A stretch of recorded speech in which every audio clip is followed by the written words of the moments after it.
Welcome to Billionaire Romance Audiobooks. Please subscribe to this YouTube channel.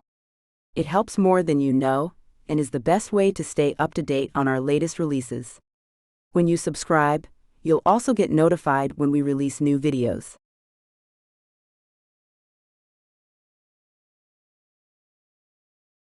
The Stolen Bride. A Bad Boy Romance Audiobook.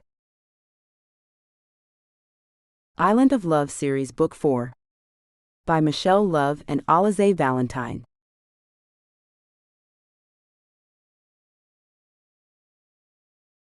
Chapter 1.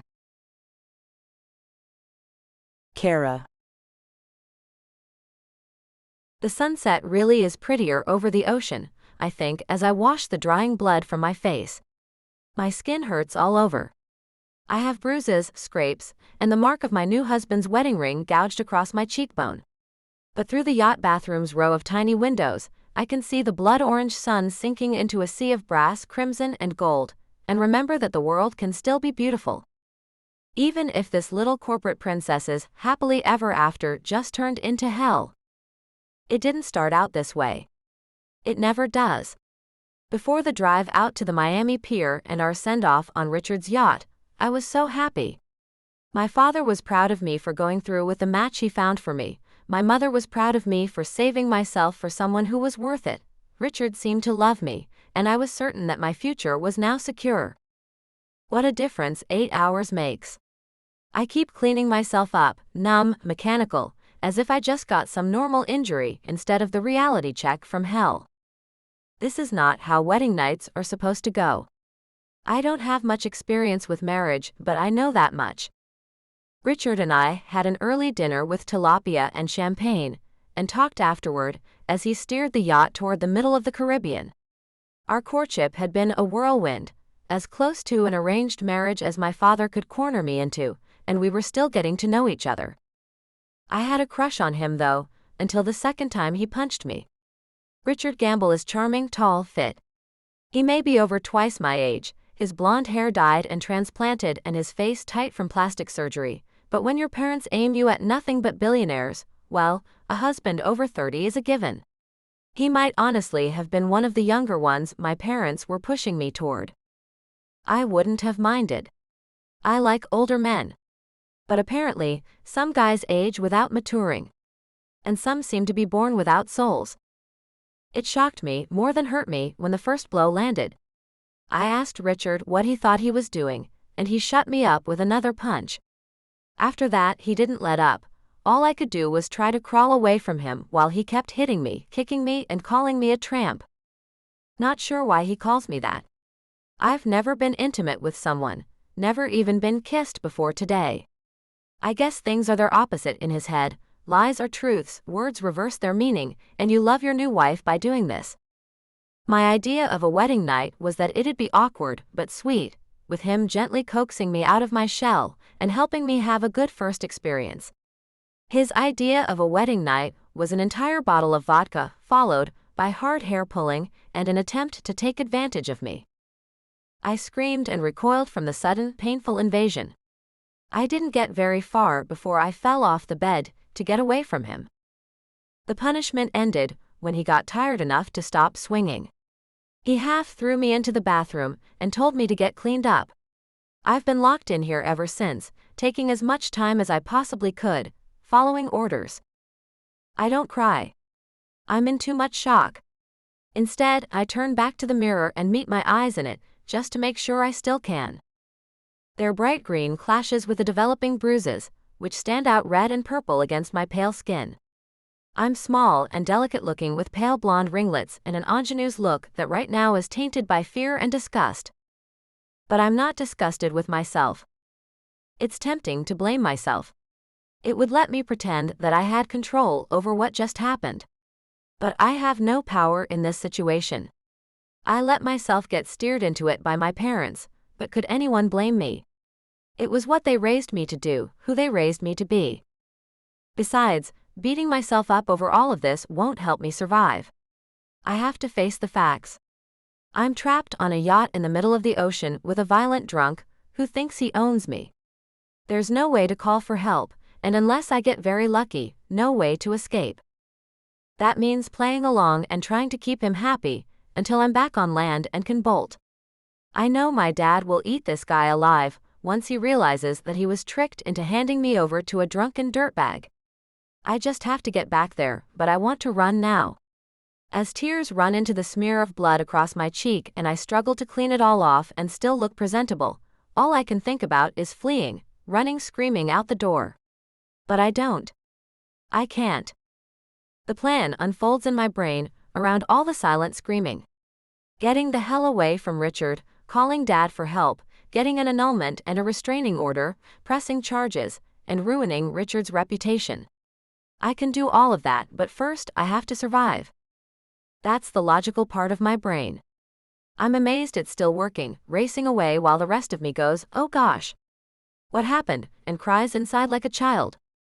Richard yells at me through the door for a while, and then I hear him retrieve another bottle from the bar. I keep quiet and try to stop the bleeding. Now that I've managed it and washed off the mess, I'm trying to figure out what to put over the bruises. Do I try to cover them? And if I do I then put on makeup? Or do I leave the bruises exposed, perhaps with some ironic lipstick? It's a hot, sticky night, and I don't have any lipstick that pairs well with bruises. I can't make that decision yet. It leads me to think about how I'll greet Richard once I leave the safety of the bathroom, and that's something I can't let myself think about right now. I step into the shower instead, scrubbing roughly to distract from the pain in my face and ribs. I wash off my perfume and every trace of Richard on me. I still remember his bruising grip. I scrub and scrub, but the memory doesn't fade. I manage after a while to feel less dirty. Now that the shock is wearing off, anger starts to simmer. I feel it as I towel off, and I hear him let out a belch in the cabin outside. Creep. I'd like to burn this yacht with him trapped inside of it. His yacht is big enough that I could easily find another place to sleep if I slipped past him. But he won't allow it. I don't even have to ask. I have to find a way to mollify him until we're on land again. I dress slowly. My slip is torn up to the thigh from his messed up idea of foreplay, but it's all I have.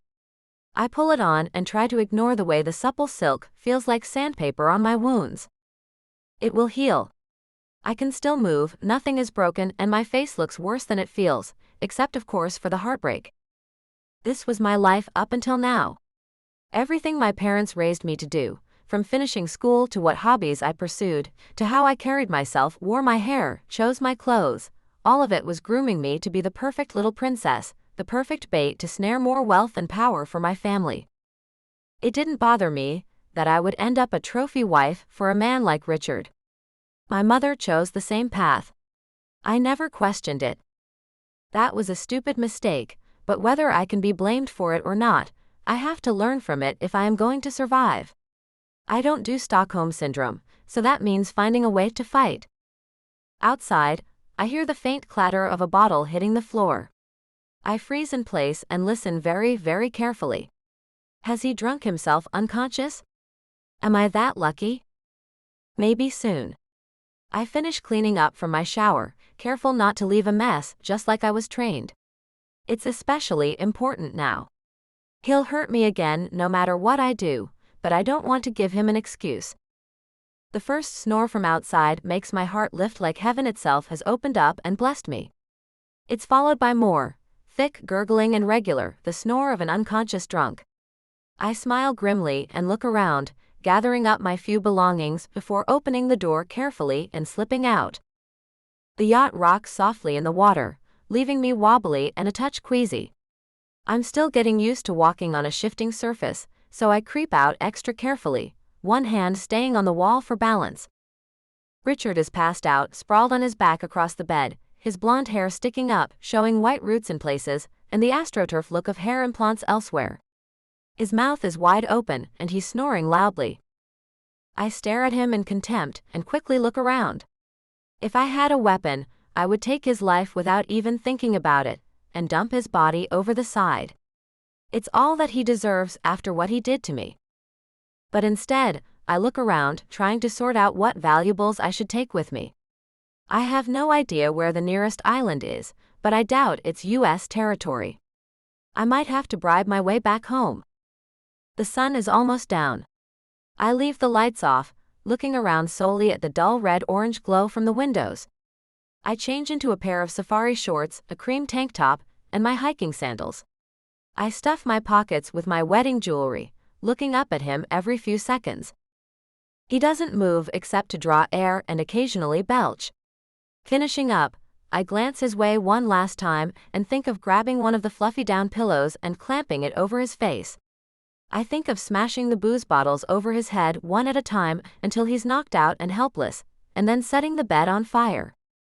I think of a million violent horrors that up until now have only existed in movies for me, just like having the crap kicked out of me by a man who was supposed to love me. It feels good to admit that I want him dead, but I don't act on it. I guess I'm just not that kind of girl. Instead, I grab his wallet and fancy diamond-studded watch, stuff them in my purse, and head for the deck. The yacht has to have some kind of emergency life raft or something I can use to get the hell out of here. And once I do, I'm calling Dad, getting back to the States, and going public with what happened. I'm not just going to leave Richard, I'm going to ruin him.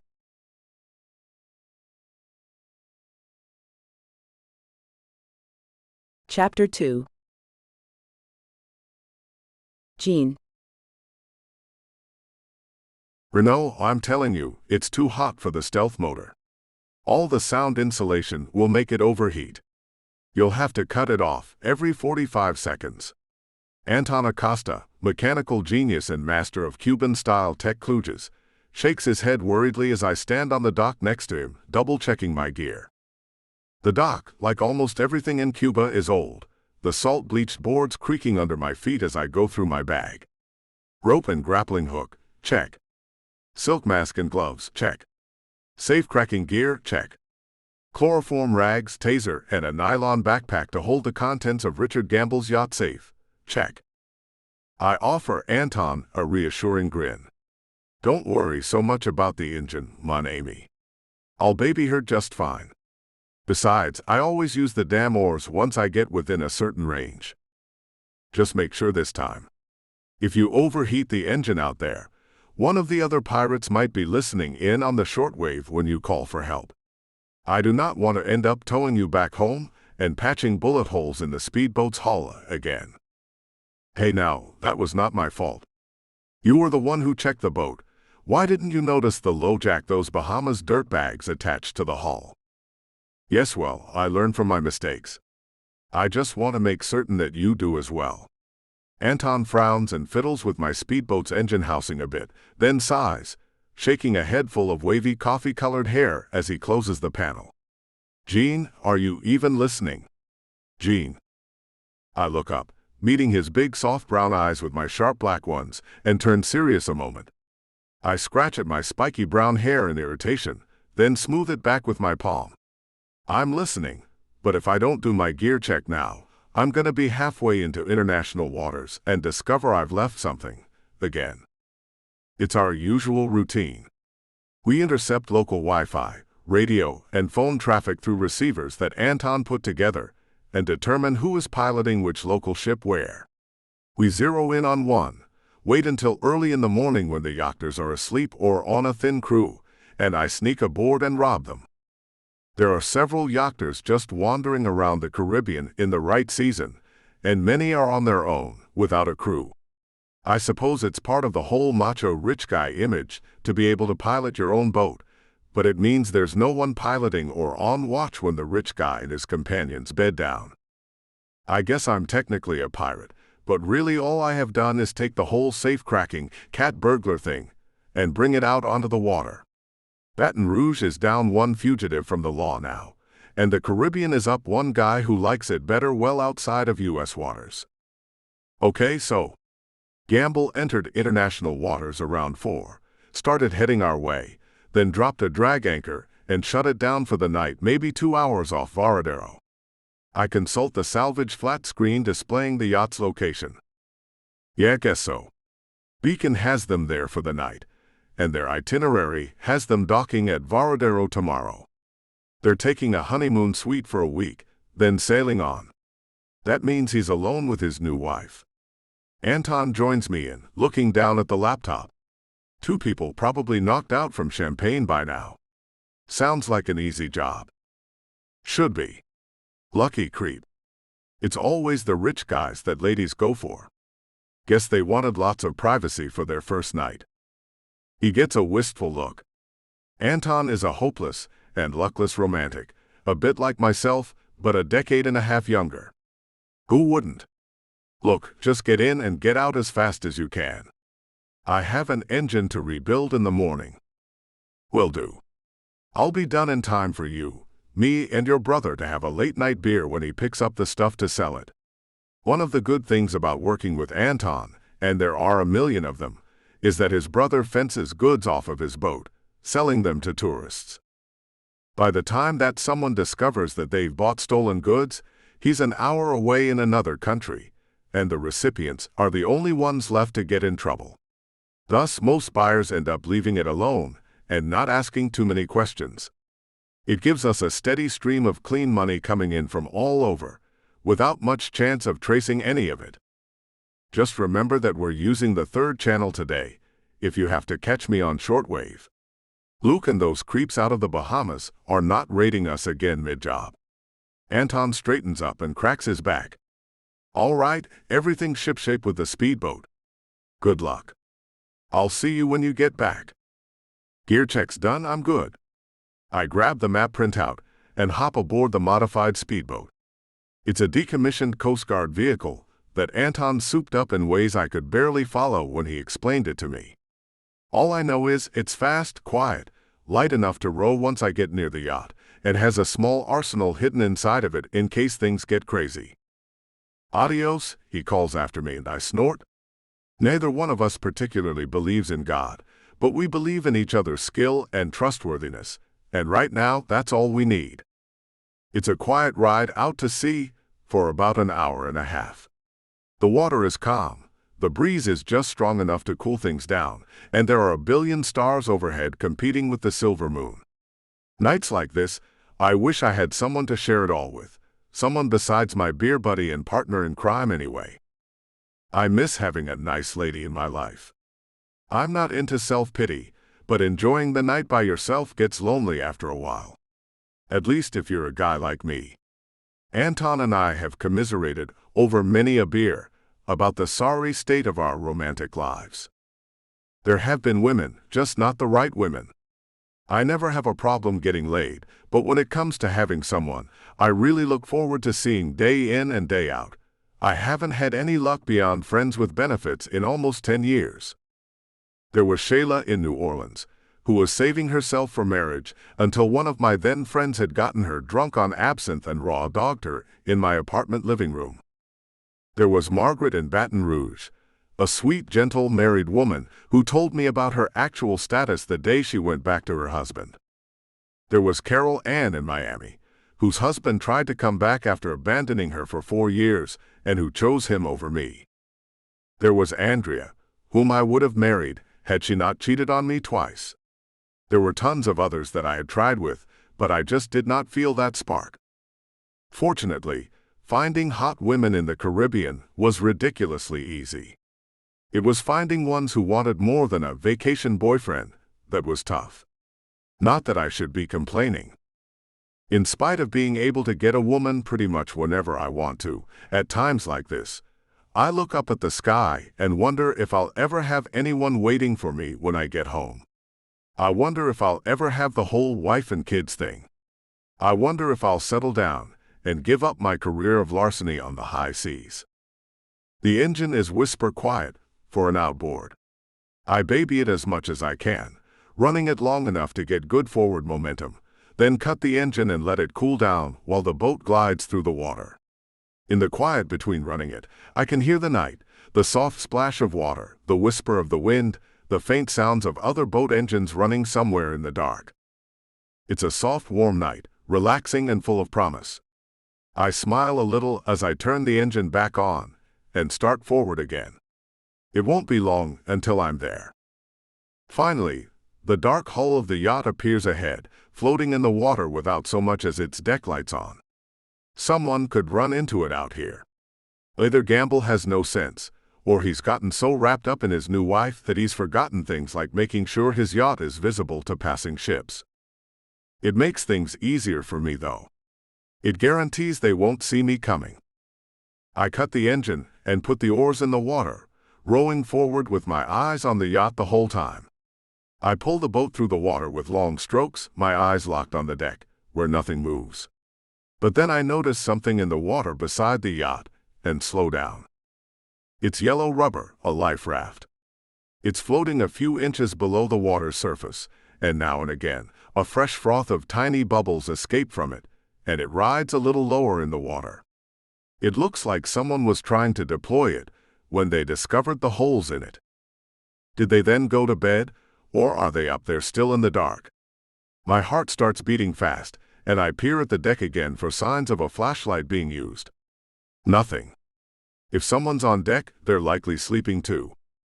I hate the unknowns in this business. They're the thing most likely to get you killed or make you fail your job.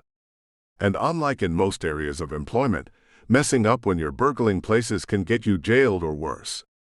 I stare at the darkened yacht for a few more moments, then row forward, pulling up to its side not far from the swamped life raft.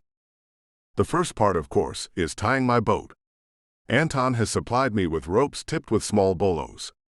I grab one and sling it around a few times, then release it toward the deck railing. The bolo flies true, wrapping its weighted ends around the railing, and I give it a yank to tighten it up. I tie off the boat, then grab my rope and grapnel. The rope has knots tied in it every foot, so I can use it for climbing more easily. I don't want to fire the grapnel using a grapnel gun. Instead, I swing it over my head around and around in a circle, until it's pulling hard at its own tether and I know it will fly true. I let the grapnel go and watch it sail neatly over the edge of the railing, then give it a gentle tug and feel it catch on something. I smile faintly and tie the other end to my belt like a rock climber. I try the rope with a harder tug, and it stays in place. No clatter, no slack, no slippage. Good. Whatever is going on, and it may just be drunken shenanigans for all I know, I'm not really interested in messing around on the yacht. I want to get in, get the valuables, and get out. That's it. As I clamber hand over hand up the side of the yacht, I repeat that to myself. No problems, no drama, no being discovered. Maybe it's a prayer. Maybe it's a mantra to help me focus, or maybe it's a superstition, like burning the hand of glory before a job. I'm a thief. Ultimately, no matter what skill, tools, or help I have, part of my job always hinges on luck. I always find some way of crossing my fingers on the way in. I swing over the railing once I get to the top, and land in a flexed crouch on the other side. My eyes scan across the deck as I stand still, ears pricked. I don't seem to have any company. But then I hear weeping, and I feel something seize up inside me. Crying women get to me, whether or not I'm the idiot that made them cry. The despair in that weeping female voice reminds me so much of my mother that my chest tightens. I shouldn't investigate, soft heart or not, for women suffering. I have a job to do. And in a second or two, I find myself heading in the direction of the muffled sobs, anyway. Damn nuisance of a conscience. I find her quickly.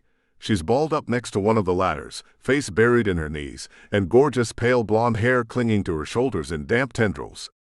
Even in the thin moonlight, I can see dark splotches all over her arms, developing bruises, evoking even more memories of my mom.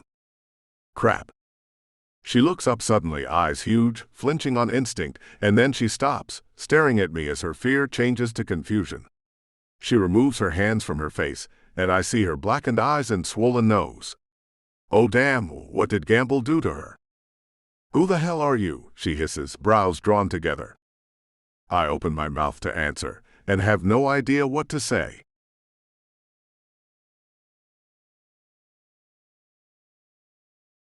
Chapter 3. Kara. I just found out what absolute despair feels like, and I never want to feel that way again. Discovering that there were multiple holes in the damn life raft, slash marks, probably deliberate slash marks at that, was the last straw. I did all right once I escaped upstairs. I found the damn raft, got it inflated, looped the rope around the railing, and threw it over the side. Then I grabbed my stuff and jumped in, and the raft started deflating the moment my weight settled into it.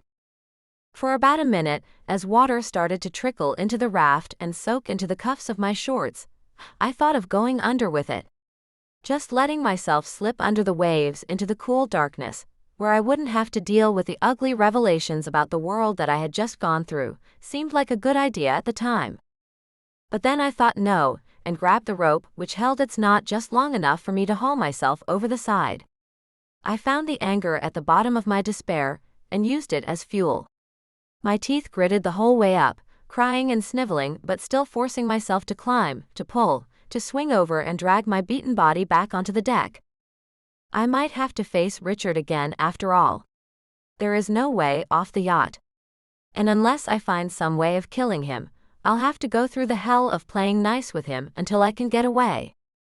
I cried with frustration when I discovered that the slashed-up mess slowly sinking into the water was the only life raft on board, but I didn't let myself give up hope. I hate the idea of even looking at Richard's face again unless I am watching him be arrested, but I also know that letting myself die is not an option. I will survive. I will find a way. And then I will find a way to get revenge on Richard for his lies, his cruelty, and his thinking that he can treat me any damn way he wants. My tears are catharsis, not a sign of weakness. I'm getting rid of some emotional poison, so I can move on and start putting my plans in motion. I'm still sitting there when I become aware that someone else is on the deck. A complete stranger, quietly standing there watching me. I look up and see a lean, muscular form, lithe and tall and dressed in a loose black tank top and pants, staring back at me curiously. His eyes look black in the moonlight, and his spiky hair reflects glints from the tips of each strand like the pelt of a wolf. He's handsome in a roguish, stubble-chinned way, and doesn't move when he notices me looking at him. Richard didn't bring any crew, I realize, and stiffen up, staring at him wide-eyed. Who the hell are you? I hiss, trying to sound angry and dangerous. I probably look more like a terrified kitten to a man his size, but he just looks startled, his mouth opening and closing like he's not quite sure what to say. Look, if I have to yell for help, you'll be dealing with an angry drunk with a gun, I start. No way for him to know straight off that it's an empty threat. I'd rather die than call for Richard. No, he says in a hushed voice that is deep and has a faint French-sounding accent. Cajun, maybe? I can't tell. No, don't. He holds up a placating hand. I don't mean any harm. I just was out doing some stargazing, and I saw that, completely dark boat in the middle of the water and that deflated lifeboat. It's very likely crap, and I feel myself bristle inside. I'm getting sick of men lying to me, especially older ones who should know better. And I wanted to make sure that everything's all right here. His eyes search my face and take a detour into my cleavage. He's nervous, but not so nervous that he isn't acting like a typical dude. I look at him, take a deep breath and decide on something crazy. Do I really look like everything's all right? I growl, flaunting my face at him. He flinches slightly, and I get right to the damn point. You've got a boat? He smirks a bit weakly. Well, I didn't swim here. I nod. Good enough. I'll give you $20,000 for a ride to Miami. He hesitates, but I can see from the way his eyes flick from my face to my engagement rock and my designer purse that I've caught his attention. What's the catch? I can't even access it until I've made a phone call and can visit a branch of a U.S. bank. It's crap, but not by much. My father is co-signed on all but one of my accounts, and he'll know if I draw out any money and where I was when I did it. Until I have had a chance to warn him about Richard might weasel that information out of him in the guise of a concerned husband with a missing wife. The hunk with a dubious backstory frowns, considering me. How about a compromise? I'll get you to Cuba, and make sure you are able to get a plane back to Miami for $10,000, payable in advance. I feel my heart sink, and then remember the contents of my purse. What form will you take it in? I pull out Richard's wallet and open it. He's got a bankroll in there, but it can't be more than $1,000. But his cards, his watch, the ring he gave me, which I want to unload as fast as I can, those have to be worth something. Cash or jewelry? His eyes flick over the contents of the wallet. Can't use those cards, they track 'em. What about this? I pull out the platinum and diamond blinged out watch that he wore for our wedding. It looks like something a pimp might wear, and I can only guess how much it costs. His eyes widen and he licks his lips. Holy cow. Yeah, I would say that just its materials would cover it. Then he looks at me again. You want to tell me what happened? I want to ask him why the hell he would care, but I can see the concern in those deep black eyes, and it stops me short. I wasn't expecting it and feel a lump forming in my throat. I swallow it down, irritated with myself. But before I can say anything further, I hear a clatter in the cabin below decks. Kara, Richard calls in a thick voice, and I feel my blood run cold. The stranger sees the look on my face and his eyes widen. He did this. I nod mutely and barely manage to mouth the words, "We have to go." I hold out the watch, and after a moment's hesitation, he takes it. Deal, he mutters.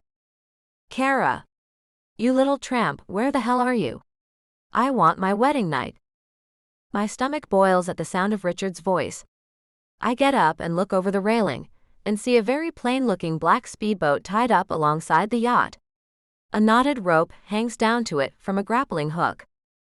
Can you climb? The stranger starts, but I'm already throwing my aching body over the railing and forcing myself to clamber down the rope. It seems to take forever, knot by careful knot, my arms trembling by the time I lower myself to the rocking deck of the speedboat. A second later, I see him cut the ropes, grab the grappling hook, and leap down to me.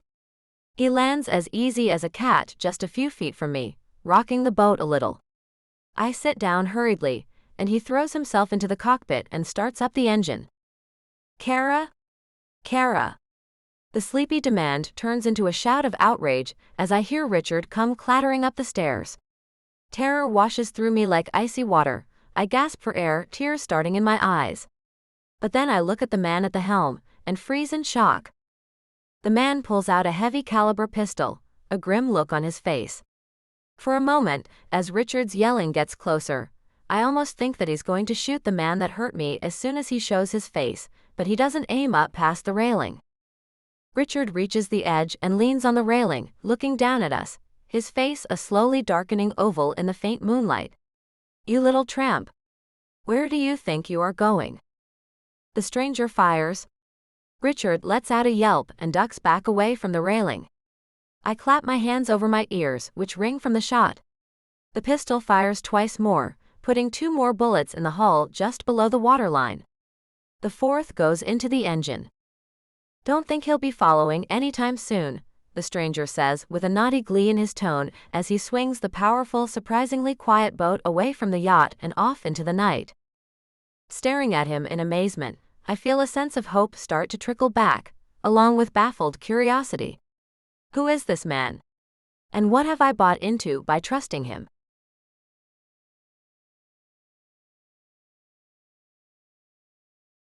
Chapter 4. Jean.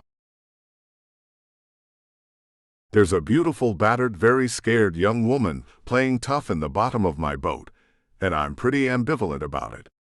Making an easy $10,000 in cash and jewels without ever having to lay my hands on the damn safe is not a bad night's work. But this particular night's work comes with baggage, and I don't yet know how big of a problem I just bought myself. What's your name? I ask her quietly, and she swallows and glances behind her again. Kara, she murmurs. Then her resolve and her voice both firmed. It was supposed to be Kara Gamble, but he just messed that up.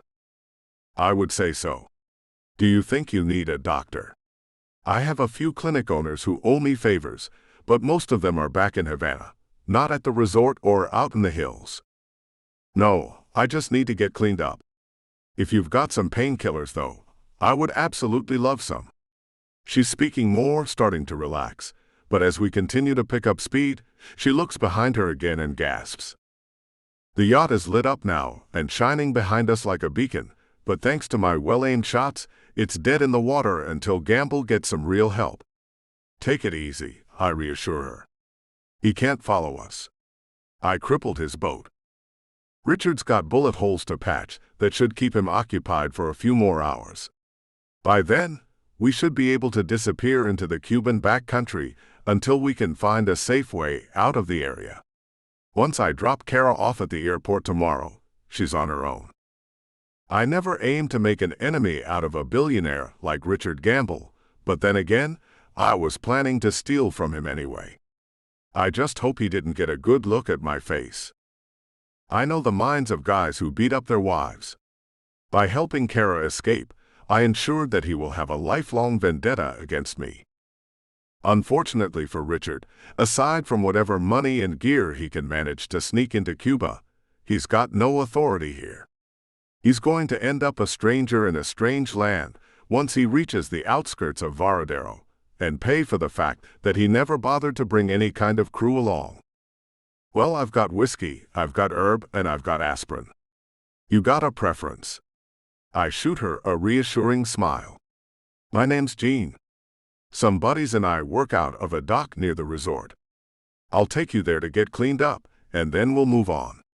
We'll set you up with a flight out, and then hide in the backcountry until you leave. Thank you. She touches her nose and the swollen skin around one eye gingerly. Ow. Everything but the whiskey. Maybe some ice too. Beer cooler. I jerk my thumb towards it over my shoulder, and she moves toward it, using the crouched walk of someone not used to being on the water. I hear her rummaging in it, and the crackle of one of the ice packs I use instead of block ice. Thank you. She sits down, holding the pack to her face. I owe you a lot. I'll settle for an explanation, I say over the wind as we pick up speed. I'm sticking my neck out pretty far for you, money or no money. My father's worth $4 billion, and my trust from my grandfather is about 1/10 of that. I can take care of you financially, Jean. She's talking too fast. She doesn't want to talk about what happened back there. She'd rather bribe me further than do so. That's all fine, except that I have to know what I am up against and why. If she expects me to risk my neck, I want to know exactly who I am risking it for. Yeah. I get that, Kara, but listen. You can't expect me not to be curious or cautious. How about you just give me the basic details of what happened, so at least I have some idea of how dangerous this guy is. She chews her lip and stares back at me, then slowly nods. Richard is an old college friend of my father's. Mom and Dad always groomed me to marry a billionaire, and when Richard started looking for someone after his divorce, my parents kind of pushed us together. I didn't mind that he was older. I figured that if he was a good friend of Dad's, he had to be trustworthy. Plus, he was very successful and still young enough that I didn't look like a total gold digger. I raise both eyebrows, skeptical as all hell. So far, she sounds like a poor little rich girl who was literally raised to be a gold digger. Beautiful, sensual, and tough, but from the breed of human being that values money over people every time. She looks away, deep sorrow filling her expression, and I know at once that I'm wrong about her. She hates the role she has been forced to play. It was what I was raised to do, she mumbles again in a bitter tone. I wasn't allowed to go to a real college. I wasn't allowed to have ambitions of my own. I was just supposed to marry rich and make certain that the family gained in power and influence. I was. I see the tears start to glimmer in her eyes, and my heart drops into my boots. Hey, I pipe up immediately. Hey, come on now, you're away from there now. You don't have to agonize over it. Really, sweetheart? I feel like everything coming out of my mouth is gibberish, but she responds to my kind tone at least and pulls herself together. Sorry. I give her a small smile. It's okay. We ride on for a while. I learn about her wedding, her high hopes for the marriage, and how kind and friendly Richard seemed whenever he was with her in public. It turned out that it was an act, as she learned as soon as she was officially hitched to him. Poor thing. What a disgusting dude, I swear. I'm glad she didn't go into detail about what Richard considered as a fun, sensual wedding night.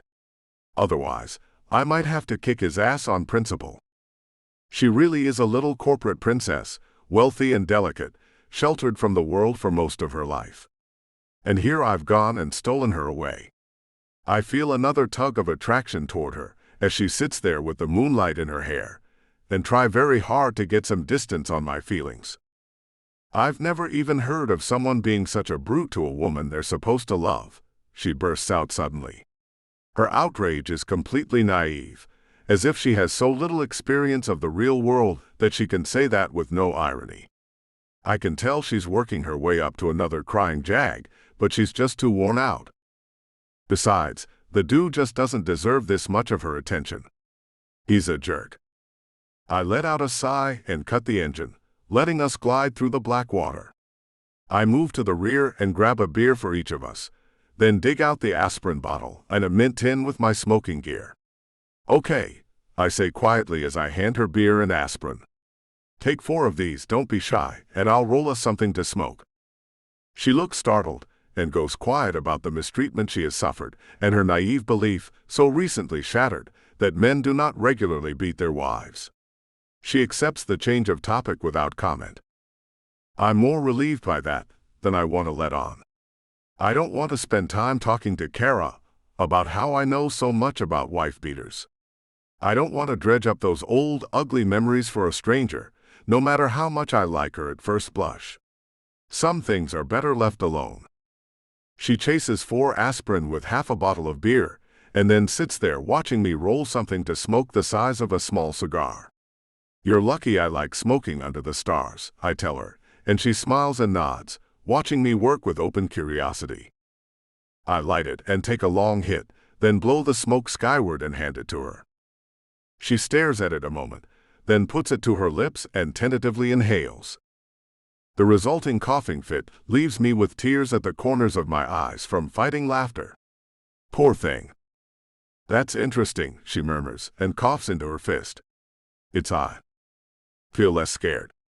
I ask hopefully. I need her calm and focused. Yeah. I think I want some more, though. Go slow and easy with this stuff. It's high grade. A little goes a long way. You're probably adorable stoned, but you should probably stay alert. I take another hit and hand it back to her anyway. She nods, expression serious as she listens to me. She's been through hell, but she's still bouncing back enough that she can deal with stuff. Good thing, too. I don't have time to waste on babying her. She takes a delicate sipping drag and leans forward a little to hand it back. The faint light gleams on the fine skin of her throat and cleavage and the sparkles in her hair. Even beaten up, she's hard to take my eyes off of. Jean. How soon until you can get me to a working phone? Oh, that's easy, there's one at the docks.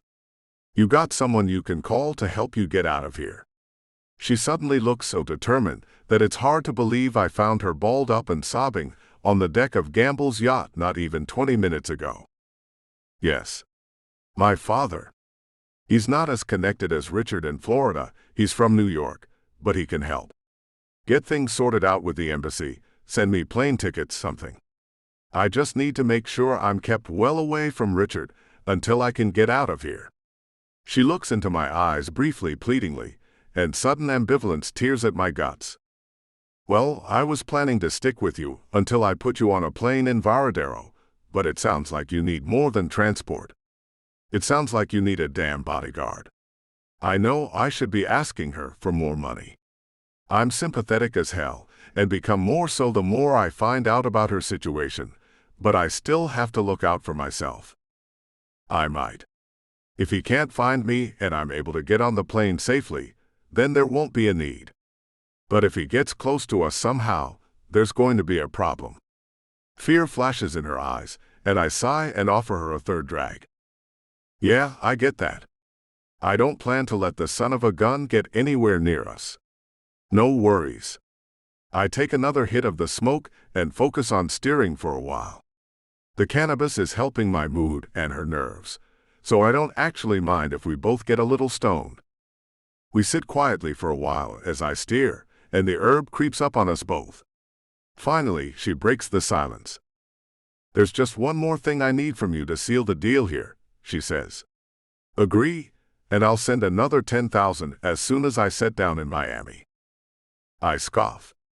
"Sweetheart, you're not going to be able to find me again once you set down in Miami, but sure. Tell me your condition. I can guess what it is, but I'm not sure I want to agree to it." "I want to know the real reason you climbed aboard our yacht," she said quietly. "I'm not going to judge you because you got me the hell out of there, and that's the best I could expect from anyone. But I need to know that whatever is going on, you're not leading a life that will get me caught up in any local drama." I blink in surprise.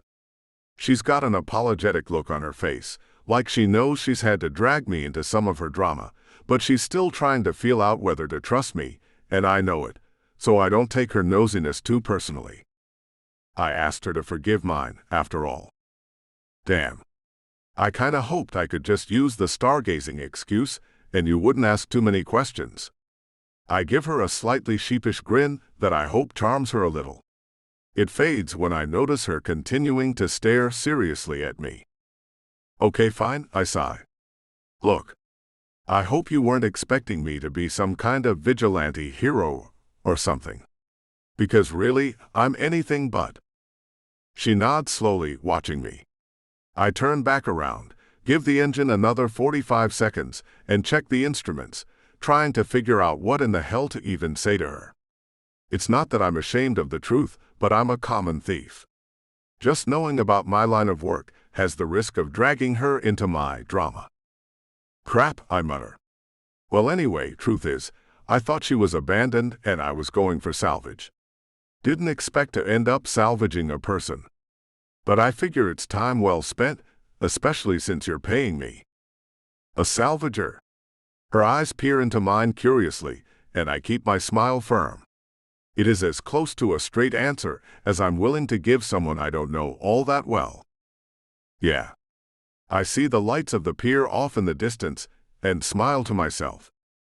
"Okay," she finally says with a shrug and a smile.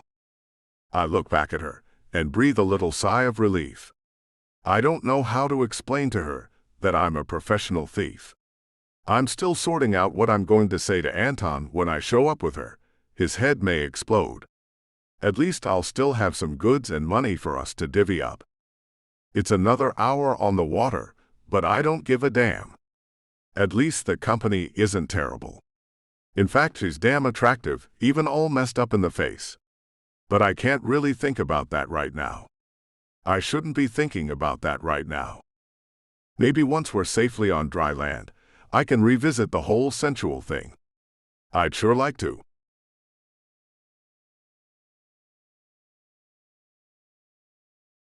Chapter 5. Kara. The smoke forces the terror to take its claws out of my heart, and I sigh as my whole body starts to relax. I've never been a drug person. My parents watched me too closely. But this is nice. Gene says he's a salvager. I know what that's code for. He clearly planned to salvage things from the yacht while we were sleeping. And yet he agreed to take me with him the moment he realized how much trouble I was in. He's good company, not creepy at all. Actually pretty attractive, in fact, now that the terror's being wafted away on little puffs of pot smoke. He's maybe in his late 30s, maybe early 40s. There are smile lines around his eyes, honest ones, untouched by a scalpel. His boater's tan is so deep that with his black eyes, he looks Mediterranean, but his features are lean, and his hair is the color of bronze. His arms are perfectly sculpted, with sensitive, long-fingered hands. He moves deftly, and I remember how he leaped down from the deck of the yacht into his boat with almost no sound, like a jumping cat. I want to stare at him all the time, but I sneak glances when I think he isn't looking. I talk to him quietly as I pull myself more and more together with the pot's help. He's been living in Cuba for 5 years, he tells me, but he travels all around the Caribbean. He has a cabin in the back country that we can sleep in for the night. He's also single. I don't know why he mentions that, or why my stomach gives a happy little flip when I hear it. You know, before we get ashore, there's something I've got to ask you, he says after several moments of hesitation. He coughs awkwardly into his fist. Are you sure that your father is going to help you, if you call him? I frown at him, trying to ignore a sudden icy finger of doubt running across my heart. Of course he will, he's my father. It's never even entered my mind that he wouldn't. But as we stare at each other, a thought pops into my head unbidden. It never entered my mind that Richard would beat the hell out of me either. Why are you asking me that? Oh well, not everyone has a good relationship with their father, and you said that this guy Richard is his friend from way back. His bright black eyes look over worriedly at me, and I feel that chill again. My father loves me, I insist, and he nods, dropping the subject. I fight down a surge of resentment, trusting that he at least means well. Maybe his own experience with his father was so horrible that he just doesn't trust father figures, but it isn't like that for me. We were going to Varadero for our honeymoon, I mutter as I watch the brightly lit resort shimmering in the distance. It's the nearest port, so he'll probably try to look for me here. Don't you worry about that. You can't get to my place outside town without a four-wheel drive vehicle, and they're hard to come by around here. His eyes twinkle at me in the semi-dark. My Jeep's from the Korean War. Most of the cars around here are from the 50s. I nod and force a smile. I saw Buena Vista Social Club. I wanted a chance to ride around in some vintage cars. It's part of why we chose Cuba. Well, you'll get a chance to see some of it, but it will mostly be back country. He has a wickedness in his smile that I like.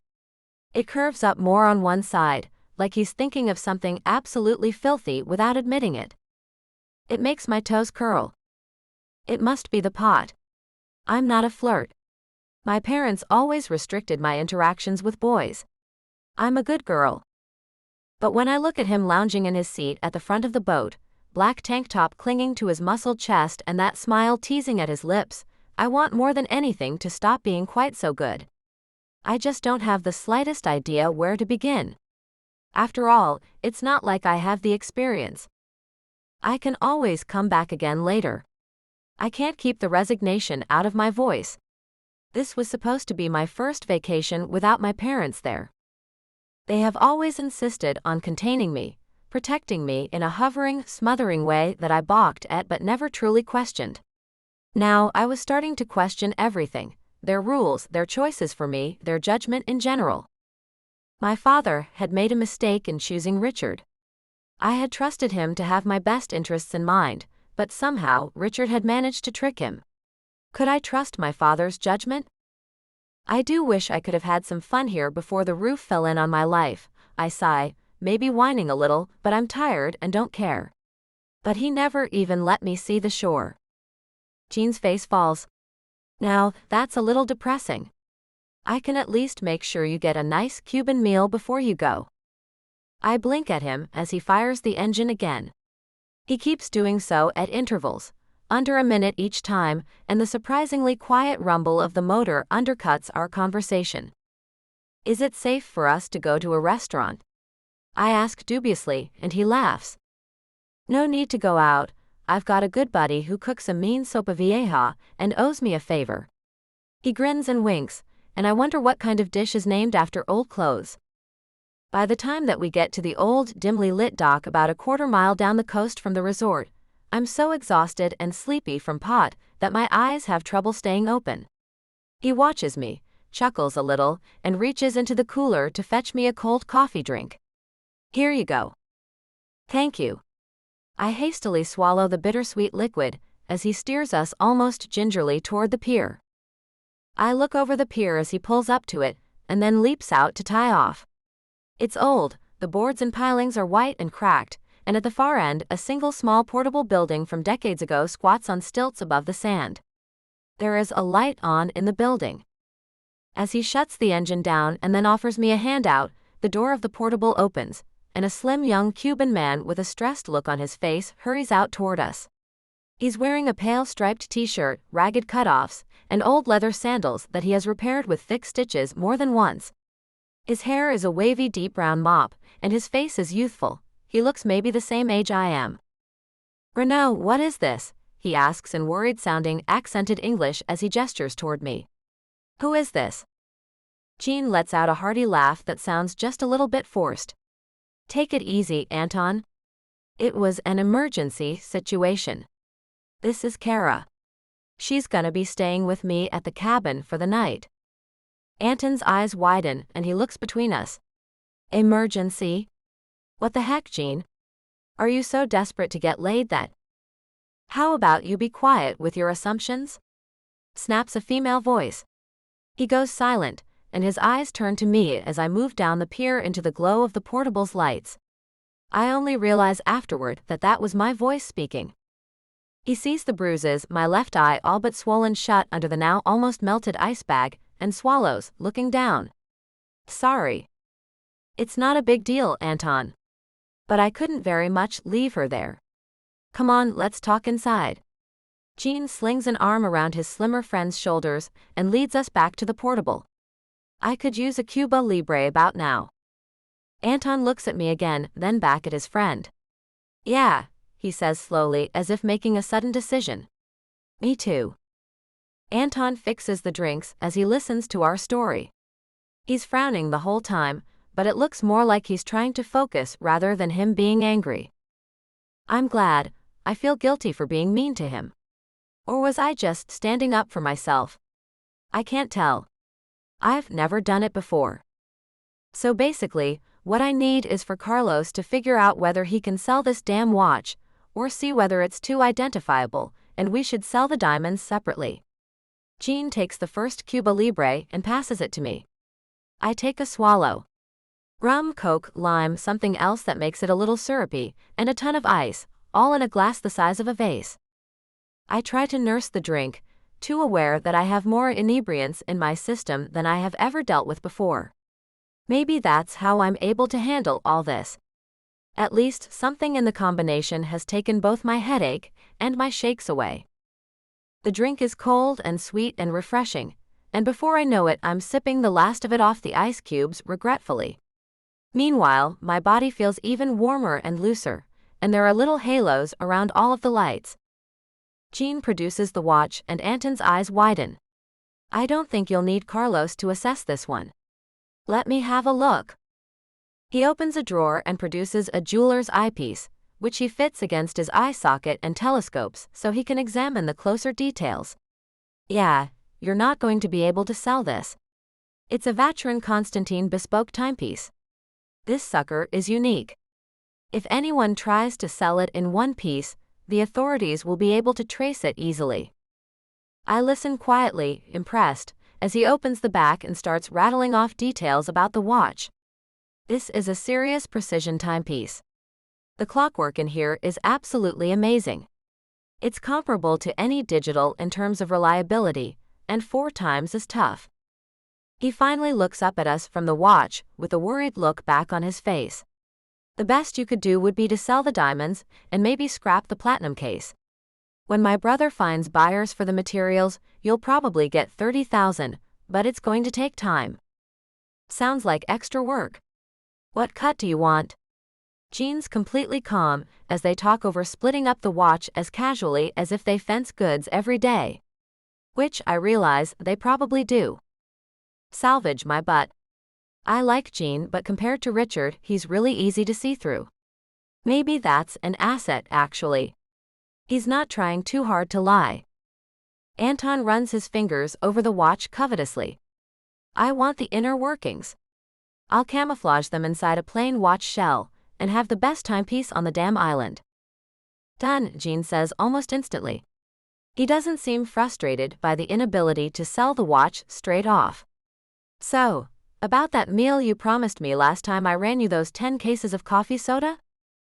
You want me slaving over a hot stove in this heat?" the young man complains, and I stifle a laugh. Maybe this will work out after all.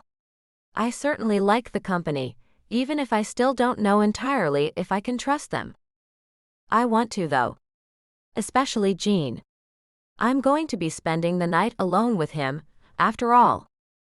Thinking about that sends my mind down into the dark, unknown space that it first walked weeks ago, as I wondered about my wedding night. I don't know what intimacy is like, not firsthand. I don't even know if Jean wants me. But what if he does? What would it be like with him? I shake off those thoughts as the two men talk, and we turn to head back inside. I have to get ready to talk to my father about Richard, and that's going to be a very hard conversation. I trust Dad to do the right thing, but that doesn't mean it will be easy telling him that one of his oldest friends is a wife-beating brute who lied to us all.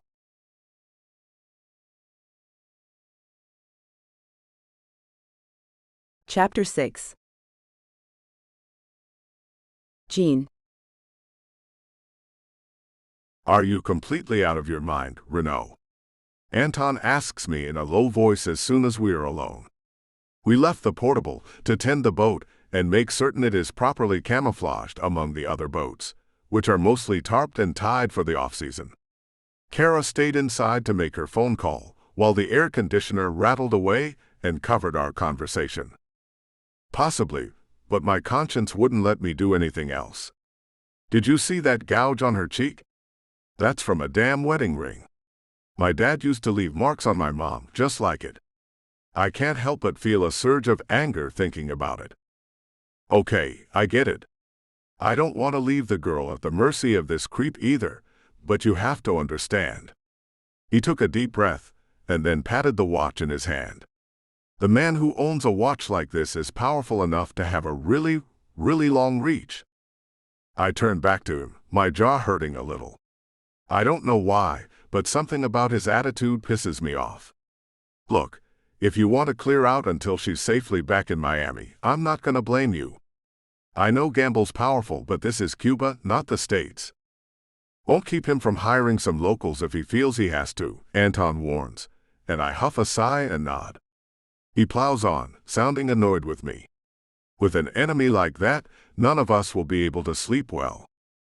If I let him do whatever he wants to her, I won't ever sleep well again, I growl, and he blinks and subsides a little. Anton, like I said, if this is too hot for you, I won't blame you for keeping your distance. I just need the cash for that watch. He stares at me, then nods slowly. Okay. I'm gonna make myself scarce for a couple days while we take care of that, and then bring you your cut. As for tonight, I'll have dinner with you and your new girlfriend. Anton, I grumble at him, and he shakes his head. Jean, beat up or not, she's hot, and I see how you look at her, okay? I'm not stupid. Don't treat me like I am. He eyes me, and I sigh and nod. Yeah. Okay? She's choice as hell. But she's a daddy's girl to some billionaire man. Way out of my league. I stare back at the portable for a moment. She doesn't seem to think so, he comments, and I look at him sharply, getting only a faintly enigmatic smile in reply. I blink at him slowly, the realization dawning.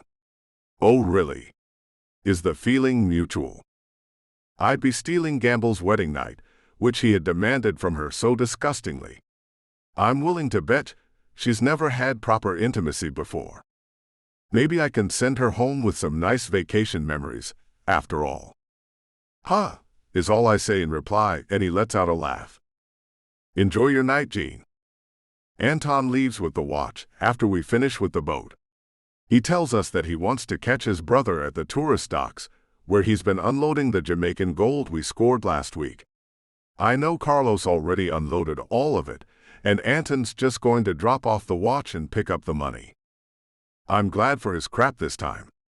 Now that he's brought up the mutual attraction between me and that little blonde princess inside, I really want to take advantage of it. The cabin's nice and private. It's supposed to rain tonight, which will cool things down nicely. I would rather she be sweating because of me than because of the heat. First, though, we have to get there, as soon as she finishes talking to her dad and setting up a flight itinerary.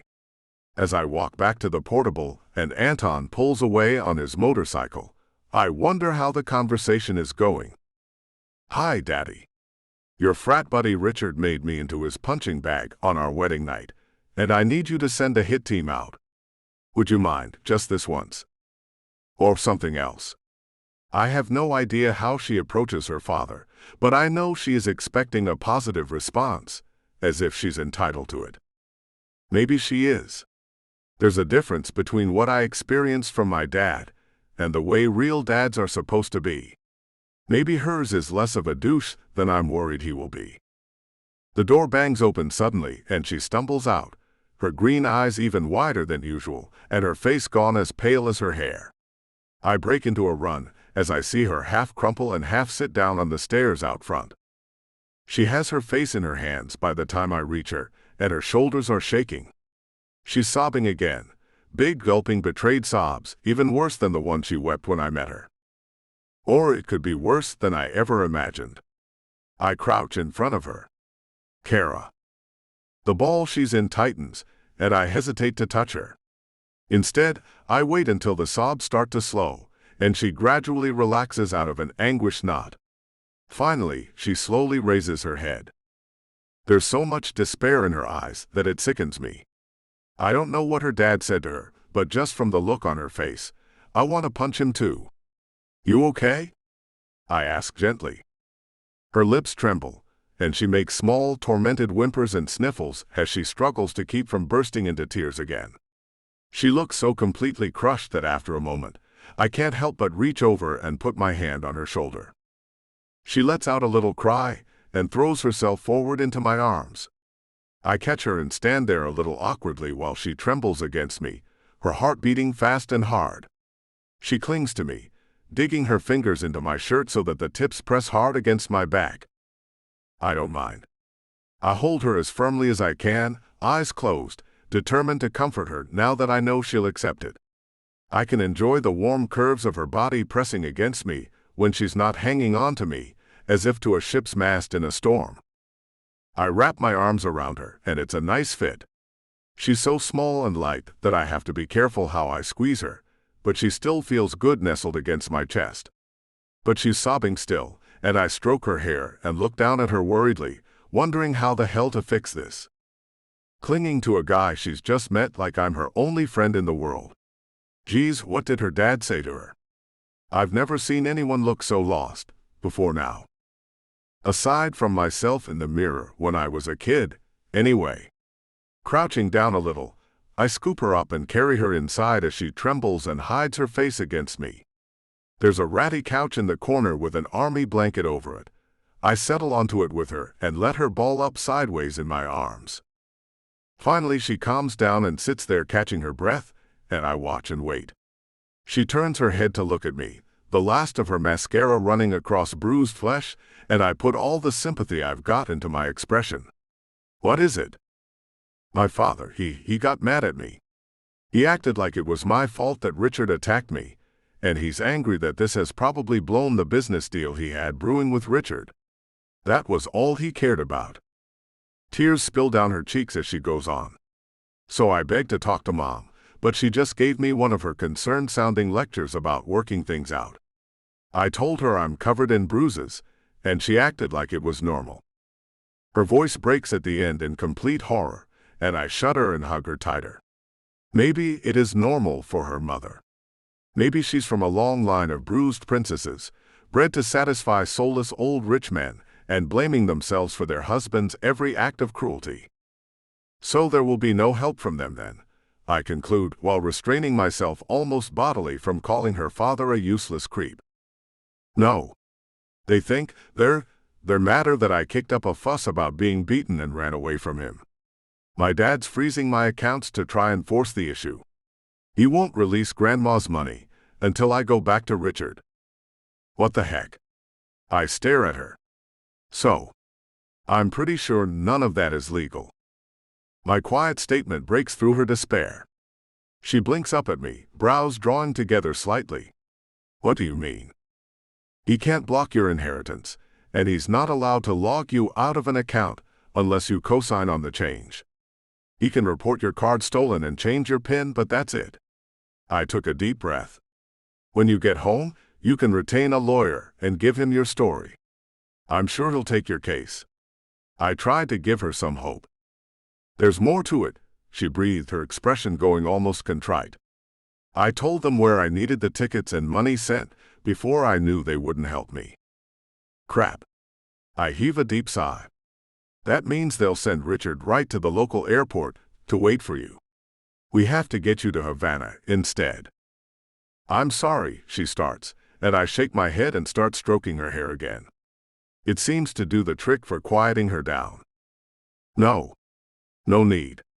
You didn't do this to yourself. You trusted your parents and you trusted Richard, and it sounds like they all screwed you over. It's pretty typical of rich people, in my experience, which is why I had always targeted them exclusively." She doesn't need to hear that opinion out of my mouth. She'll think I apply it to her too, but I can't. The more I get to know her, the more I realize that one of the reasons she's so hurt right now is that she's such an idealist. An idealist from a family of rich predators is bound to suffer, especially if she's naive and sheltered, which she clearly is. I can tell she's not just hurt by what her parents have done, she's horrified. Her tears aren't just about physical and emotional pain. She just realized what I had discovered back when I was 7, way too young in my case, not young enough in hers. She's learned that even people close to her can be hard, cold, and manipulative, and will hurt her even if she never did a thing to deserve it. "This just isn't right," I growl, still cradling her. I feel her stiffen slightly at my angry tone, and then relax against me again as I bury my nose in her hair. She takes a deep, shuddering breath, strangely calmed by my angry outburst, and her shivering gradually winds down. "What do we do now?" Her voice is still breathless, but no longer filled with despair. "Tonight we sleep in the cabin, and tomorrow morning, we start out overland to Havana. And you, my dear, are gonna go home, get your money, get a lawyer, and get your revenge. I don't think I can do this alone." Her eyes pled up at me, and I feel a shiver go through me. I can't go back to the States. I've got a federal warrant on me for stealing the jewel collection that bought my boats, jeep, and cabin. "That's why you get a lawyer as soon as you go back. Because you're right, you're going to need an expert to take out both Richard and your father." For a second there, it almost sounds like we're talking about an assassination, and I smirk, wishful thinking. She nods mutely up at me. "Okay. I think I can do that. Do you have any friends back in the States that you can stay with?" I shouldn't care. I shouldn't even be asking, but I can't help it. She's gotten that far under my skin. "I have a few. Most of my friends are friends of the family, but not all. I made a few connections in finishing school." She looks a little embarrassed. "Finishing school? Holy crap. I don't think I have ever met anyone who has actually gone to finishing school." I try not to laugh. She's going through a rough patch and probably can't handle more than gentle teasing. "It's the one I was sent to was very old school." She glances up at me, then away again. I can't say I learned much of anything there, besides how to smile my way through uncomfortable situations. And I'm terrible at that. "Maybe you can tell me about it on the way to Havana," I comment, as I finger-comb her hair back from her tear-stained face. Her smile goes even more awkward. "Oh, it's pretty boring. I'm sure that you have plenty of stories that are a lot more interesting." "Yeah, maybe. But how much should I tell her?" My stomach twists a little. I'm not sure which ones to tell you. Some of them might scare you off. Her tears are drying, and she even manages a small but genuine smile. "Try me," she says. My gaze slides down the silky length of her neck, down her throat. "Do you think you can stand? Come inside with me, maybe have some of the food Anton cooked for us." I shift my weight as if eager to stand, ignoring the hungry throbbing in my groin. "I'll tell you a story while you eat, and another while we make the drive up." She relaxes a little more and nods. She's in a terrible situation. I don't mind helping her out. But I can't help but want to offer more than just a comforting arm, and a ride to Havana. She might not be into doing something tonight, but I don't see the harm in bringing it up. After all, it will probably do us both good. I've never met a woman whose mood wasn't improved by some intimacy and a good night's sleep.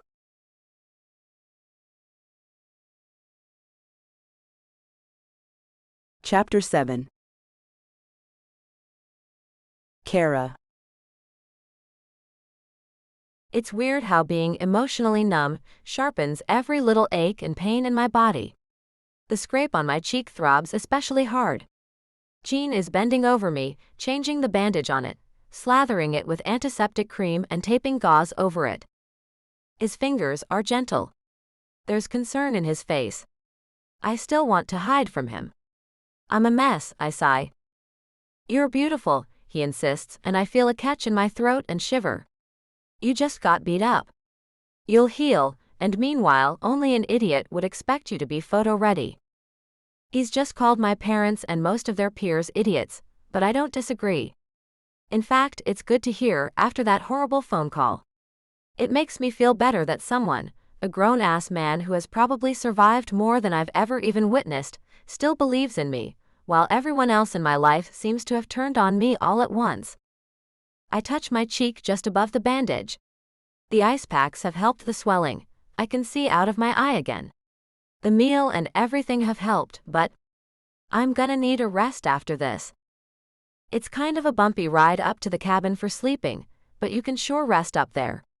We can hide up there a few days if we need to, until things cool off. He finishes up and sits down next to me. I don't know what I would have done if you had not helped me, I tell him breathlessly, my stomach jumping around again. Weird how he makes me feel good and slightly queasy with nervousness at the same time. Hey.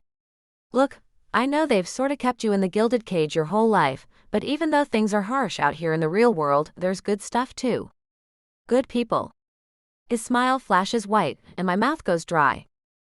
I want him to kiss me. I want him to do more than that. I want him to push me past what I know, and make me forget what has happened for a while. I want to drown myself in these lovely new feelings, and hide from the horrible new ones that have come with them. You're saying anyone down here would have rescued me? How bizarre. I remembered my father's warnings about the Caribbean, full of criminals, scammers, people who will lie and hurt you.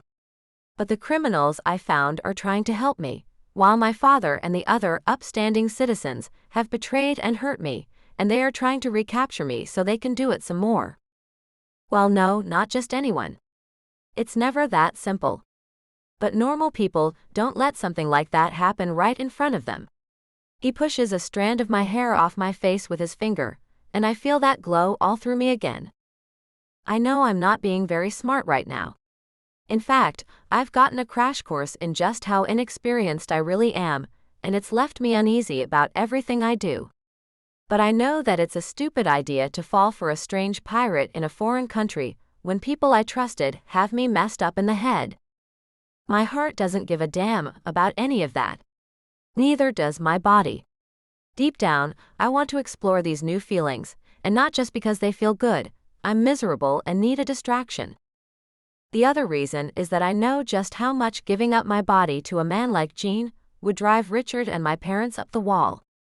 It's juvenile, it's reckless, it's crazy, and it would be so satisfying to do it and think of them stewing that I've slipped out of their control. You've gone quiet on me, he teases, and I snap out of my brooding. Sorry. I'm processing a lot of heavy stuff right now.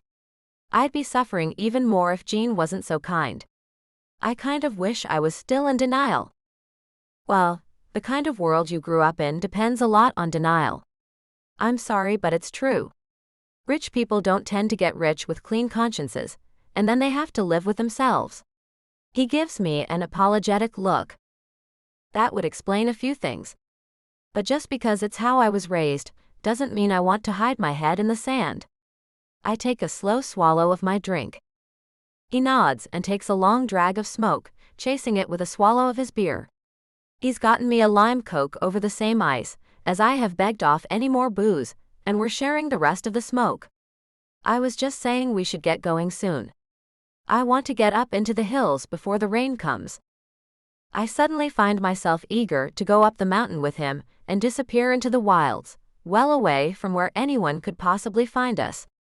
Sure, let me finish my drink and grab my stuff. When he says it's a bumpy ride, he means it. He's got a racing harness on each of the front seats, and after being thrown against the padded straps for the fourth time when one of the Jeep's wheels bounces in and out of a deep rut, I'm glad of it. "You all right?" he asks as we jolt up the narrow track. I didn't realize that this wasn't a regular road, I admit, a little awkwardly, before my teeth click together painfully from the next bounce. "Is there any chance that we'll get stuck?" "Us? No, I know this road too damn well. Once it rains, we'll have to wait a while for the road to dry out. But the route to Havana is less steep anyway. We go along the top of the ridge." He points off through the scrub. "Is it like this the whole way?" I stuff my purse down in the footwell and put both feet on it to keep it from bouncing out of the Jeep window. "Oh no, there's a great modern highway, I just don't want to connect to it in Varadero. More likely that someone will see us who shouldn't." He winks at me, and my toes curl a little inside my sandals. "Okay. That's good. I guess you're right anyway. I don't want to give Richard any chance of finding either of us." I fiddle nervously with the wedding set on my finger as I talk to him. I want so much to get rid of them both, but until I know where my money is coming from, there's no way I am throwing away jewelry I could sell. "He'll have a fine time getting up the mountain even if someone tells him right where to find us," he reassures me, and I nod and go back to looking around. The dark forest that covers the hills smells of wet earth, tree resin, and flowers, with the occasional musk from some animal mixing with it. It's a living thing, wet, dirty, smelly, huge, wild. I'm too used to tame gardens behind sedate walls. The jungle fascinates me. That is really good to know. I look behind us down the darkened track. The steep descent makes me a little queasy again, and I swallow and look back up the path. "You said you had a story for me." "Eh?" He glances at me curiously, and then his face lights up. "Oh yeah. Sorry. I have a few good ones. Most of them are funny." I could use funny right now, I admit, and look over at him expectantly. He flashes that grin again and shrugs. "Okay. Well, just to let you know, I grew up in Louisiana. Just outside of New Orleans, there's an awful lot of swamp and farm country. Kind of conservative. Pretty boring, actually, unless you like what drunk rednecks get up to when they have heavy equipment, lots of mud, and farm animals in reach." He smirks at my baffled look. "Never mind. Point is, we were poor, and I was always getting up to mischief so that I could feed my mom and brother." "You were stealing food?" "Yeah. Watermelons.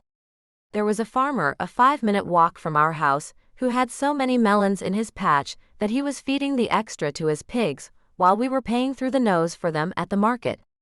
Well, that pissed me off."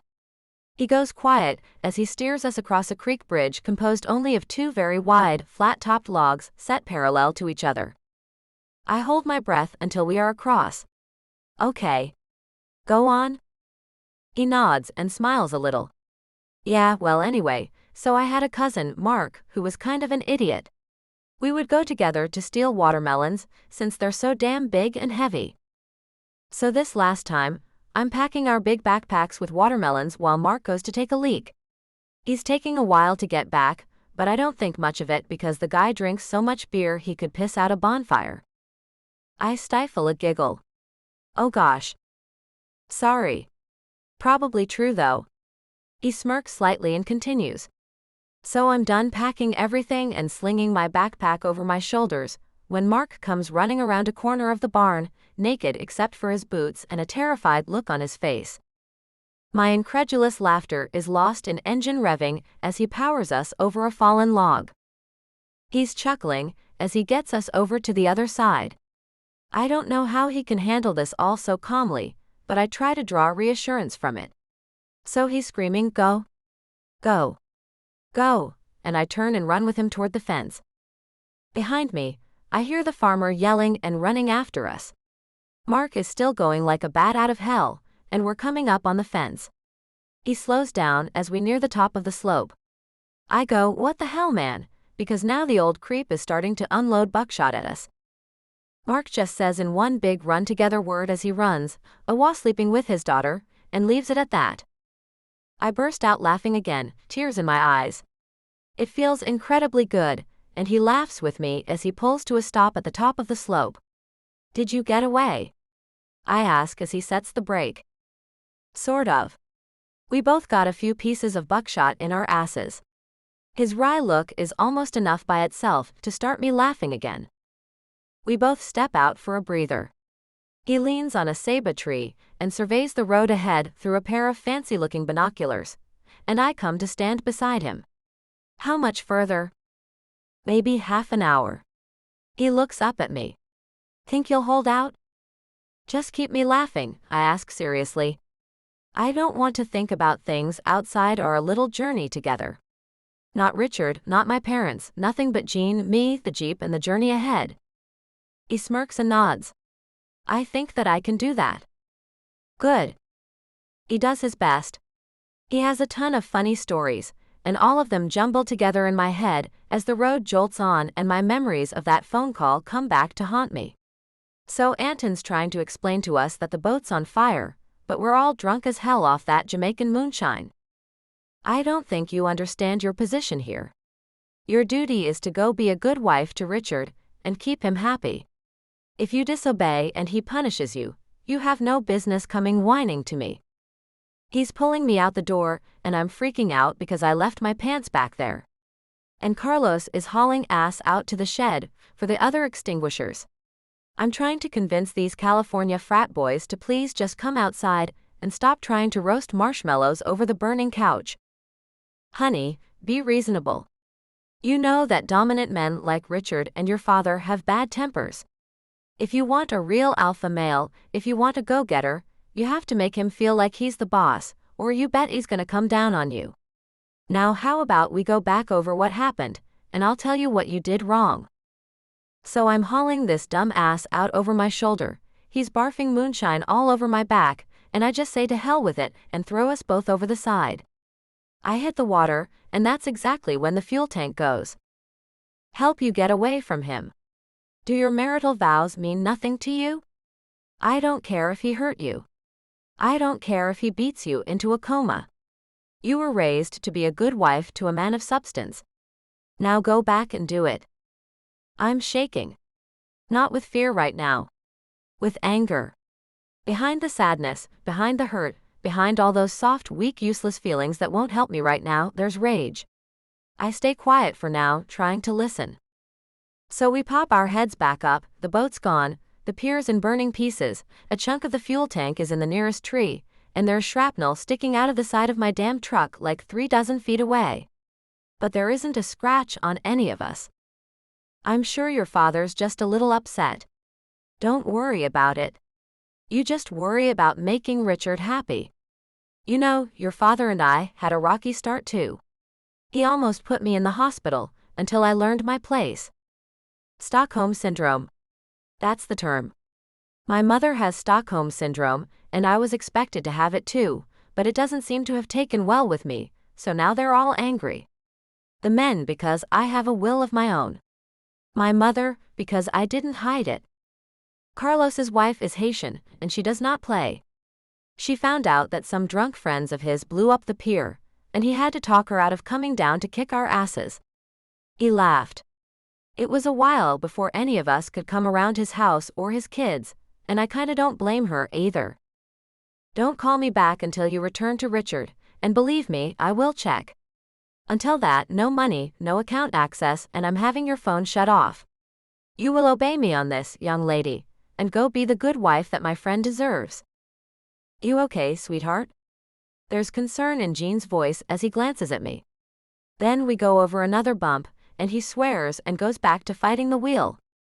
I have to think about it, but at least focusing on the answer gets my head partway out of the bad memories. That's good. I need some distance. I was so shocked by what my parents were saying that all I did was cry in horror and plead with them. I wish I had told them both to go back to whatever hell they came from and take Richard with them. But maybe the best revenge I can have is just not letting myself be destroyed by this, that, and ruining all their reputations. My eyes brim over, and I wipe them calmly. No, I reply finally. But I'm getting there.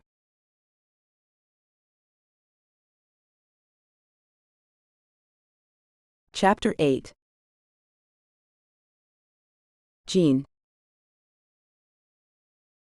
I talk on as Kara rides out the Jeep ride and whatever emotions she's wrestling with. I can only imagine her sense of betrayal. For me, family is my brother and my close friends. My father never counted, and my mother is dead. Kara had 20 years of swallowing their lies and believing that they loved her, and now that the roof has fallen in, I'm actually pretty impressed by how fast she's coming back from it. I can see in her eyes that she's letting herself start to get pissed off at them. It's the healthiest thing she can do, as far as I can figure it. You getting pissed at him?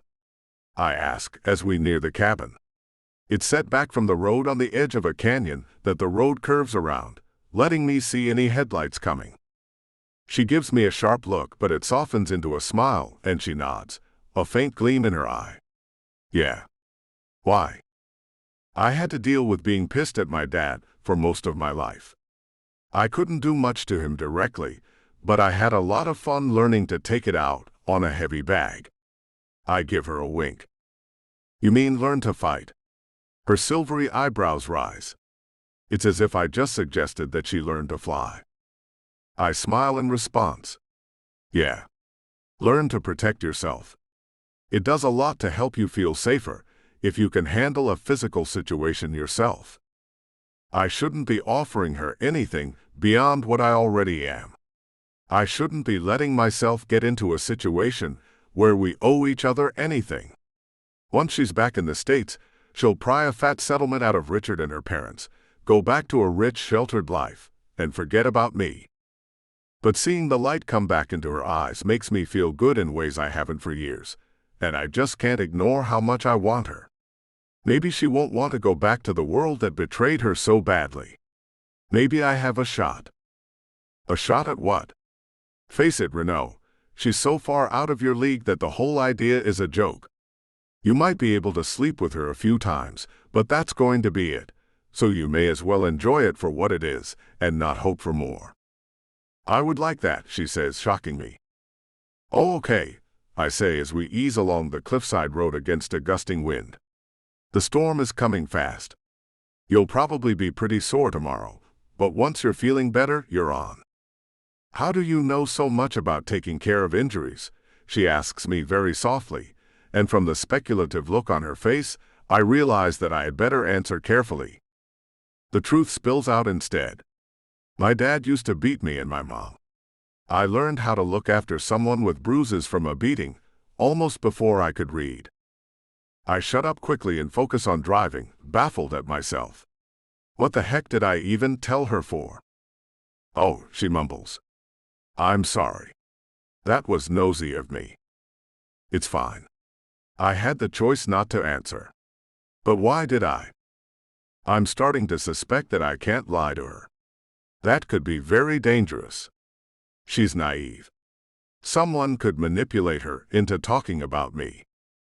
But when I look at her, my distrust and worry melt away, and I feel better. I've seen her at her worst, and she's still beautiful, attractive, adorable. I want so much to show her how I feel, in the most physical way I can. Finally, we pull off the mountain road and up my steep driveway, which I've set with logs to help the climb. It's a teeth-rattling, bumpy ride, and I reach over to steady her with my arm across her shoulders. She clings to my arm, and I feel her heart beating fast, but she doesn't make a sound of complaint until we pull up in front of my cabin. It's a traditional Cuban farmhouse, stucco and plaster over heavy timber, with a pillared covered porch in front and back. The roof is heavy palm thatch over half-pipe shingles, and the walls are painted a dappled green that blends into the surrounding forest. The moment I turn off the engine, the chorus of barks starts up. Half a dozen burly forms burst from the forest and surround the car, tails wagging furiously. Guess I should have warned you about the dogs, I start to say apologetically, but she's already squeaking happily. Oh my gosh, you have doggies. They're so huge. Are they friendly? I chuckle and shake my head. Damn, she's cute. Yeah, they're all rescues, but I socialize them pretty good, and you mostly have to worry about slobber. She rolls down the window and sticks an arm out, and immediately she's being snuffled by the 4 littermates. Oh, hello, boys. She beams back at me, black eye or not. Where did you get them all from? Fighting ring. This place's old owner and I rescued the litter and the mom and dad all at once. I gesture to the 2 biggest dogs, a brindle and a white with black spots over her eyes, who hangs back a little. They still remember a past life of less friendly humans. Are they pit bulls? She sticks her head out and gets tagged right in the face by cream-colored Bailey's tongue. You. She starts giggling as she wipes off slobber. It makes my smile even bigger to hear. The local fighting dogs are mixes of pit bulls and an old breed that looked like a mastiff. They're real good dogs, same as Pibbles, but like them, they got a bad history thanks to humans, and they're way misunderstood. Sort of like pirates. Or at least this pirate. She nods and shifts the subject. So, you live up here full-time? She opens her door, the pups mill around, and she remembers to scoop up her purse full of jingly jewelry before turning to start getting out. When I'm not on my live aboard, yeah. Bought this place off a crazy old lady who brewed and sold her own moonshine. Told fortunes too. I walk around to help Kara out. She unfolds stiffly from the passenger seat and lets out a tiny groan as she straightens. Ow. Whiskey-colored Jack whines and starts licking her ankles, trying to help. Ah. They're huge but sweet. Kinda like you. I stop short, fighting the grin that suddenly wants to spread my lips. Crap, that feels way too nice. Was that baby's first flirting attempt? Aw. Aw, thanks. I'm sorry, did I embarrass you? She's blushing, hand trembling in my grip as I help her to her feet. Nah. I just figured I wasn't your type. The grin loosens, and I see her eyes light up at the sight of it.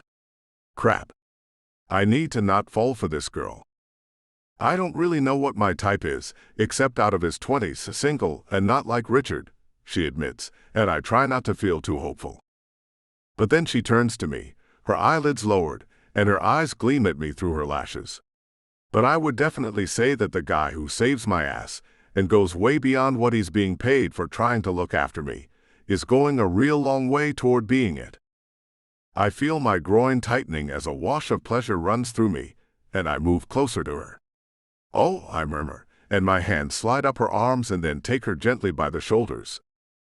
2 seconds later, 400 collective pounds of dog crashes into my legs from different directions, and I nearly lose my balance in a sea of milling, wagging forms. Ah, hell. Come on, guys, you saw me this morning. Hey, they missed you. She smiles gamely and starts limping for the front porch while I deal with the dogs. Her limbs stretch out as she walks, lengthening her stride until she can climb the shallow staircase in one go. I grab my bag out of the back, along with a tennis ball that I throw to send the pack galloping back off into the underbrush for a while as I follow her in. Maybe I'm crazy to bring her to my private place. Right now, though, as I watch her in those cute little shorts as she walks up my porch stairs, it doesn't feel that way. Inside are 3 rooms, walls all smooth white plaster, heavy beams exposed and floors tiled in white, maroon and blue thistle patterns. There's a gun safe on one side of the front door, and a chest cooler on the other. I grab each of us a cold long neck from the ladder, and follow her toward the low, broad wooden couch with its thick saddle leather seats. She sits as the dogs trot inside, claws clicking on the tiles. I leave the door and shuttered windows open to let out the stale, warm inside air, and turn on both of the floor fans. It'll cool down in here soon, I declare as I flop down on the other end of the couch and hand over one of the beers. Thank you. She struggles with twisting off the cap, and I lean over and do it for her, enjoying the tingle as our fingers brush. When I start to scoot back, I find Malibu quietly panting on the seat where my butt had been. Oops. Hey girl. Good dog. Staying where I am, I give her a tickle before retrieving my beer and joining Kara in a long, bottle-draining drink. I don't know if Kara moves in under my arm first, or whether I stretch it out and brush her shoulder with my fingertips.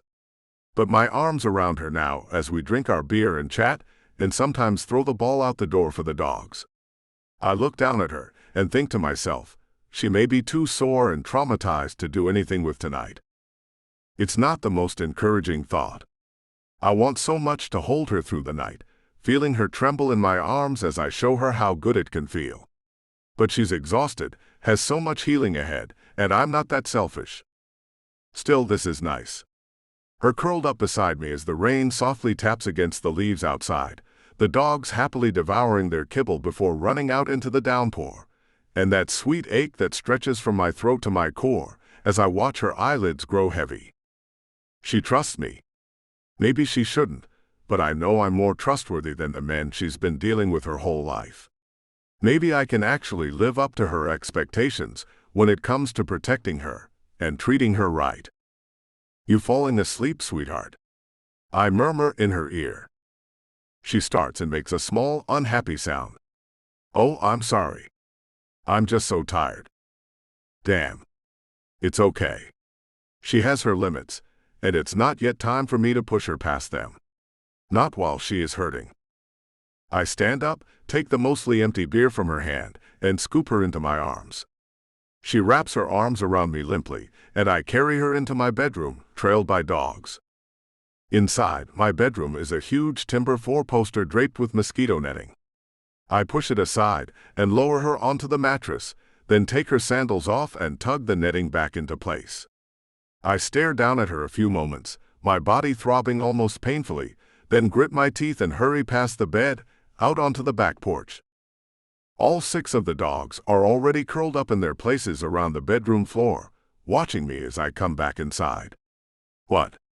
I grumble at them quietly as I go to shower and change. When I come back in sleep shorts, yawning my head off, I have every intention of passing by on my way to the living room couch. But then I see her sleeping with her hair spread on my pillow, and I have to stop and look. She looks like a slightly broken angel, the bruises like shadowy fingerprints on her pale skin. The flash of her throat and softly moving bosom catch my eye. When she rolls over, I realize she's taken off her shorts for comfort's sake. I end up climbing in there with her, lying on the unoccupied side of the bed while she nestles next to me, breathing softly. I watch her sleep and wonder at the simple pleasure of doing so. Then, a little frustrated and weirdly happy, I drift off myself.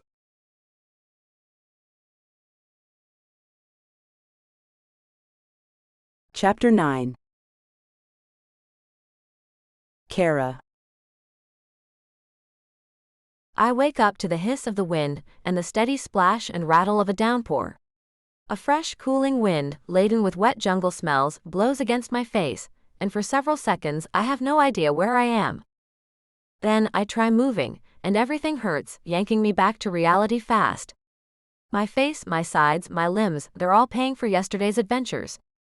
But I'm alive.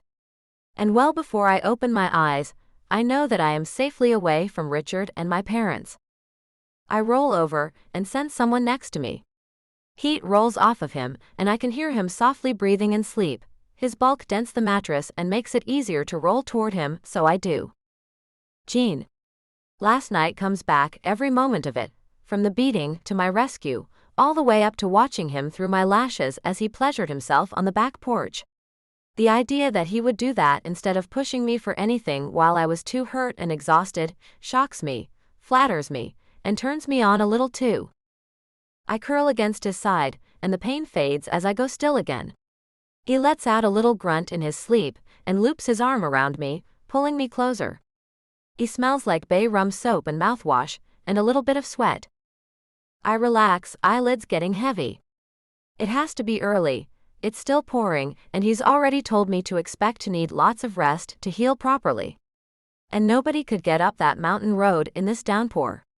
We're cut off, but he's got food and fuel stores, and gallons of water are pouring into his cisterns as I listen. We're safe. No one can reach us here. I'm just settling back to sleep when a thought runs through my head. completely unwanted, and leaving behind a chill that shocks me awake again. That was what I thought when Richard and I were finally alone together. I thought it was a wonderful idea to be isolated with him. Then he took off his mask and turned into a monster. Will Jean do the same to me? No, I mumble very low, and he stirs slightly. I can't believe it. Not Jean. But the jolt of adrenaline that runs through me at the thought has woken me up for good. Damn. I draw away from him gingerly, push aside the mosquito netting, and get up. All 6 dogs are curled up on the floor. The white one with the black patches over her eyes, and the cream-colored one who had slobbered on me first, immediately get up and follow me into the living room. I give each of them a careful head pat as I scoop up my shorts and step into them on my way out. Who is this Jean guy anyway? He's a pirate, he's a dog lover, he's friendly, he's got a soft spot for mistreatment survivors because he was hurt himself, and his best friend is a slightly fussy technology expert with a great love of good clockwork. I like Jean. I'm attracted to him. It doesn't mean that I know him. But he really has done a lot for me, and apparently expects nothing in return but the money we agreed on. The watch he's already taken will more than cover that. I buckle my belt around my hips and step into my sandals as I walk toward the front door, shadowed by dogs. So he's fair, he's kind, and he's paid. And he wants to sleep with me, but is too thoughtful to push the issue when I still feel like hell. I like that. It's the opposite of Richard. The rain has only intensified overnight. It pounds hard on the roof and the ground outside. I go out onto the front patio with the dogs and understand at once why Jean tarped his Jeep before going to bed. The ground has turned into a mud pit at the base of the porch stairs, and I can only imagine what the road up the mountain looks like. If I can trust Jean, I'm not stranded. I'm safer than I would be with the roads clear. But if I can't, then I am just as badly off as when he found me crying on the deck of Richard's boat. I decide to trust him for now. I need to feel at peace for a while, even if it's false hope. I'm too exhausted to be constantly on alert. My mother always kept me out of the rain, telling me my hair and clothes would get messed up, that my makeup would run. She always drew me back from climbing rocks and trees for the same reason. As I look out at the rain pattering the stairway, I imagine what she would say. Oh no, dear, don't dance in the rain. You will ruin your stockings and those lovely little shoes. You're a girl. You have to look pretty so people will like you. Stop that. Shut up, you Stockholm Syndrome-addled skank, I growl under my breath, shocking myself a little.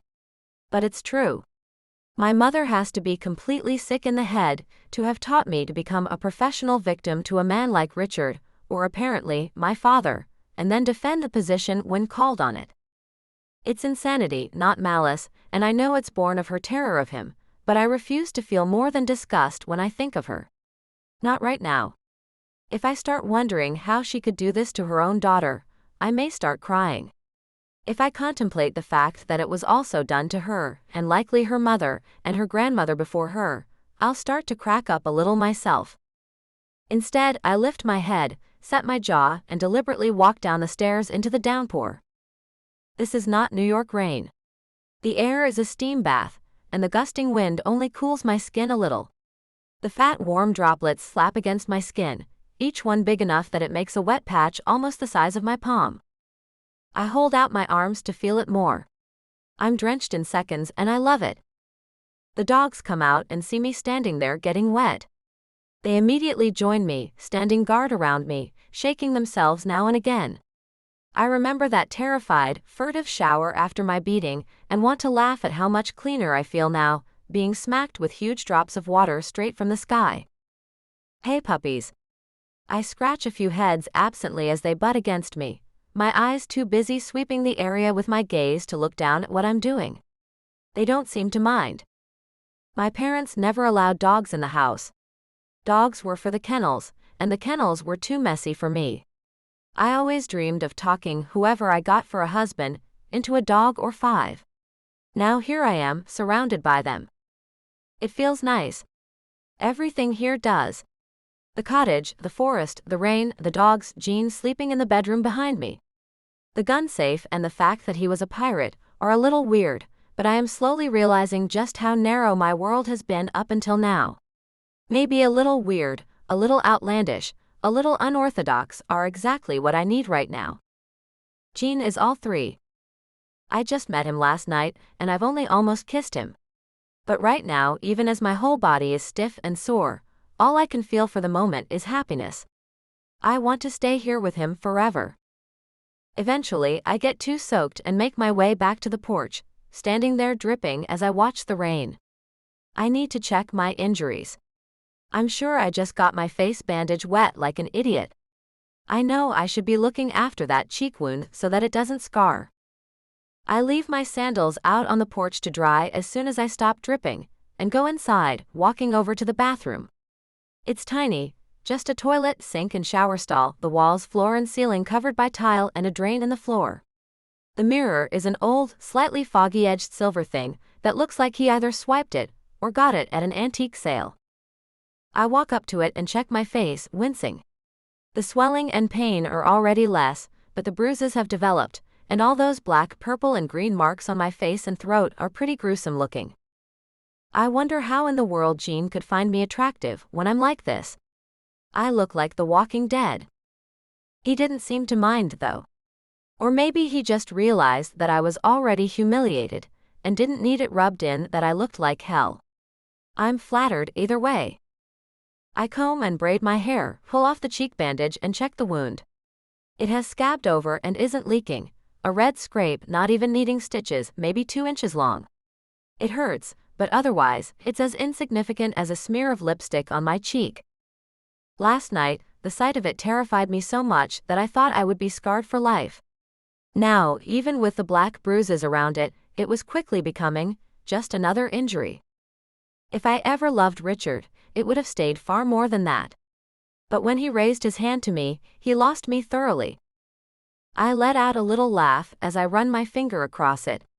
No point covering it again unless Gene told me to, now that the wound was scabbed over. It would be gone in under a week, and the bruises with it. I'm gonna be fine. I really truly will be fine. Gene will help me and not betray me.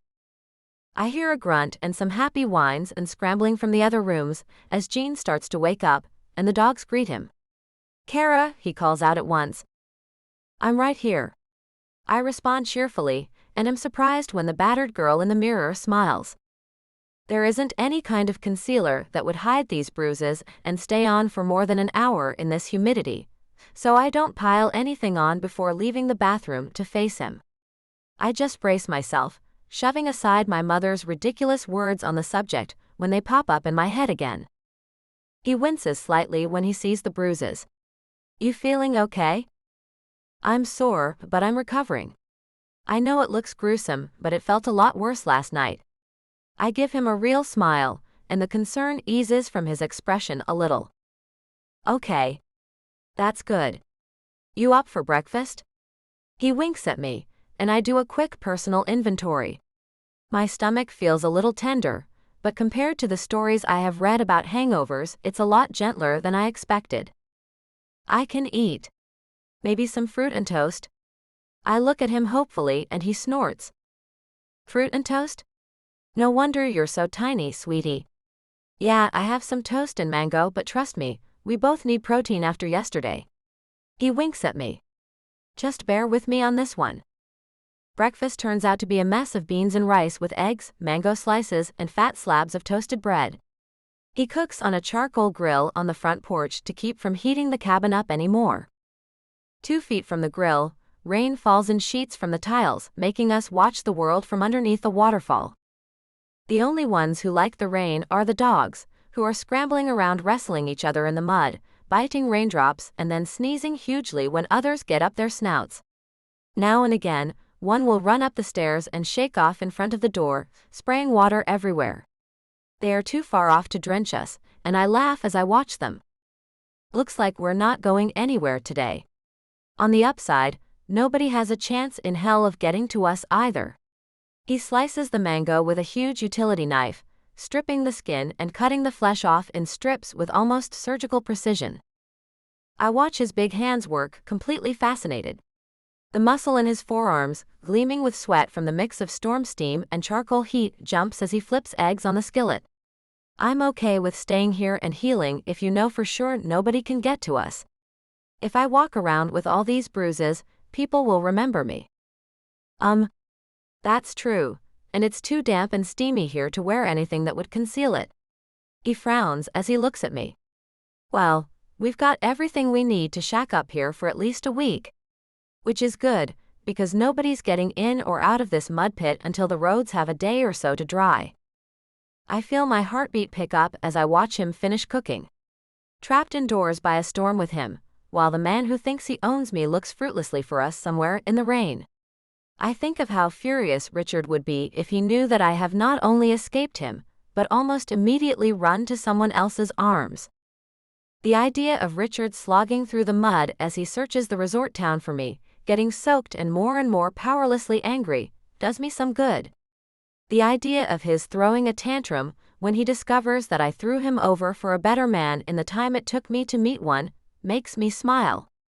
But better than either is the knowledge that he can't stop me. I'm okay with that, I say brightly as he starts filling our plates. The realization is setting in. If Richard ever sees me again, he will be in shackles and wearing a prison jumpsuit. I'm free of him. And the guy who got most of the credit for it is cooking me breakfast, half naked, while I wear one of his silly beer slogan shirts while my own top dries under the porch eaves. You're smiling a lot more today, he says, and I feel my cheeks warm a bit more.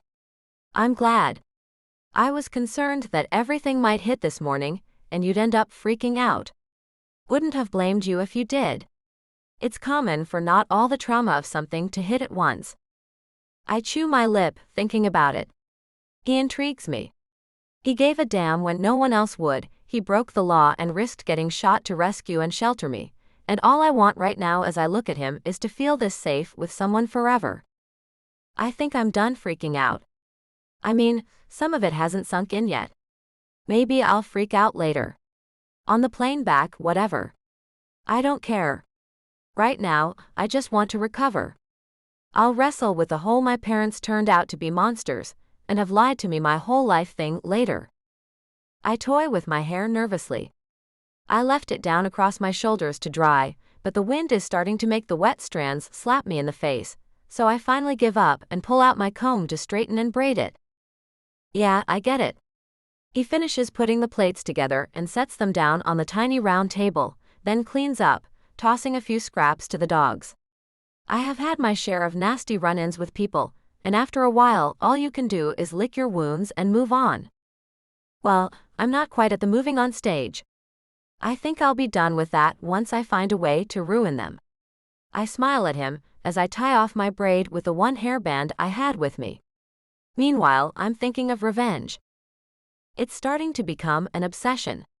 Now that I have realized that the father I idolized and trusted and the mother I loved have been grooming me as a commodity the entire time with little care for my feelings or needs, I want blood.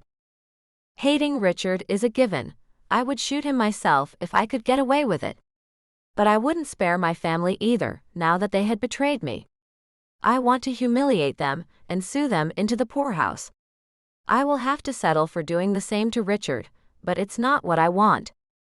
When I think about what he did to me, and what they said, I say slowly as I work hard to finish my French braid, I feel like they have stolen my life away from me. I was raised to be this thing they traded to Richard literally as part of a business deal. The press calls you a princess, he says thoughtfully as he banks the coals on the grill.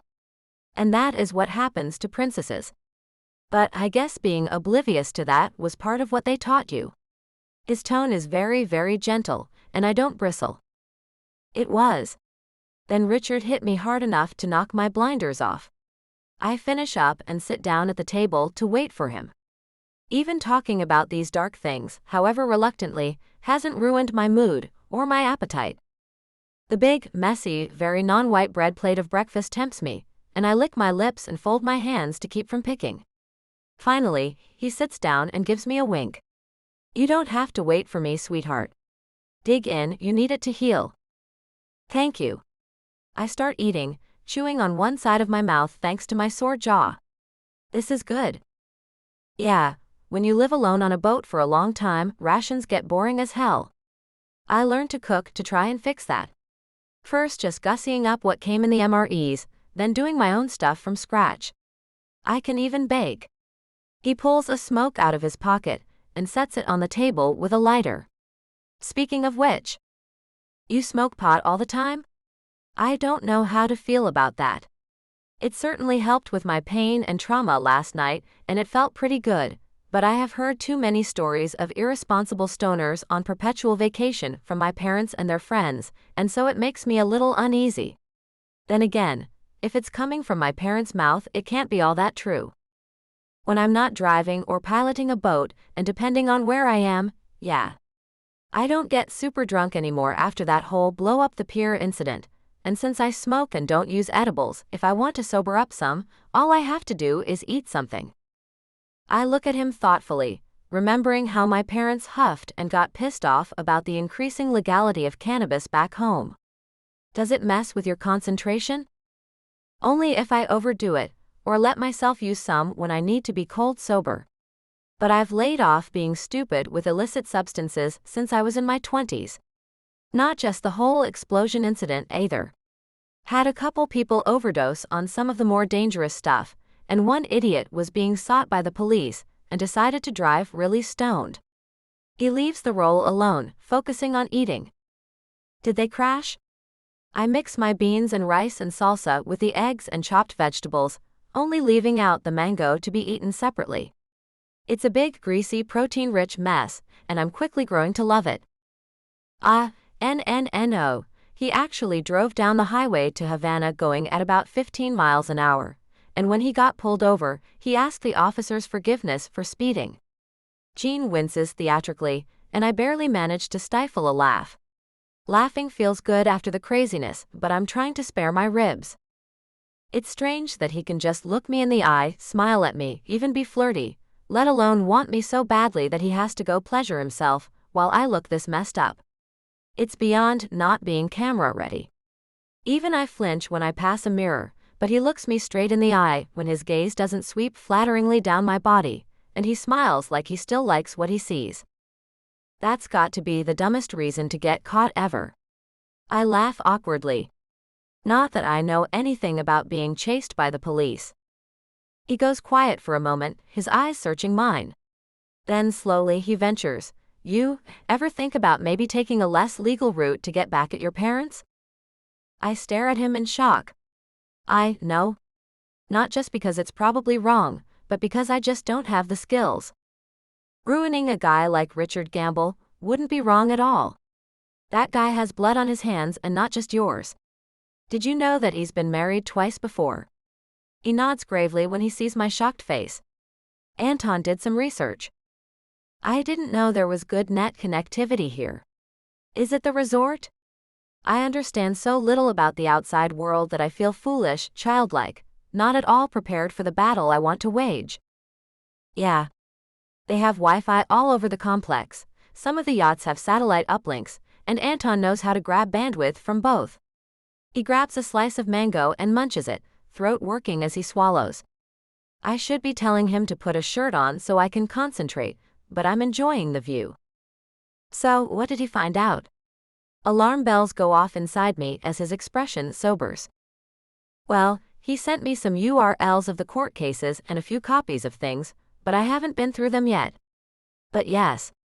Richard has been married twice. Both of them mail-order brides from Eastern Europe, both of them married to him less than 2 years. He looks at me solemnly. My blood is suddenly running cold. What happened to them? The mess on my plate suddenly looks inedible, and I set my fork down. He sighs through his nose and looks away from me, then back, his expression thoughtful and a little sad. Look, you still need to recover from the crap he did to you, maybe. Just tell me, okay? I urge quietly, but manage to keep eye contact. Crap. Okay. He looks longingly at the smoke, but leaves it where it is. Both of them disappeared mysteriously during one of his yachting trips. One was supposedly lost overboard in a storm, and one of them he claims ran off with one of the staff when they stopped at a resort. That's what he said? I am staring at him now, breathing through my mouth, my throat and eyes getting dry and my heart pounding coldly inside of me. That is the story he sold to the police and the press. No bodies were ever found, and neither women had any relatives or local friends to push for any follow-up. The press let the matter drop, and eventually so did the police. He keeps staring at me meaningfully. He thinks it's something else. Slowly, it dawns on me. The police and press didn't lose interest, they were bought. Oh gosh. I understand why he's brought this up. I want to use the system to punish the people who hurt me. A system which was built for rich, amoral people like them, where they have more power than I ever will. He knows it won't work. That is why you asked me whether I thought of going outside the law to punish them. Because you know that doing it within the law won't actually work. I wipe my eyes. He fishes out a rumpled package of tissues from his fisherman's shorts and passes it over, and I mop my face with one of them. The bruises and scrapes sting, but I barely notice. What do? I mumble. You're asking me? He stares at me speculatively, pursing his lips. Use the internet. What do you mean? I think I know, but I want to hear it from him. It's simple. If you can't use the law to take away their money, use hackers. If you can't use the press to damage their reputations, spill it all over social media. You don't have to be scared of consequences if you're smart. He licks his lips and looks at me with concern. We could talk about this later if you want. We probably should, I say as evenly as I can, choking down a bit more of my breakfast. Thank you for the advice, but this is one thing I'm really going to have to think about. I really like Gene. I want to learn a whole world of new things with him. I want to smoke and drink beer with him, and I want to hang out with his dogs more. But I don't know how deep I want to venture into his world. I sure don't know if I want to become a criminal myself. But it may be my only way to get revenge.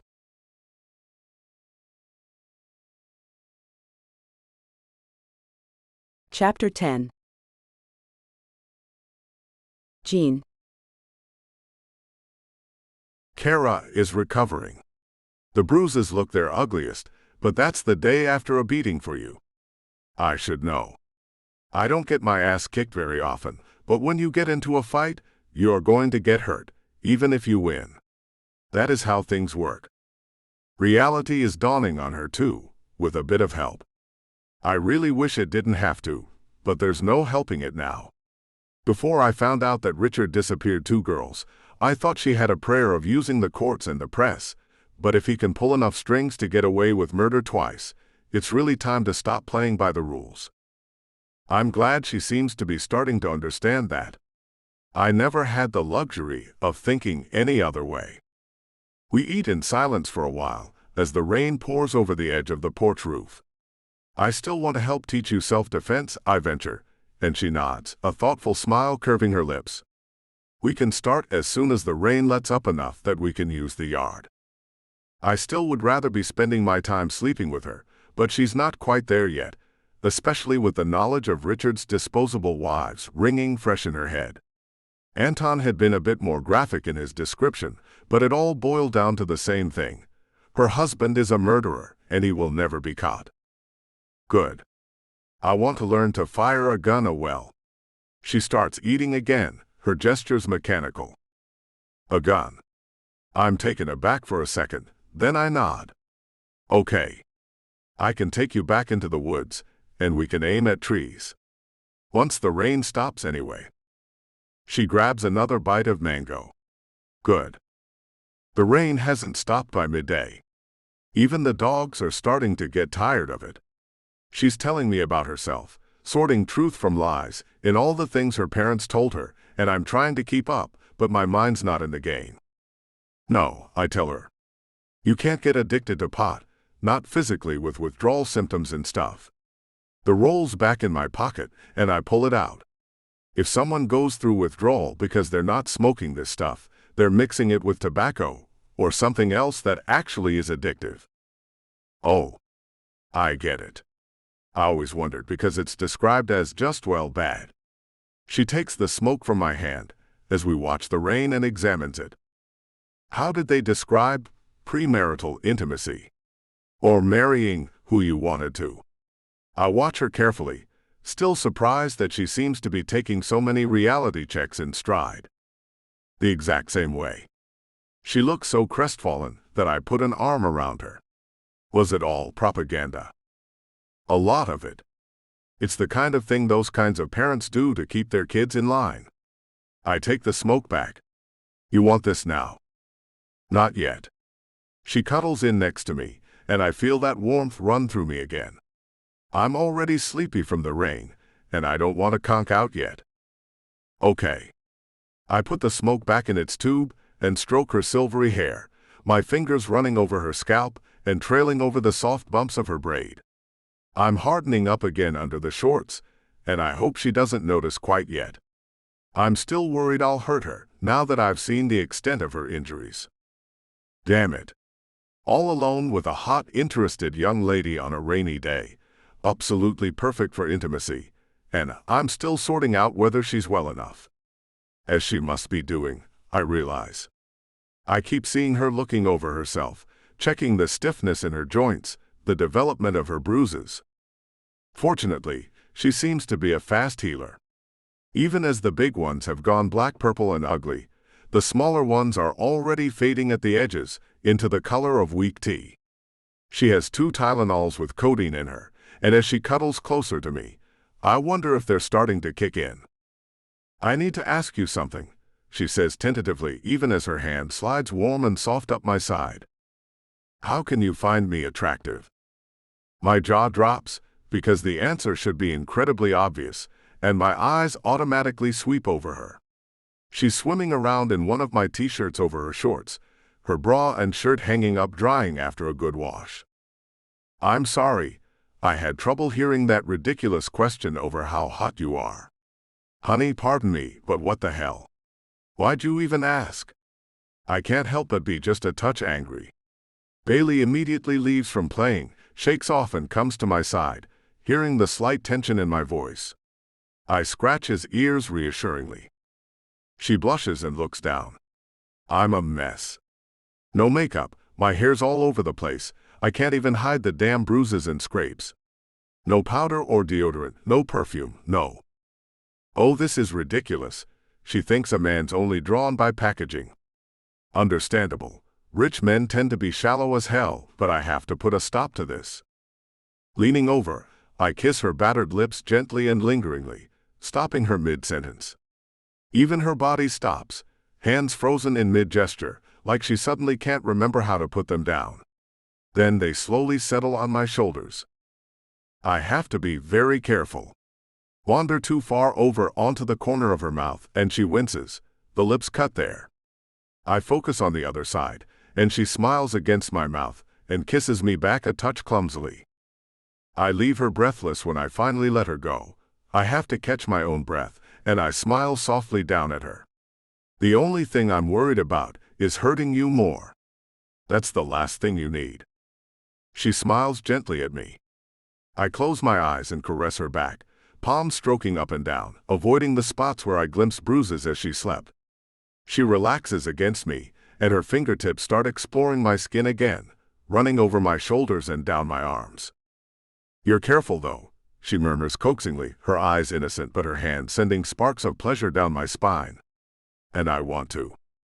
She blushes again even as she says it, and I suck air and just shudder for a moment. The dog next to me gets bored and wanders back to the pack, sensing the tension gone, and Alpha Dad distracted elsewhere. Very distracted.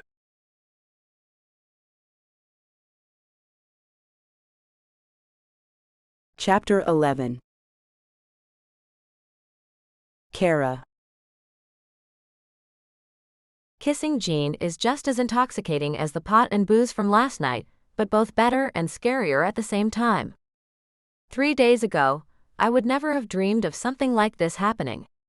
As the world of my past continued to unravel in the back of my head, I realize how shocked and ashamed I would have been had Jean shown up in my life and kissed me. My father insisted that I remain clean until marriage and save my kisses for my wedding day. Now I am giving them away brazenly to a man they did not pick. His smile is lopsided and audacious, and I feel the breeze tickle against my damp mound. Then his warm palm settles over it and gives it a firm squeeze. I squeal as the pressure sends a jolt of pleasure rolling down my body, leaving my back arched hard and my toes curling. I lie there under him, feeling a weird mix of triumph, satisfaction, and a tiny thread of terror.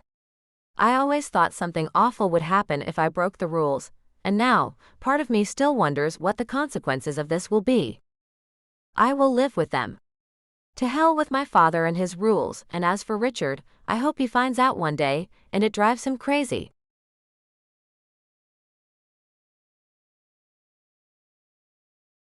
Chapter 12. Jean. I wake up with Kara curled in my arms, and immediately I'm all smiles.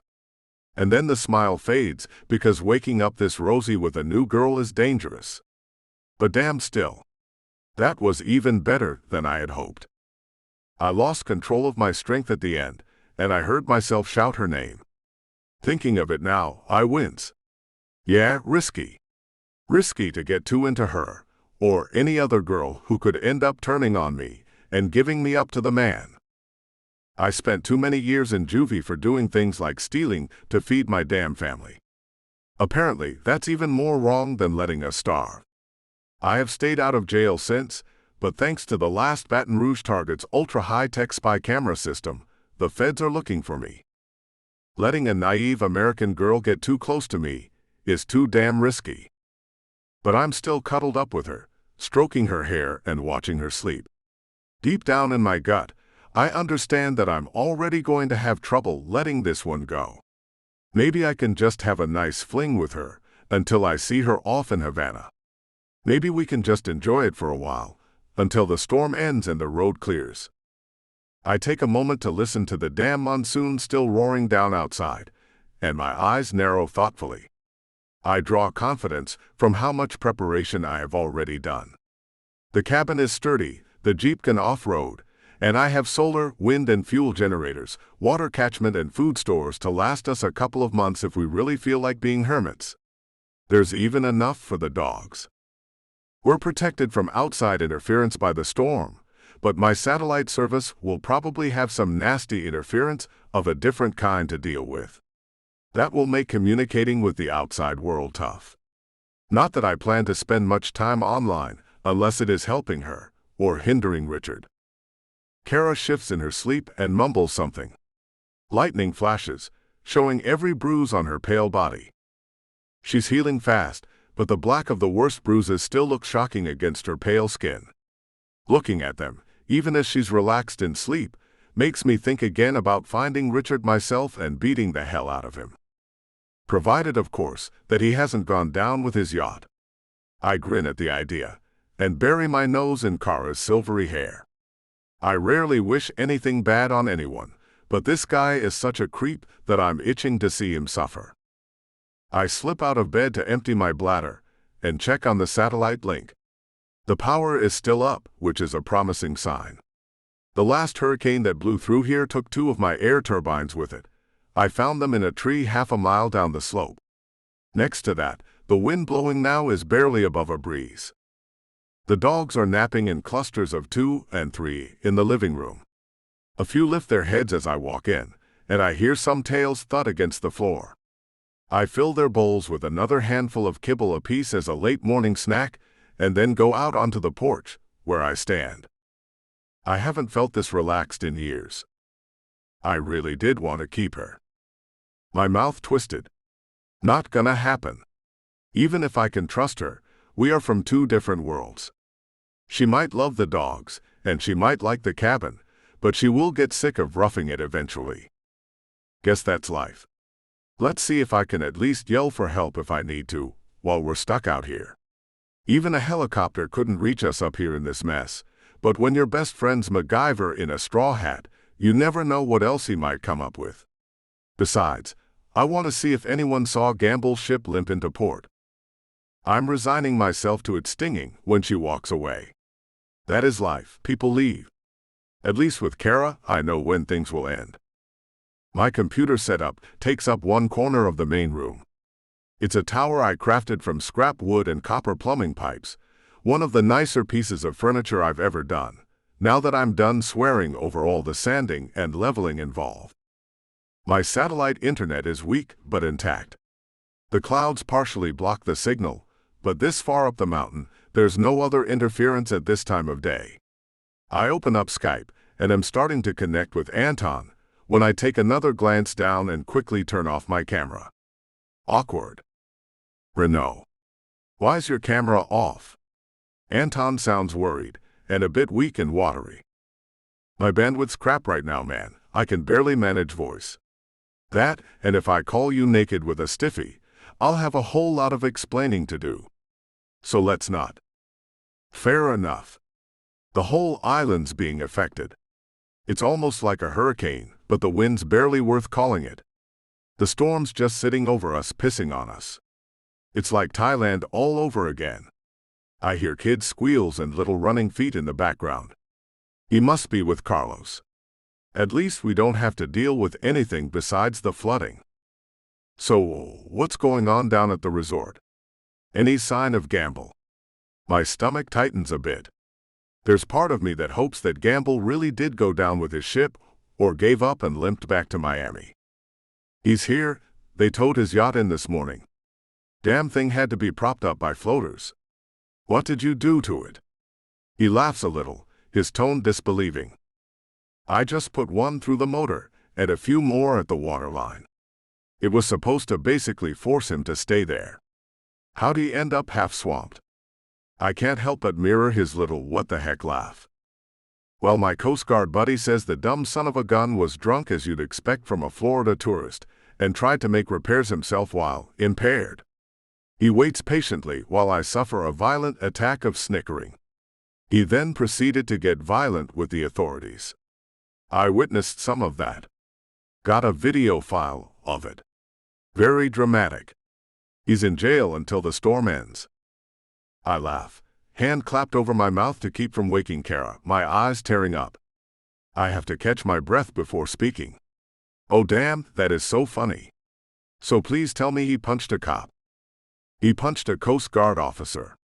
He coughs into his fist as I stifle more laughter. Kara is going to love this story. Send me the file. I don't care how long it takes me to download it in this soup.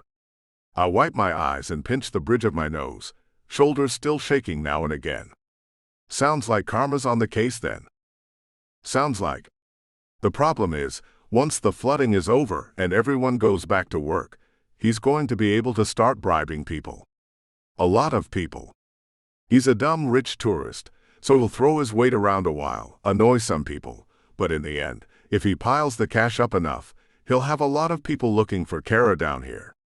Maybe in Havana as well.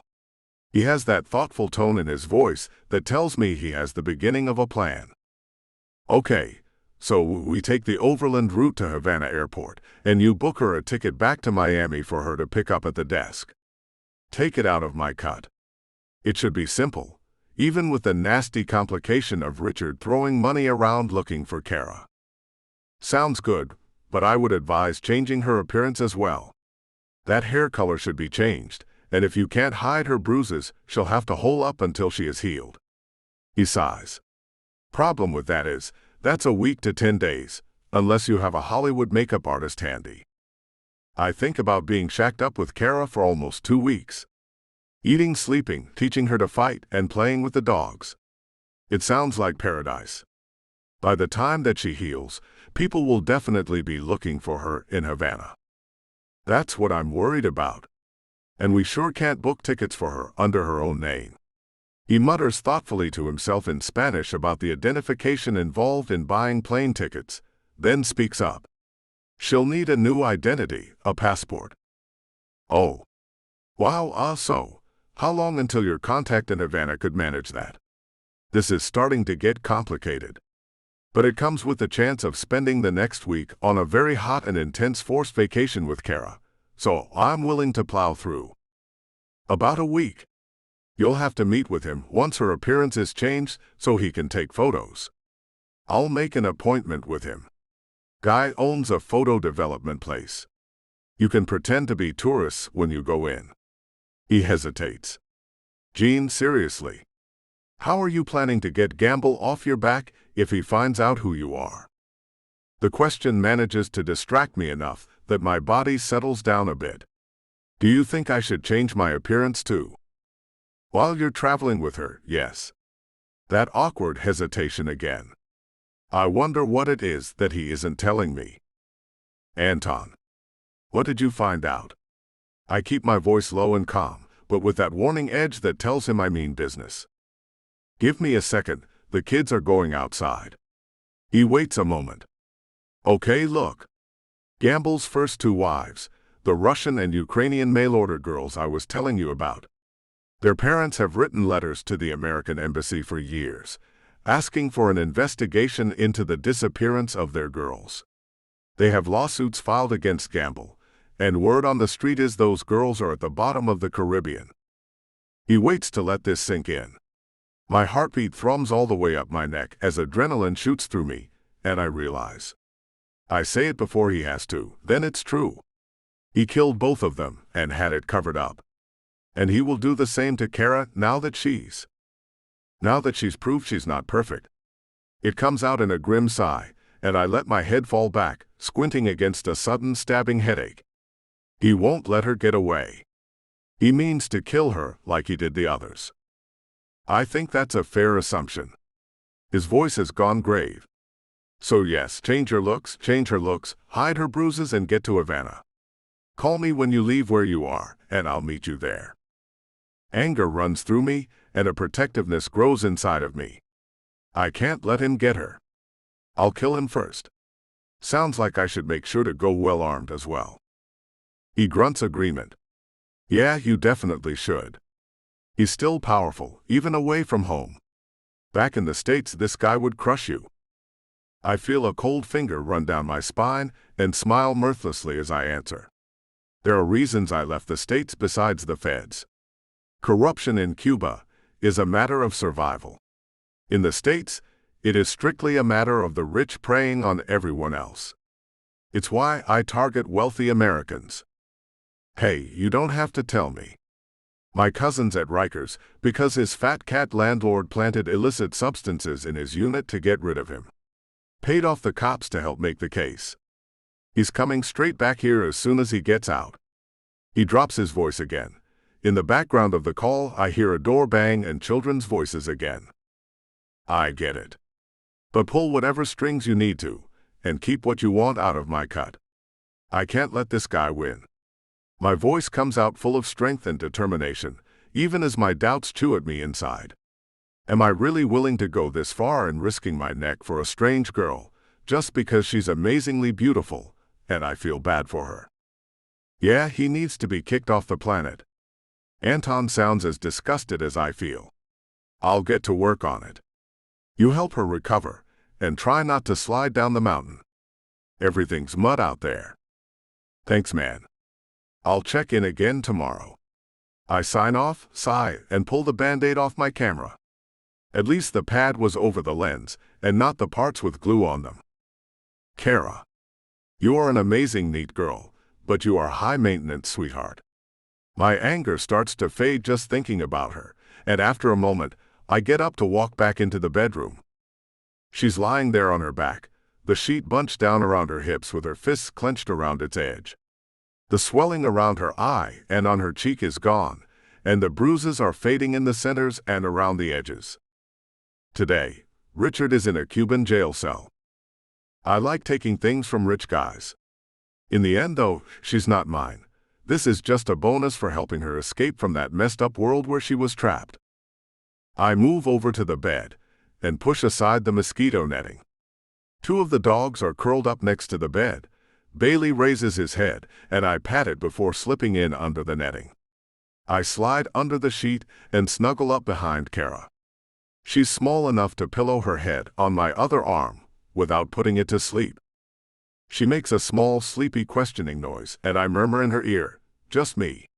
She relaxes at once, showing that she trusts me.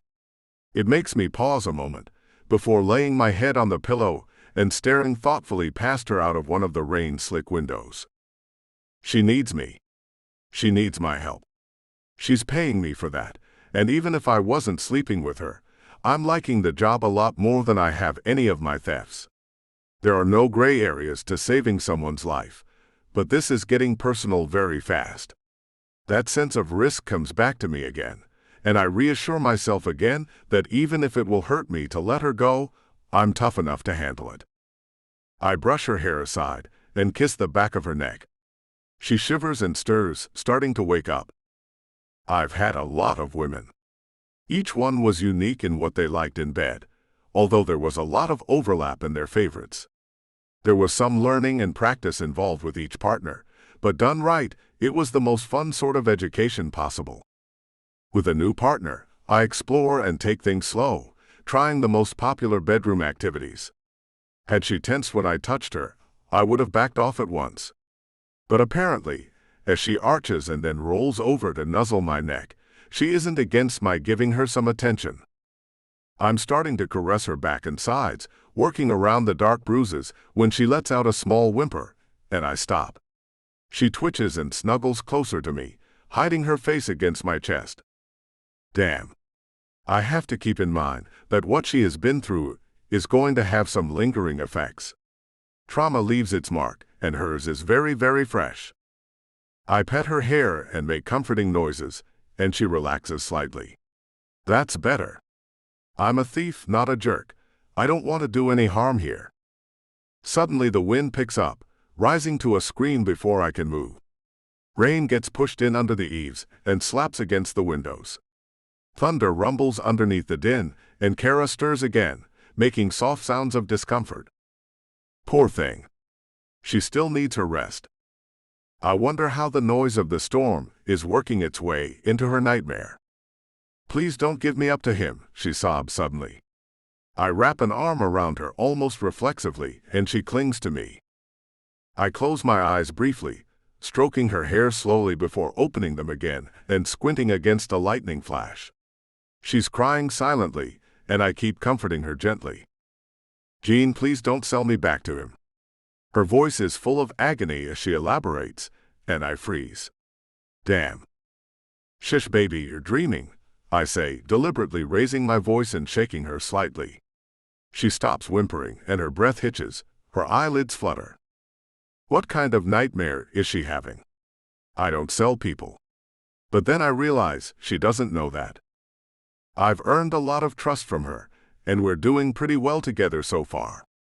But the last time she trusted someone, he beat her up. And the time before that with her parents. They pretty much did sell her to a man with a questionable reputation and a dubious marriage history. What nice people. If she's getting attached at all, of course she's going to fear betrayal. Same as me. This is risky for her too. I've been oblivious to that. After what has happened to her, opening up to anyone is inviting pain. I cuddle her very carefully while her shivers die down. The tears dry and her breathing evens out. I'm ready to wake her up if she starts crying again. But meanwhile, I'm not that frustrated, surprising myself. Curling up with her like this is actually really nice, once she stops having bad dreams anyway. What am I going to do with you? I think as I hold her. I was looking forward to a fling with her while we're stuck up on the mountain. But now I'm reminded that she has bruises on her heart right now as well, and I'm going to have to be careful of those too. Funny how right now, in this quiet moment, that doesn't bother me at all.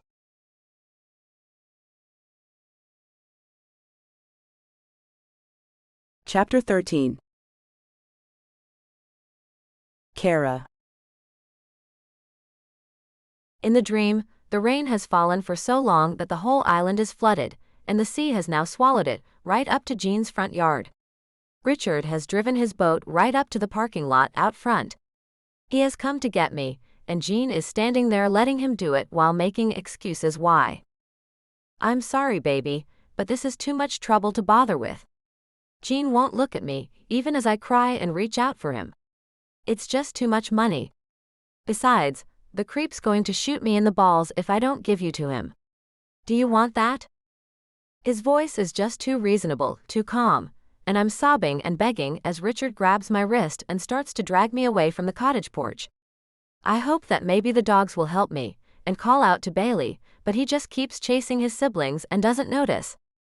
Gene stays on the porch and just keeps weakly, casually muttering, "I'm sorry."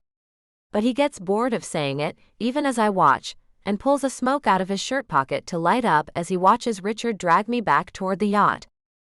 Richard laughs mockingly and Gene shrugs and turns his back. Just as I'm about to tumble into despair and terror, someone shakes me, and I hear Gene's voice in my ear saying clearly, "Just a dream." I blink, and everything around me fades a bit. My sense of touch reaches the waking world first, and I feel and smell Gene's warm nude body curled against me and the soft slight scratchiness of the linen sheet over us. His voice sounds in my ear again as he shakes me slightly. "It's okay, baby." Suddenly in the dream, Richard and Gene have switched places. I feel Gene's hand on my shoulder and see Richard standing far off on the porch, looking around as if he can't figure out what he's doing there. Surprise creep. Gene crows as we jump onto the yacht. The water is still rising. "Come on, pups," he calls, and the whole pack runs onto the yacht with us. We cast off and start sailing away as Richard screams impotently after us. I gasp awake just as the thunder rolls again and look around, disoriented, as I realize that the whole thing was a nightmare that turned a surprising corner on me. Gene is curled up behind me and smiles sleepily as he sees that I'm awake.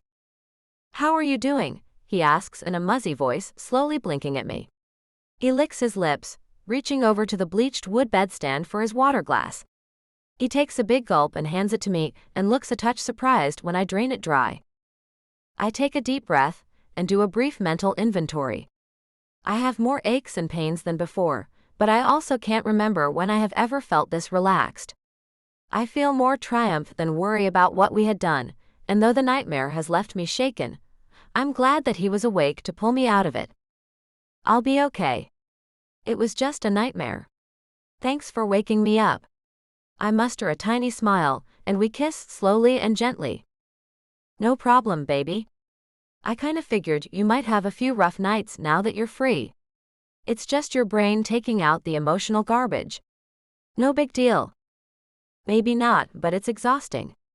I look around and yawn. How long was I out? We were both out for at least 3 hours. I'm really not surprised. We spent most of the night running around, after all. The corner of his mouth quirks up a bit, and he takes the glass from me and puts it back on the nightstand. Wow. I'm not surprised that he tired me out. Only the nightmare caught me off guard, and he helped me with that too. Any regrets? He asks me very, very gently. I look down at myself, lying nude and half uncovered beside him. No, I say slowly. Not about the intimacy, anyway. I can't shake the feeling that he's still hiding some things from me about himself, and I wonder why. Maybe he's just a very private person. Maybe he worries that if I know too much, I might find him less attractive. Maybe he's deep in the local underworld, and telling people about his work is too hazardous. Good, he's saying, and I focus back on his eyes. You hungry? Just thirsty. The water has taken the edge off of my thirst, but not by much. He hops out of bed and walks naked into the front room. I watch the watery light gleam off his sleek, well-muscled back and feel my mouth go even drier. The memory of what we did hours ago rises in my foggy brain. Remembering those frantic moments before my body had taken off like a rocket, remembering his harsh groans afterward, and the deep contentment that had made me fall asleep even as I felt him pick me up and move me further up the bed. No wonder I had anxiety nightmares about Richard. I just abandoned my wedding vows. It was deserved and it was my choice, but part of me still responded to the expectations my parents had set out for me. It's that part of me that I have to figure out how to silence. He comes back with some clear, slightly fizzy drink with mint leaves and lime slices bumping the ice cubes. There's no booze in this, drinking first thing will make you queasy. I nod and take the cold glass, gripping the slippery surface with both hands to keep from dropping it.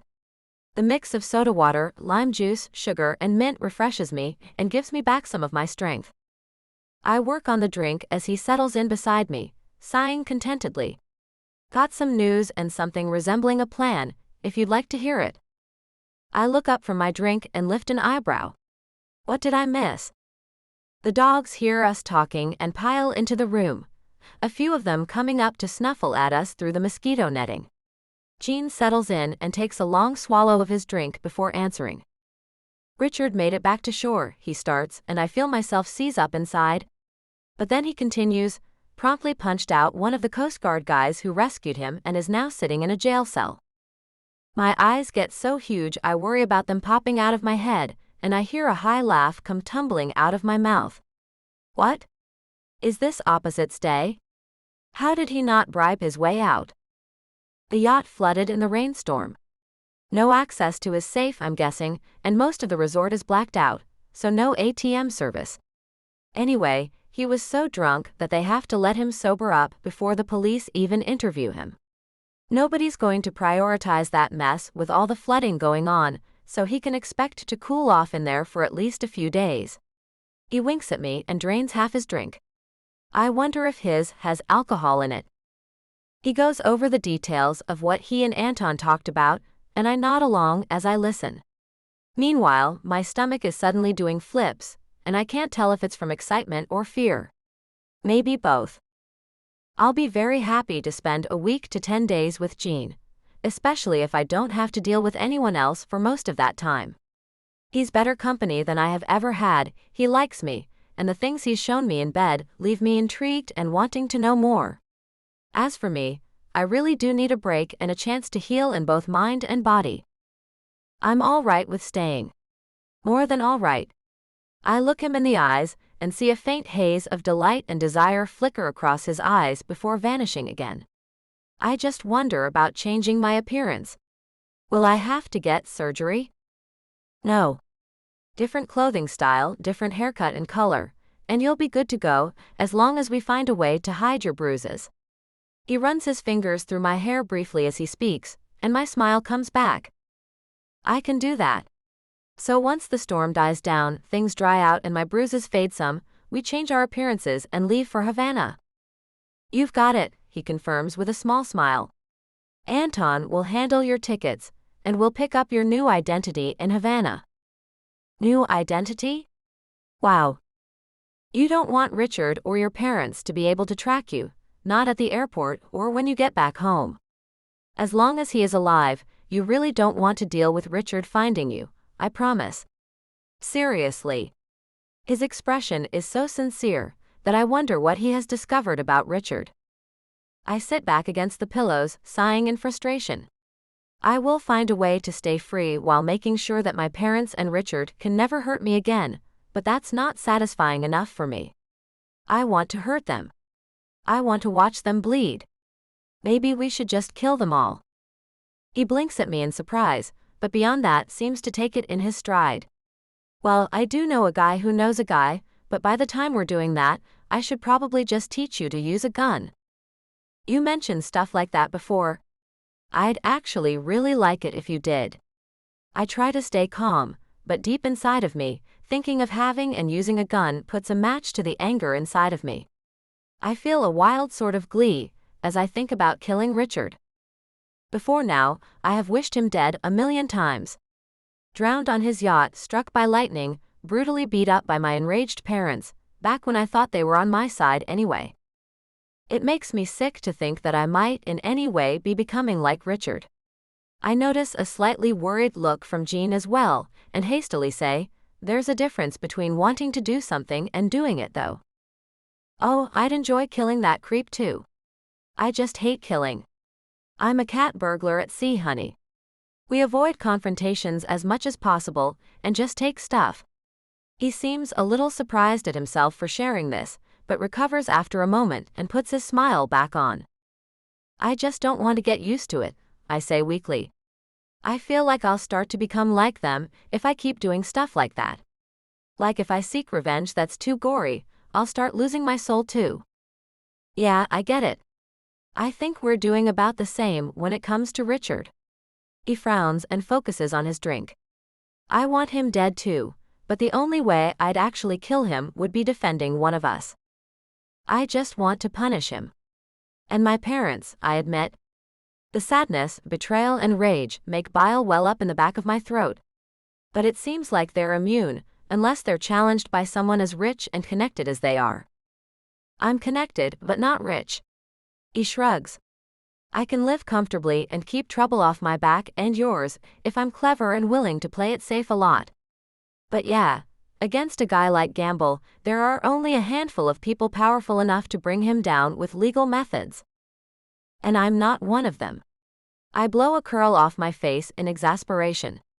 But what if I give up trying to use legal channels to get at him? I ask in a low, intense voice. What if I decide to go outside of that after all? Well, like I said, there's hacking them, ruining them on social media, releasing their dirty secrets to the public, doxing. He walks two of his fingertips over my shoulder, and I giggle, relaxing a bit from my obsessive mood. So, use outlaw tactics, mostly online? I turn to him, taking another sip of my drink. The ice in it is melting fast, even in the middle of a rainstorm. They might not be as satisfying as ruining them while keeping the moral high ground, but you'll have that no matter what you do at this point. So in short, in my opinion. Damn it. He shrugs. Don't let them get away with it, but keep yourself safe while you do it. The pain and sadness have died away now, the last gasps of the part of me that had believed in a loving family and husband. What replaces it now is the rage I felt before, but unfiltered and much, much closer to the surface. You're right, I sigh, running my hands up his chest.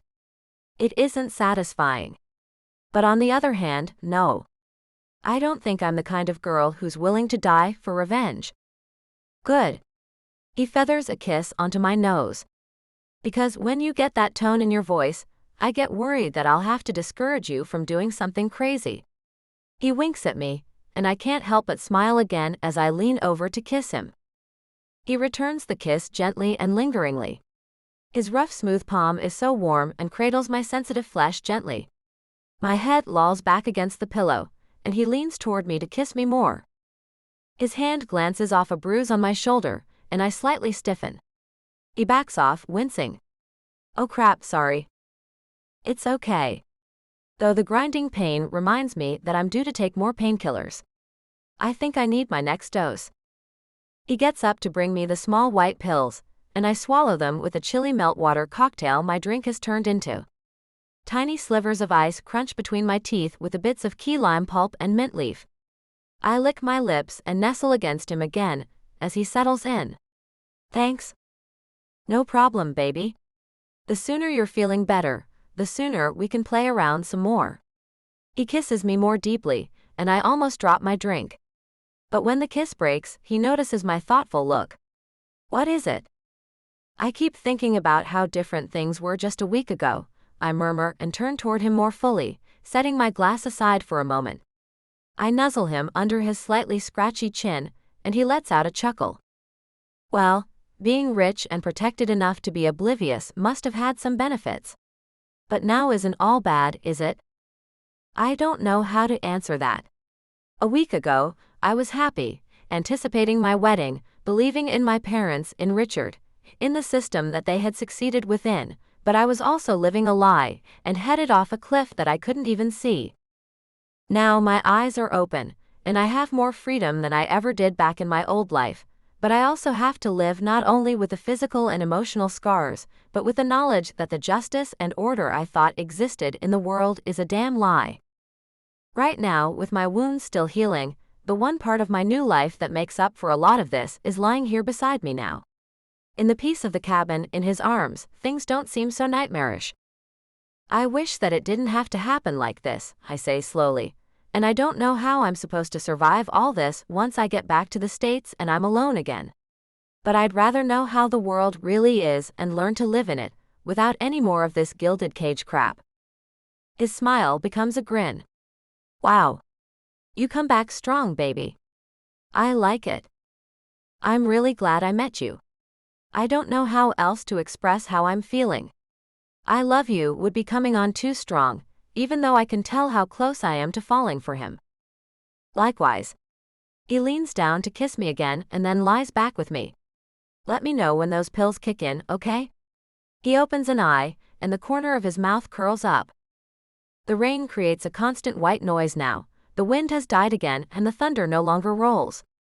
I watch him doze off in the semi-dark and can't wait for the damn painkillers to do their thing so that I can do Gene. He must have put white rum in his drink because he dozes off while we're cuddled up together. I watch him sleeping, his face relaxed, his long lashes innocent against his cheek and his broad chest rising and falling. I'm jealous of his peaceful sleep and am starting to feel better, so I think about interrupting his snooze. Of course, I really like him, so I figure I'll do it in the nicest way I can come up with.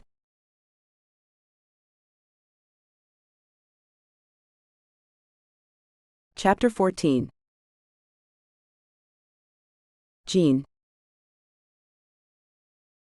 Okay. Now we've already gone over safety and maintenance. It's time to get down to business.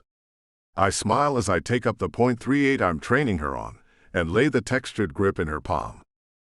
She grips it nervously and nods to me, looking across the tiny clearing to the target painted on a dead tree 20 feet away. It's a small triangle, maybe 4 inches across. Why are we shooting from so close up? She asks. Because distance shooting is for rifles. Self-defense shooting generally happens within 20 feet. We'll practice at certain distance intervals. 20 feet, 15, 10, 5, and 2. Once we are done with a few clips, we'll move inward. Good thing, I have an awful lot of ammunition. The rain stopped yesterday afternoon, leaving the ground so soggy we sank into it up to the ankle. Overnight and this morning, it continued drying up. I feel confident now that we can make it out on the road toward the highway, if we are careful and avoid any mud pits. Neither of us is eager to go. We've been spending the last 2 days getting to know each other, relaxing, eating, sleeping, playing with the dogs, practicing survival skills, and having a lot of intimate moments. Why leave yet? Especially when both the forger in Havana and Kara's healing body will take 4 more days to be ready. She turns to the target and holds the gun out in front of her in a not-bad weaver stance, feet slightly spread, both hands around the grip. I have to remind her again not to hold her breath as she pulls the trigger. The crack of the pistol startles me even when I expect it. Kara jumps slightly too, but her aim stays steady. A chunk of wood flies from the middle of the target. Good. I pat her on the back as she lowers the gun. What do you load in this thing? She asks me. She only knows the basics about firearms, but I've told her there are different kinds of bullets. Those are standard rounds, but I'm planning to get you hollow points once we get to Havana. I point at the target. Do 3 more. She fires obligingly, taking the time to aim between shots. All 3 bullets bite into the tree inside of the triangle, and I feel a swell of pride in her. But there's a problem, and I shake my head gently when she turns to look at me. You're going to have to learn to repeat faster than that. I know it hurts your hands, but you'll get used to it. My tone is gentle and a touch apologetic. What's so important about firing fast? She asks, inspecting the bullet marks inside the triangle. I thought I did pretty well. Look, hollow points are usually a one-shot stop, and you're really good at hitting your target, but a person can easily get to you with a knife from 20 feet away in the time you're giving them before your second shot. I give her an apologetic smile as she stares at me in shock. I feel bad having to explain to her that a gun isn't a magical protection talisman, just another tool which has to be used properly. A knife versus a gun, and the knife wins. She sounds horrified, and that's no surprise. How? All they have to do is close the distance and get inside the reach of your gun arm. You'll extend it out from your body to keep recoil from smacking you with your own weapon. All they have to do is get past that and go to town on you, starting with your arms.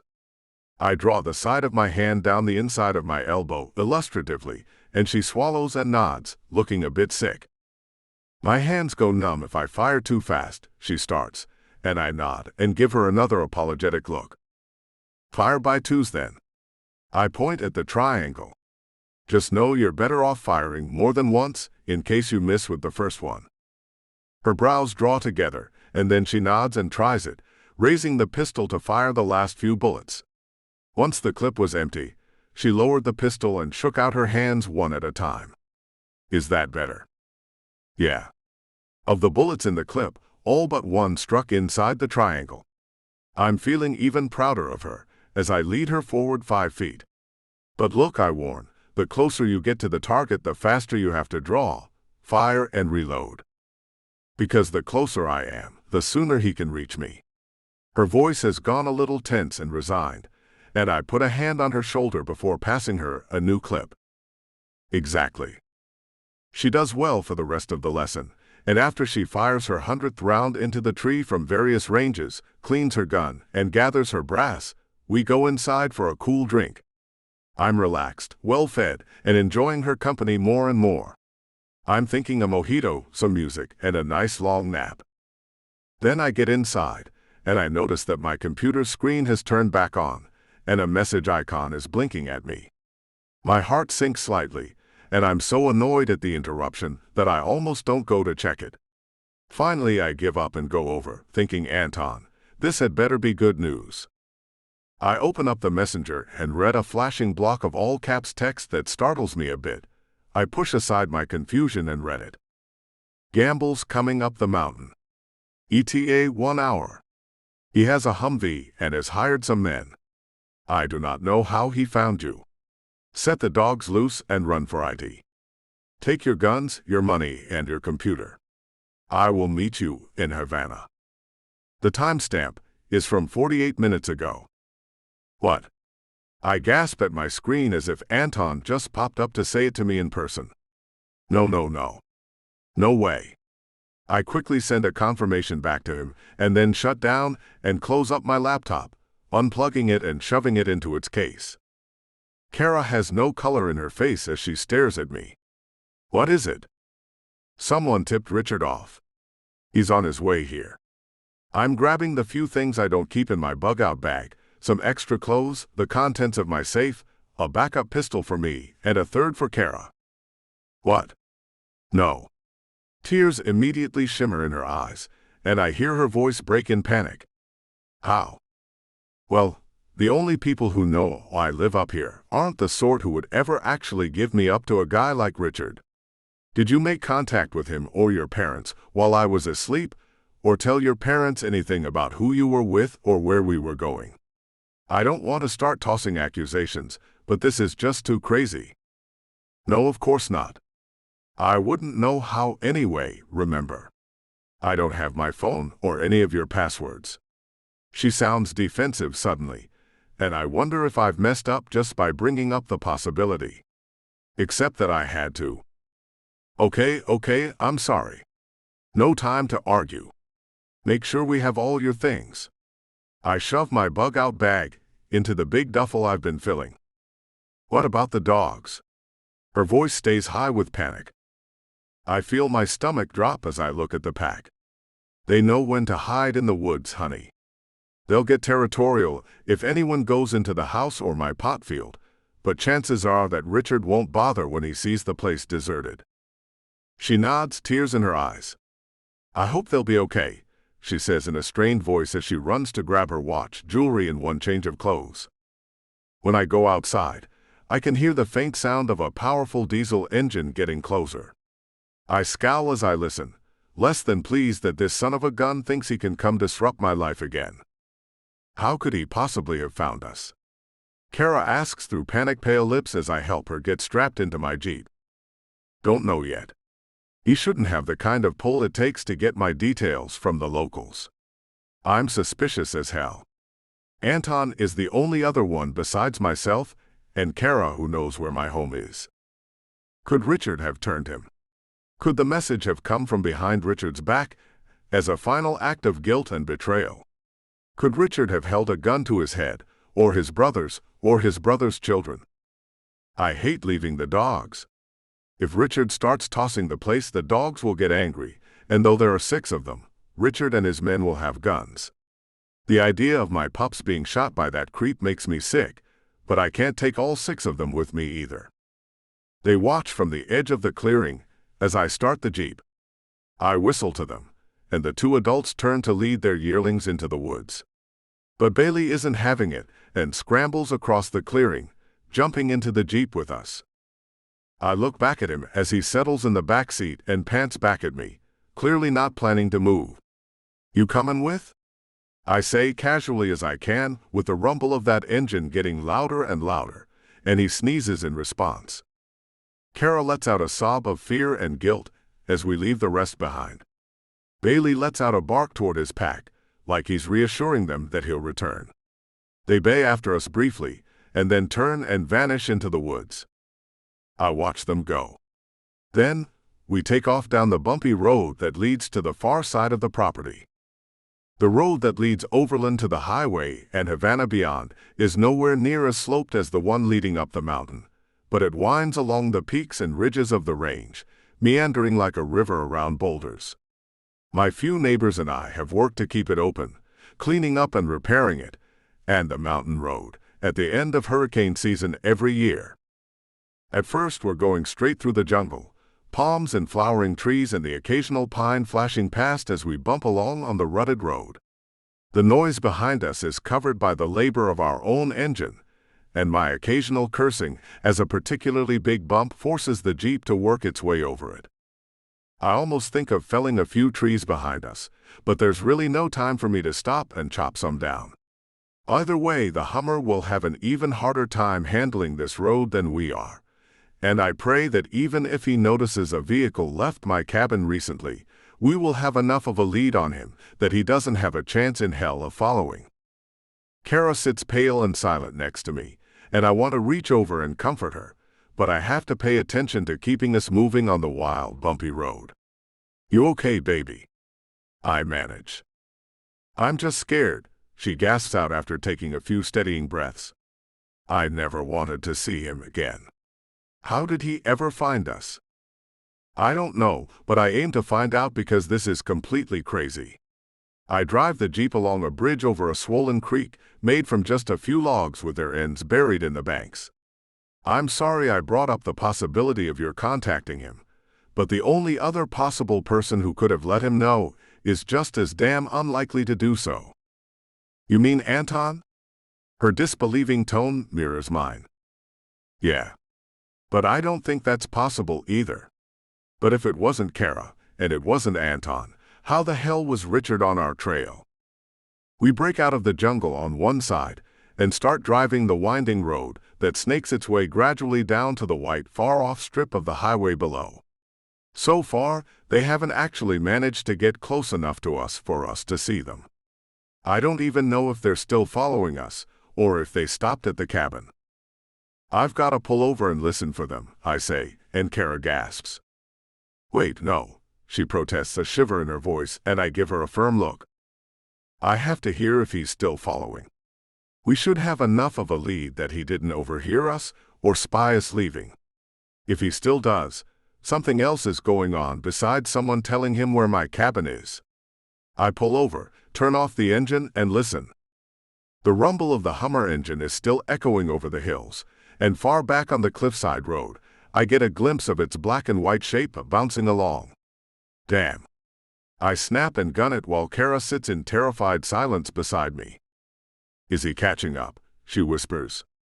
"Hell no, not with that thing. He can't take the rough sections as well, he needs more room, and he has to stop to refuel more. Hummers are for rich guys or military crews with a lot of scratch. It sticks out like a sore thumb in Cuba, where classic cars and other vehicles dominate the roads. I went for the modest-aged Jeep to blend in, and because it's worth twice what the Hummer is to a guy who sometimes has to make his own roads. Which makes it even stranger that Richard is able to follow me. "Good," she mumbles and sniffles. She's still very frightened, and I can't blame her as I pull back onto the road and hurry off. I don't want to confront him. We shouldn't have to. I should have lost that vicious creep the moment I left the resort. I'm baffled, infuriated, and a little worried myself. I can take 4 Richards in a fight, and I'm comforted by the fact that there's only one vehicle.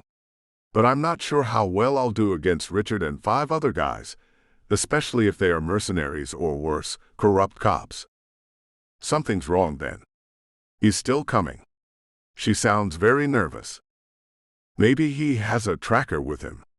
Someone who noticed that a car left recently. Maybe it's intuition or dumb luck.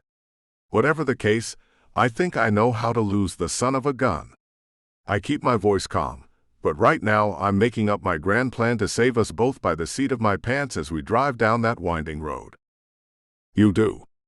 A note of hope enters poor Kara's voice. I won't be surprised if she needs to cry on me later. I don't mind, as long as she doesn't fall apart in the middle of a survival situation. That's where I would have to draw the damn line.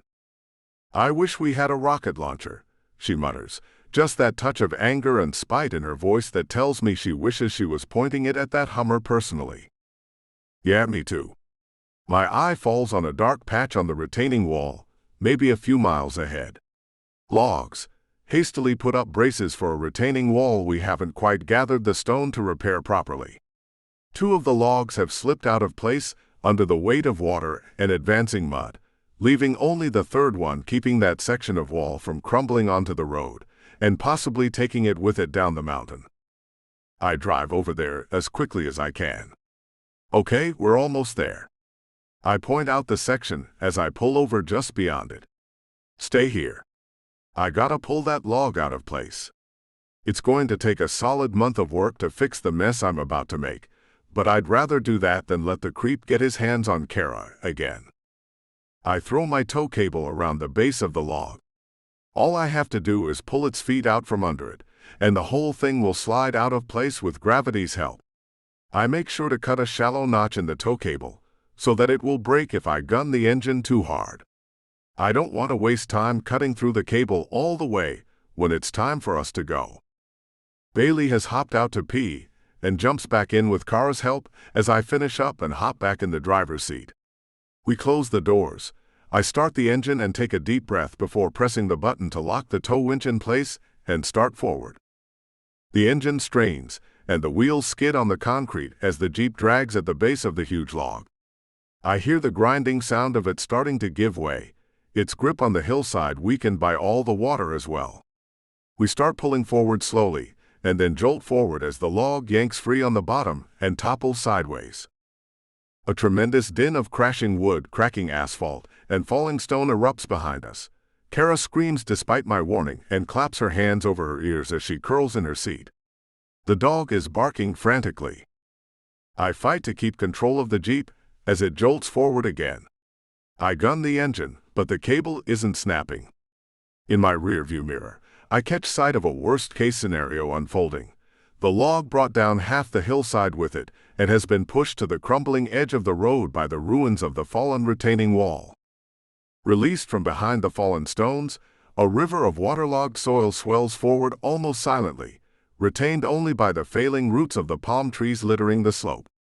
Wood cracks, sod rips open, the wall of earth spits out a few stones, and then rushes downward, carrying the log with it like a twig in a stream. Suddenly we are being yanked backwards by the damn too sturdy cord, and dragged closer and closer to the landslide in progress. I slam the button to release the winch, and hear it start whirring as I gun the Jeep forward. Kara is beyond screaming now, silent and wide-eyed in the seat as I fight to save our lives. I glimpse the taut line of the steel cable stretching back into the mess behind us, and pray the damn thing will snap if stretched hard enough. The notch in the cable has failed its purpose. I fight forward, the poor Jeep's engine straining and its tires screaming on the cracked asphalt. Suddenly we're free, the cable gives and the Jeep roars forward. I manage to regain control of it before it slams into the retaining wall, and we speed down the road. I quickly reel in the remains of the cable, not wanting it to catch on or damage anything as it lashes around like a tail behind us. I look behind us before we round a turn in the road. The Hummer is still headed our way, but there's now a landslide in progress between him and us. The Jeep is still in one piece, no one is injured or dead, and there's no damn way that Richard can follow us without backtracking to the resort. I did it, baby, you're safe. He's off our tail. My chest feels like it's swelling with pride and relief. As we slow down, I look over at her, smiling. My smile falls off my face at the sight of her, limp, head lolling as she hangs from her safety harness. I check her pulse, steady, but her skin is a bit cool. Not injured, scared so bad by my nearly botched plan to block the road that she fainted dead away. Damn, I mutter, focusing back on driving. The tips of my ears burn. I'm mortified. When she wakes up, I'll probably have a bit of hell to pay. I'm not looking forward to it. But at least we're alive, and for the moment we've shaken Richard.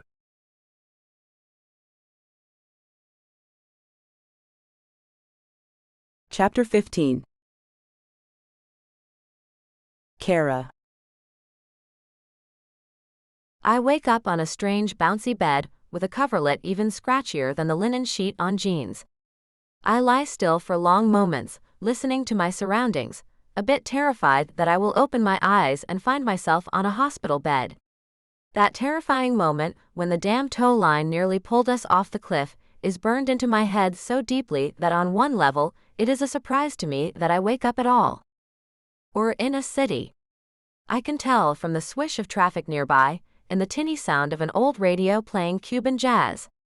I can smell meat frying, cut fruit, mint leaves, flowers, cigar smoke, and car exhaust all mixing in the light warm breeze that blows on my face. We must have reached Havana. Relief washes over me, but it's short-lived as my anger takes over, making my back teeth hurt. Damn it, Jean.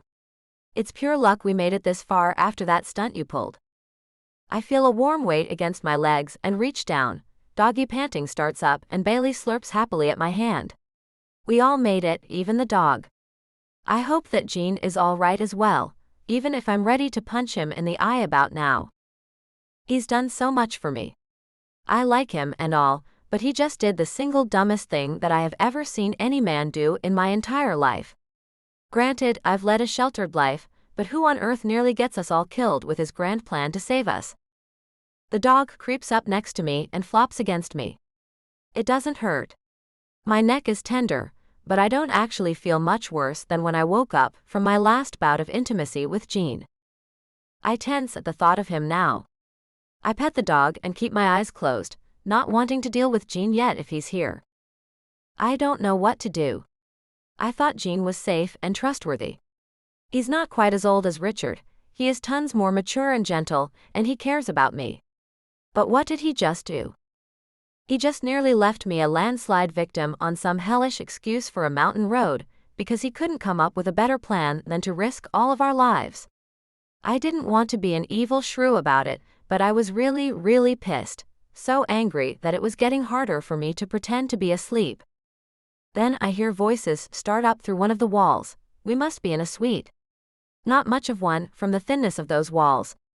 I can hear both Jean and Anton, and with a bit of straining, I can make out what they are saying.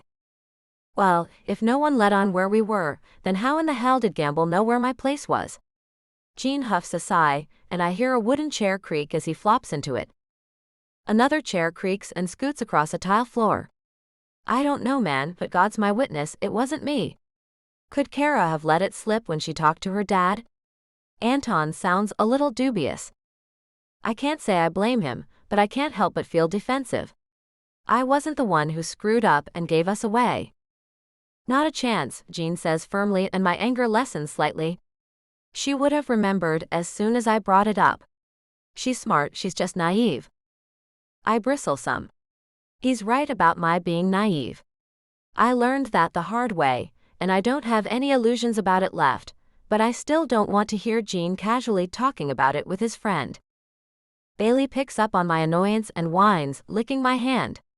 I scratch his ears. He's about the only person in the situation that I'm not annoyed with right now, including myself. Nobody can figure out how Richard was following us. How he found us, how he figured out which way we ran for it. All they have are theories. I don't have any, but as I listen to them talk, I start to wonder.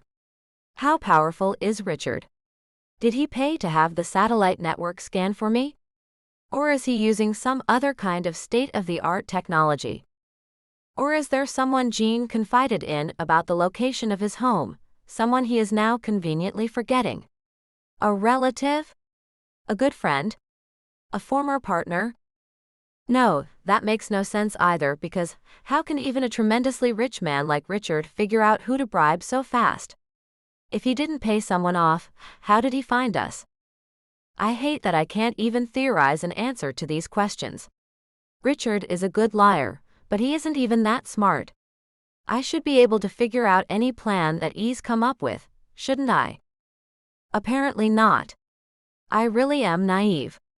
That sense of being hopelessly out of my depth comes back to haunt me full strength, mixing despair and self-blame with my anger. If Richard isn't that smart but he can trick me, maybe I'm worse than naive. Maybe I'm an idiot. And worst of all, maybe I'm an idiot being led down the garden path by another idiot who thinks he's helping while he's actually putting me in greater danger. How are things going with her? Anton lets out a soft grunt, and I hear a beer can hiss as it's cracked open. She's a lot of fun. The dogs love her, and I like her pretty good too. But gosh, she's got some problems. Jean sighs and another beer cracks open. I hear a slurp. I bristle even more, even though I can't say that he's wrong at all. There's no way I can deny it, I'm damaged goods. I am just starting to heal up from the mess that 3 very selfish people left. Something in my head is taking score, after all the craziness with Richard. I am looking for warning signs that I missed with Richard.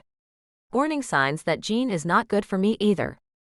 I have 2 so far, even if I don't admit that the fact that he's a thief actually bothers me some. There's the crazy stunt on the mountain road, and there's the spilling my business to Anton. Most people have a person who is their confidant for pretty much anything, but it still rubs me wrong. Maybe I would be more tolerant if he hadn't just nearly gotten me killed. So, I can't get the documents to you any earlier. I am sorry, but the guy needs photos of her new look to include in the documents, and for that, you have to visit him and give him an additional 3 days. I hear the apology in Anton's voice. Jean sniffs in disgust. Of course. Hey, sorry man, but my backup guy is in Miami right now. I hear a click and then someone typing rapidly. I wish I had better news for you. Okay, well, it's a hell of a lot easier to hide someone in Havana, but she's still got a lot of bruises, and her hair is still distinctive. How do we make it less so? I'd suggest a wig, but it's too damn hot, so instead, I'm gonna suggest she has it cut and colored. I know an old grandma you can go to after hours, who knows how to keep her mouth shut. So that should help. Anton pauses to take a slurp of beer. More typing. Okay, that sounds good. Dark brown? He sounds disinterested, and I frown more deeply. They're talking about deciding for me what I do with my hair. It's just a disguise, but that is a conversation that I should be in on. Yet here I was listening to them have it without me instead. No, with her complexion that will be an obvious dye job. I would do auburn. Maybe red. No one is gonna look twice at a redhead who wears a scarf and big sunglasses. After all, they burn faster than anyone else in the sun. My frown lessens. A redhead? My parents definitely would not approve. Which is absolutely a reason to go through with it. I don't really like the idea of having to cut my hair, but the men in the other room are right about one thing. If Richard will be looking for me in Havana, I'd better not look anything like myself. Best for her to change her wardrobe too. I know the cute princess on safari look is fetching, but it's also distinctive. Anton coughs into his fist. A pause, then more typing. You think she's hot too, huh? Jean chuckles, disappointing me afresh. I'm gonna hold off on answering that, 'cause unless I miss my guess, you and she have a thing brewing. Anton, apparently, is embarrassingly observant. Jean laughs. Yeah, I know it won't last any longer than it takes her to get on a plane, but I hope she'll have fun talking about our fling for years to come. My cheeks prickle with a mixture of anger, arousal, and embarrassment. That's a nice sentiment, but come on, I think. We just started as partners. How much of my personal stuff are you going to spill to this guy? It's a small mistake next to the mess with the winch and the landslide, but I'm already on edge from that, and it feels like every time Jean opens his mouth right now, he's pissing me off more. I could tune him out, understanding that I'm not in the best mood, and would probably be taking a lot of things wrong right now no matter who they came from. But then, I would miss an opportunity to know more about what's going on. My friends and the guys who work with my brother are keeping an eye out for Gamble. He's called in some mercenaries from out of town to help him. Apparently, that was his one phone call at the prison. Anton sounds deadly serious, and I'm suddenly glad I decided to quietly listen in. Not his lawyer. Jean lets out a beer belch, and I hear the sound of a can bouncing off one of the walls. Damn, miss the trash. No. But within 12 hours, these guys show up on a fresh yacht from Miami with briefcases of cash, concealed weapons, and the damn Hummer. They bailed him out in cash and went around paying people off. But no one knows where your place up on the mountain is, so we still don't know how Gamble was able to find you. More typing. Has Gamble accessed any of his accounts since he got onto the island? Contacted anyone? Jean is falling into business mode as well, beers or not. It's easier for me to calm down and listen now that he's not talking about my personal life, or how I should wear my hair to someone I did not invite into those conversations. Just these mercs, and I have a copy of his phone records indicating he's been in touch with Kara's parents. I don't know how much detail he's giving them. Do they have any interest in her welfare? Disbelief and sympathy mix in Anton's voice. My cheeks burn in response. Think you can cause some problems for him online? Jean sounds casually mischievous this time, and I listen hard, starting to go from pissed off to intrigued. I can deactivate his cards, see if his vehicle or phone are hackable, and make it difficult for him to draw more money than he brought in cash, unless he wants to go back to Miami. Anton says this casually, like those kinds of awesome abilities are somehow commonplace. I think we should do it, and maybe look into seeing if we can liquidate any accounts without it being traced. Jean pauses. And oh yeah. Maybe we should check and see if he's filed any amendments to his prenuptial and will. E8? Why? Anton echoes my thoughts. Because if that creep Richard keeps following us somehow, we might have to kill him just to get him off our damn trail. And if we do that, and she's still technically married to him, Kara then becomes a rich widow. As Jean says all of this, I sit up in bed, my eyes widening. Bailey lifts his head and scoots closer to me, laying his jowly chin on my knee. I stroke his velvety ears absently as I listen in. That's your plan? Off the guy while she's still in his will? Anton coughs into his fist and mutters something in Cuban Spanish that I don't quite catch. It's not like he's gonna think to change it while he's running around trying to find her and kill her, right? Another cough. I smell smoke and realize they're passing one alongside their beers. I catch myself wanting some. It will settle my nerves, deal with some of the aches and pains, and maybe put me in a good enough mood that I can actually deal with Jean despite still being kind of pissed at him. But when I realize this, my brain does a quick compare and contrast that leaves me in shock. Every time I'm awake, there's always this part of my mind that keeps chewing over my past and trying to sort truth from lie in all the things my parents told me. I don't know if I can dismiss all the lessons they taught me, but I do know that if I don't start thinking for myself, I'll end up falling into someone else's trap. Maybe I already have. The stupidity-fueled near-death experience on the mountain has me wary of Jean again, and I don't really feel like I should dismiss it this time. Even when he doesn't know I can hear him talk about me, he seems pretty positive and protective, but I know he's hiding things from me. Anton clicks his tongue thoughtfully. Yeah, I know I can come up with something to cause those guys trouble. Does she know you're thinking of just straight-up killing Gamble? My emotions clash again, making me feel even sicker. I want Richard dead, almost more than I want to see another day, but hearing someone talk about it like they would talk about taking their dog to the vet makes me wonder about Jean even more. I almost miss his response. Not sure if it's my place to decide if he dies or not, Jean replies as someone pops open a fresh can of beer. Unless, of course, he actually manages to catch up with us. I risked both our N. A phone goes off, and Anton mutters as Jean goes quiet. I hear him talking to someone in Spanish and listen hard. It's not the easiest to sort out, but apparently he's talking to someone about the cabin and the dogs. I hear Jean curse under his breath. Finally, he ends the call and lets out an enormous sigh as he switches to English. Well, The good news is Enrique went up the hill a bit, and they didn't burn the cabin. Might have stolen some stuff, he had no way of knowing. It didn't look like they tossed the place though. Seems like the dogs drove them away. Gene goes into a coughing fit as his lungs get rid of pungent smoke. I feel that alarming urge to go grab a hit or two to settle my own nerves again, and then Gene's voice distracts me. And the dogs. I rub my face. Oh crap. Not the dogs. Richard, what the hell did you do? Anton hesitates. Well, they don't know Enrique, so he couldn't call them and see how badly beat up any of them were. But Richard is down, at least one merc and 2 others showed up at the hospital with dog bites. Gene snorts. Serves those jerks right. So Enrique didn't see them? Not one. He left the dogs a bunch of food, but I don't think they're gonna show up for anybody but you after such a big fight. Good. I just wish I knew if they're okay. But there's no going back there until this is over. Gene's voice is dull with resignation, and my mood roller coaster takes a turn into a mixture of guilt, worry, and sympathy. I find it amazing how he can put me through changes like this without even talking to me directly.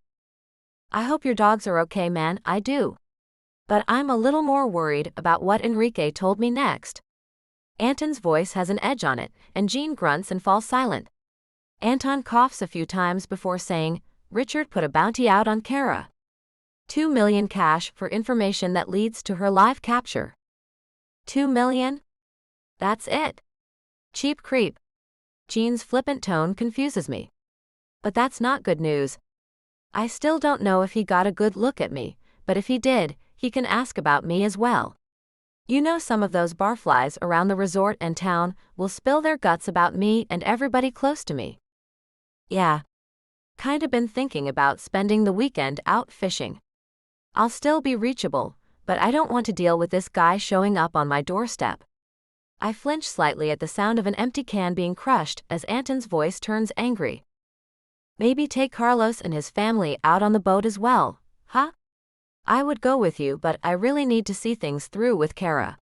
Gene sounds sympathetic and a bit apologetic. I'm sorry I dragged you into this. Yeah, well, you should be. I know you like this girl and feel bad for her, and she's even paying us, which I admit is one hell of a plus, especially with that watch sweetening the deal. But you know the town gossips will connect me to you, and Carlos to me, and Richard will play connect the dots all the way over to my nephews. There's even more anger in his voice now. I shiver, guilt warring with worry. What if they abandon me? What if they just decide I'm too much work and risk and just dump me? Neither one of them seems malicious, but that doesn't make them perfect, nor does it mean they'll make my safety a priority over theirs and that of their loved ones. And really, can I ask that of total strangers? All the more reason for you guys to take a nice little trip for a few days, so I can pack Kara off to the airport. After that, our only contact with her will be online, so if Richard keeps chasing her, the creep will be in another damn country and well away from us. Gene almost sounds like he's pleading. Enrique can't. The boys are passing the damn flu back and forth and can't be moved. There's a long pause, and then a can bounces off the wall and clatters to the tile floor. Man, why the hell can't you just get on the speedboat and drop her in Miami yourself? That seems to annoy Gene. Why can't you? Anton scoffs. Coast Guard would have me in cuffs by the time I was a mile from shore.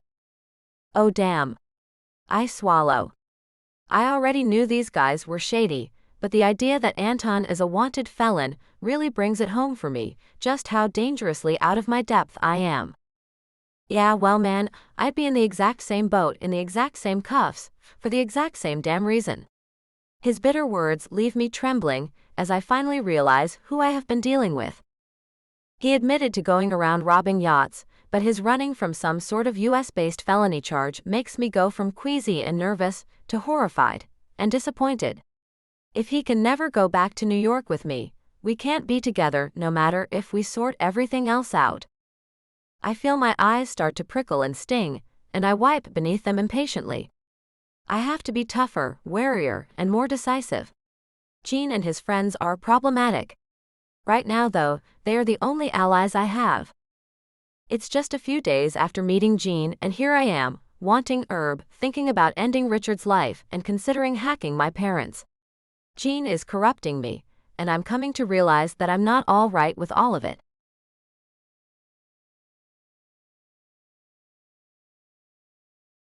Chapter 16. Jean.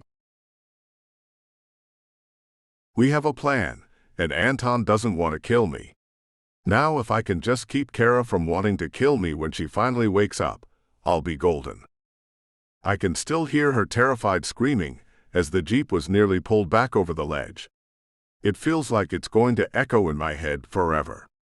I feel so bad about it that I almost want to jump on a boat with her and drop her back in Miami, just to make up for that screw-up. But I know that if I get caught in United States waters, they'll put me away so fast and for so long that I'll be an old man before I see the light of day again. It's what happens when you rob the rich stateside. Eventually, one of them gets pissed and sends his pet prosecutors after you. At least Kara is getting a lot of sleep. She hasn't had enough of a chance to rest.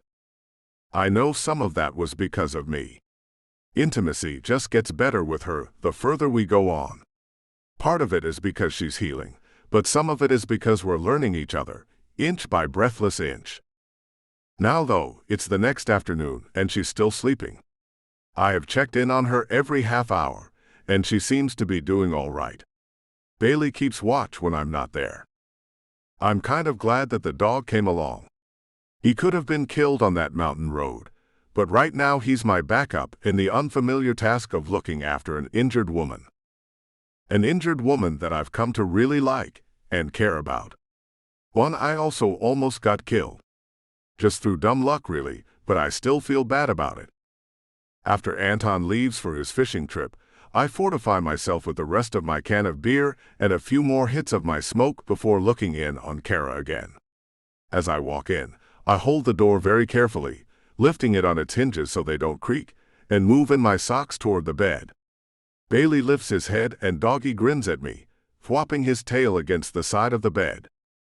Kara is lying there limp, a strangely tired look on her face, her eyes still a little sunken but her black eye reduced to a ring of purple around a tea-colored blotch. The scab on her cheek looks more like a scratch than anything serious. I'm almost pathetically glad she's getting better, and have to wonder at myself. She's changing me, and I don't actually like it all that much. She's a nice, sweet girl who needs love, attention, and protection, as well as someone to be honest and kind with her. I keep rising to the occasion, but I don't know how much of that I have left in me. Maybe it's not fair of me to want to keep her. I've always played the field, but Kara needs someone who can be there full-time. She doesn't need a playboy. It's been over 14 hours since she ate anything, and I tear my thoughts away from my misgivings as I remember that, and bend over her gently. Kara. She opens her eyes slowly with no flutter, and I realize belatedly that she was just pretending to be asleep. I'm confused, but decide to play along like I didn't notice. "How are you doing?" I ask her in my kindest voice. She blinks at me and hesitates, then says in a flat, forced tone, "Fine." She's on her guard. I can't say I didn't expect it. I thought maybe you'd like something to eat. I can fill you in on what's been going on while lunch is cooking. I give her my best smile and see her expression soften a little, but she stays tense, her eyes guarded. My heart sinks a little. I know that I had to expect some of this, but I'm shocked by how much the wariness in her eyes hurts. "I got you some clothes too," I say a little lamely, crossing to the tall, slightly rickety whitewashed wardrobe across the room. Its door creaks open, and I show her the 5 or 6 things I picked out. I have my fingers crossed that she'll like them. Her brow furrows. "You said you were getting me things that weren't my usual style." She gets up, still swimming around in one of my shirts. I try to ignore the way the cotton pulls across her hips as she adjusts the hem against her thighs. She crosses to the wardrobe and stands beside me. I don't want to press my luck, so I don't touch her. At least she isn't limping, and she doesn't flinch away from me either. I need a win somewhere. She smells so good as she leans over to pull out one of the dresses, a clinging, strappy eggplant-colored mini dress, cut to hit her at about mid-thigh. I was in a really good mood when I picked it out, congratulating myself on losing Richard. Obviously, I was thinking about intimacy, maybe a bit too much then too. But in the company of this battered angel with her succubus body and innocent eyes, who can blame me? "It's beautiful," she says, and I suspect she's being honest. "Is it far enough off from your usual style?" I ask her, and see a sudden look of panic in her eyes that startles me. I hesitate just a moment before laying a hand on her shoulder. "What is it?" It's far enough off from what I was allowed to wear," she says slowly, as if suddenly coming to recognize a fresh horror from her past. "It's a small thing. Clothes. But it's all part of something overarching, yet another choice in her life that Kara was never allowed to make for herself." I watch her dig through the clothes, which scream rich, slightly slutty Miami tourist, and are made to compliment someone with Kara's pale skin and the red hair we're giving her. "Those work for you, sweetheart." "I'll make them work." I hear the tremor in her voice. She changes the subject before I can ask about it. "So we're in Havana. What happened?" I go back over what I talked about with Anton, leaving out the bits where Anton complained about the danger that helping Kara was getting us in. She doesn't need to deal with hearing about the hacker's anger and distrust. The whole time, she's watching my face and seems to be hanging on every word.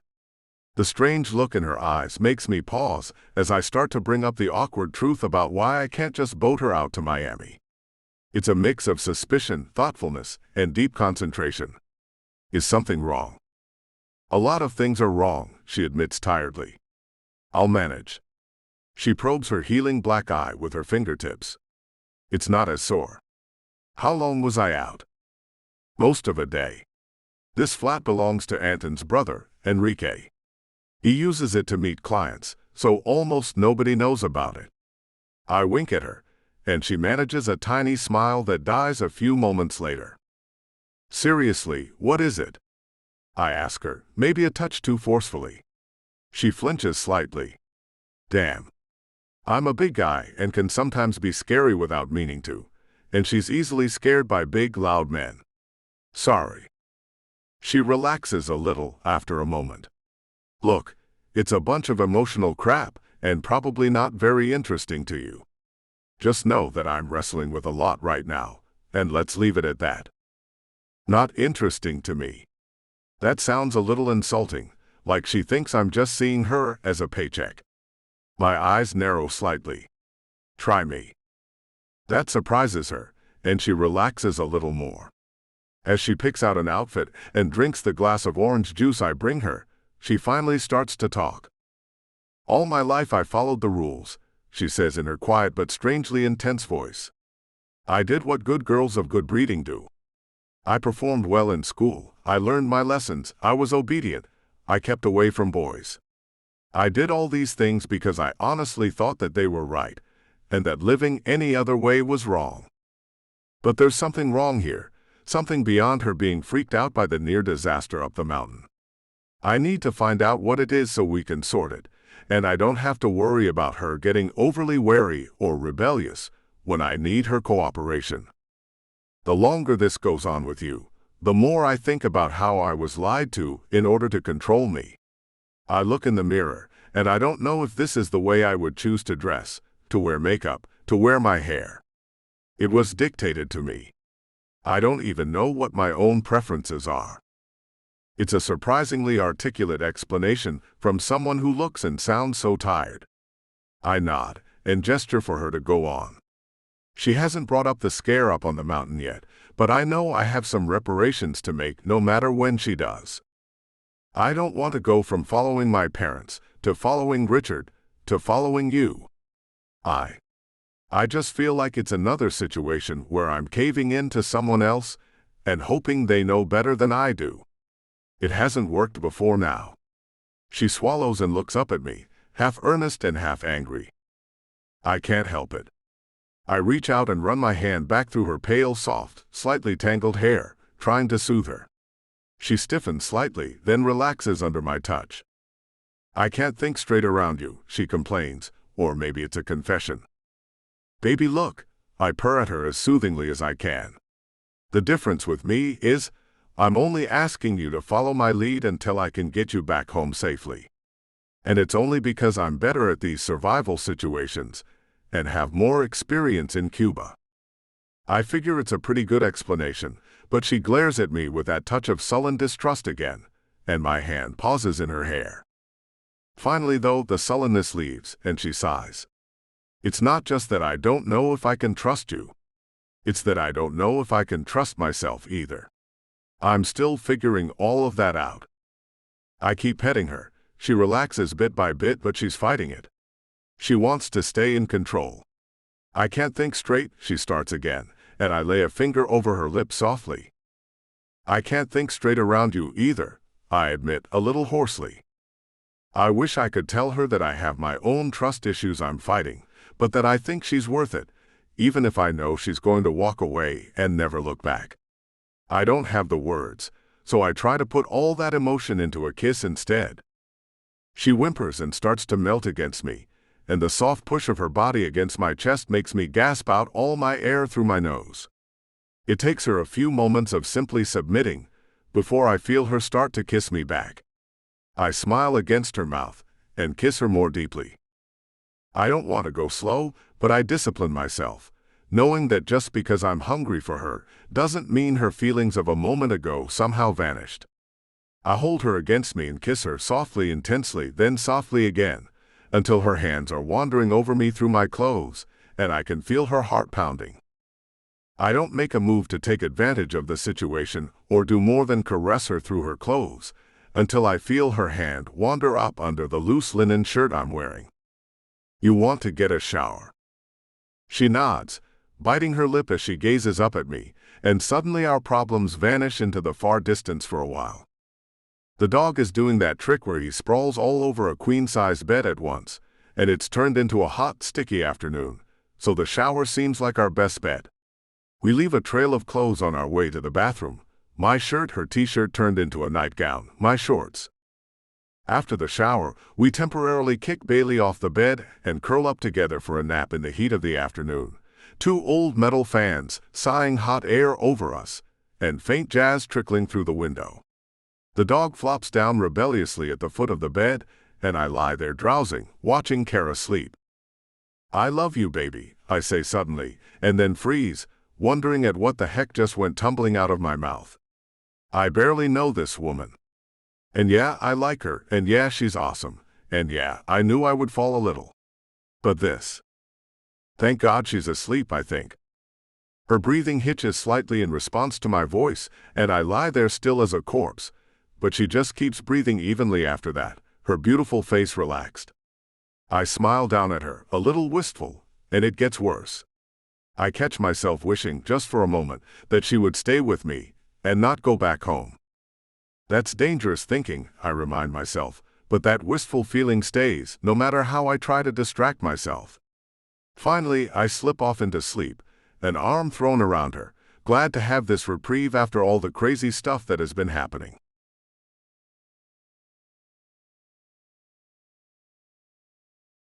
Chapter 17. Kara. He just said that he loves me. I am too exhausted for my heart to pound. I lie there, supple, a wary and tentative happiness filling me. It isn't much, but it was spontaneous, and came out of his mouth just as I was wrestling with how to feel about him. I have never had a boyfriend before. I was never supposed to have one in the first place. Straight from undated to marriage, served up on a golden platter for someone, dumb and inexperienced as hell. That was what I was supposed to be. But now I'm something else again, and as I lie sated with his sleepy voice echoing in my ears, I wonder if I'll ever trust him enough to try and make this last. There's something else knocking around in my head as I doze next to Jean, his words to Anton about what happens if Richard dies while I'm still married to him. Oh yeah. I'm thinking about that good and hard. I'm thinking dark, angry, satisfying thoughts about the look of shock in Richard's eyes as I drive a knife into him, and then throw him over the side of his own yacht. Violence isn't very ladylike, but Richard is no gentleman, and he deserves anything I decide to do to him. Kill him and sink the body in the Caribbean, like he did to his wives before me. Then walk away with all his money and holdings. I could compete with my parents. Richard certainly shattered my ideals. And Jean keeps pulling me deeper and deeper into his corrupt, hedonistic world of outlaws. The criminals I keep meeting aren't all that bad as people, but that just makes it worse. It's easier to identify with them if they're just people, and easier as well to go along with whatever they think is right. I'm adapting. It's all I can do in these circumstances. But is it good for me? Or am I adapting my way into yet another terrible situation? I'm in love with a modern-day pirate, and there's a lot more to adapt to than just the decision to run from my horrible arranged marriage. A few centuries ago, we'd be sailing off into the trackless sea on his galleon. Now we're waiting on forged ID, passports, and changing my appearance, and Jean can't sail me anywhere near home. I still wonder what he did to have the authorities back in Miami so pissed at him. What did he steal? Who did he hurt in the process? Did he sleep with some rich guy's daughter then too, and go running out like his friend, chased by a furious dad with a shotgun? I bite back a laugh. I wouldn't entirely put it past him. The street noises are mostly human: music, conversations, song, people calling to each other. I also hear the cry of birds, the barking of dogs, the sigh of the wind, and the relatively light sounds of the classic cars driving along the streets below. But then my ears catch something that sends a small, unfamiliar chill up my spine.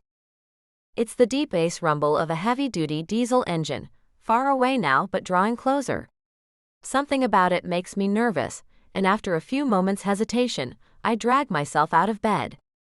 I pull on the purple dress and put a pair of short bike shorts on under it in case I have to do anything athletic, with small purple-laced white sneakers instead of pumps. I pack my bag. I don't know why I'm doing this. But the engine sound keeps getting louder, and it seems awfully familiar.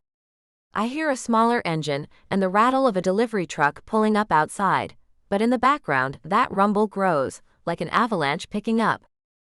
What's going on? Jean asks without opening an eye. I look over. He's sprawled face down among the white blankets, his tan skin gleaming off the curves of his muscles. I lick my lips and drag my mind back to the concern at hand. I don't know. But there's something coming outside, and the engine sounds too big to be anything local. He opens his eyes, brow furrowing, then sits up slowly, scratching his belly. Okay, well that's a little vague, but let's see what's up. I check the jewelry in the bottom of the bag. It's still all there except for the ring I have never actually taken off since the wedding. Then I know I have everything. I don't know if there's any danger, but if I have to run again, at least I'll be a bit more prepared. Jean's dressing beside me. He seems a little annoyed. I don't care, can't care. There's too much going on for me to worry about every little bump to his feelings, especially after everything that has happened between us. I care about him. I might even love him, if I can get past the mistrust. But right now I can't. Right now, I need to think about looking out for my own survival. I've finished brushing out my hair and tying it up in a braided coil at my nape, when we hear the booming blare of a high-end car horn outside. Shouting erupts, one side in English, the other in Spanish. Jean crosses to the window, takes one look outside, and curses. They've found us. My blood turns to ice water, and I almost drop my bag. As Jean turns to grab a few things, including the keys to his Jeep, I dare a peek out the window. Almost immediately, I wish that I hadn't. There's a battered delivery truck blocking the street immediately in front of our apartment building, leaving only a narrow margin through which the smaller vehicles can squeeze. The slightly battered black and white Hummer, Richard at the wheel, is stuck in traffic behind the slowly crawling line of cars. He's yelling so loud that we can hear him down the block. Half his body is stuck out the window, one fist flailing at the air. A few men in the line and one or two on the street are yelling back at him to be patient. Their response makes his face purple. After a moment, He ducks back into the Hummer, and then comes out with a pistol. Jean yanks me back away from the window as it goes off, and I hear screams and screeching tires on the street below. "Time to go," he says, and shoulders my bag along with his own. He whistles to Bailey, who jumps off the bed instantly alert, and then follows us out. We run, my heart pushing blood gone cold and corrosive feeling from too much adrenaline, and my bruised thigh and knee popping stiffly as we make our way down the narrow outside hall to the back stairs. People hurry out of their doors as the shooting turns into a gunfight. Someone out there is armed as well and not happy with Richard, and I hear him yelp in terror like he had the night Jean shot his boat. "I hope you get holed out, you piece of trash." I almost want to go back just to see him get shot at. Instead, I follow close behind Jean as he reaches the stairs and starts galloping down them. "How the hell did he find us?" I demand as I clatter after him, more to the air and the world than to Jean. He answers anyway. "I have no idea. But we'd better get clear of here before he checks the apartment and finds out that we're gone." I run down the stairs after him, heart banging away so hard that it hurts again, using the adrenaline to push myself further. I'm learning to be tougher bit by bit, and now it pays off as he grabs my arm and pulls me along with him when we reach the short back hall. We can hear another gunshot outside, and horribly, I'm almost relieved. If Richard is busy wasting bullets scaring people outside so he can park the Hummer where he wants, that's fewer bullets he's aiming at us, and more time we have to get the hell away from him. But I'm scared and guilty, worried for the people outside. That madman wouldn't be in their neighborhood if he wasn't hunting for me. "Do you have a gun on you?" I pant as we hit the steel back door and tumble out into the small backlot parking area. It's surrounded by other apartment buildings and can't be seen from the street, as it exits via a long alleyway. I see the Jeep sitting in the furthest corner from the exit, under a tarp. He whips it off as I reach it.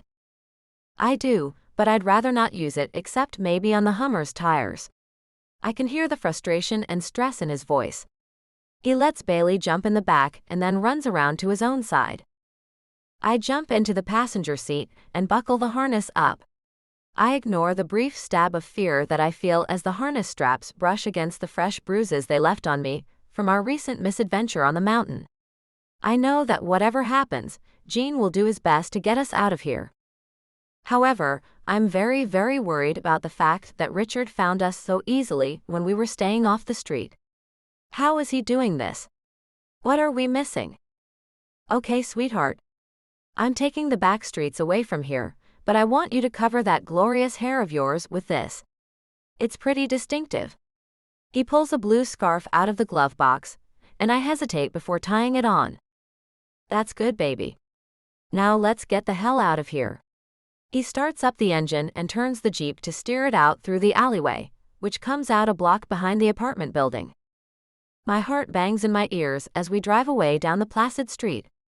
People are running, and most cars have been pulled over or straight abandoned so that rubberneckers and concerned citizens can head toward the sound of the shots.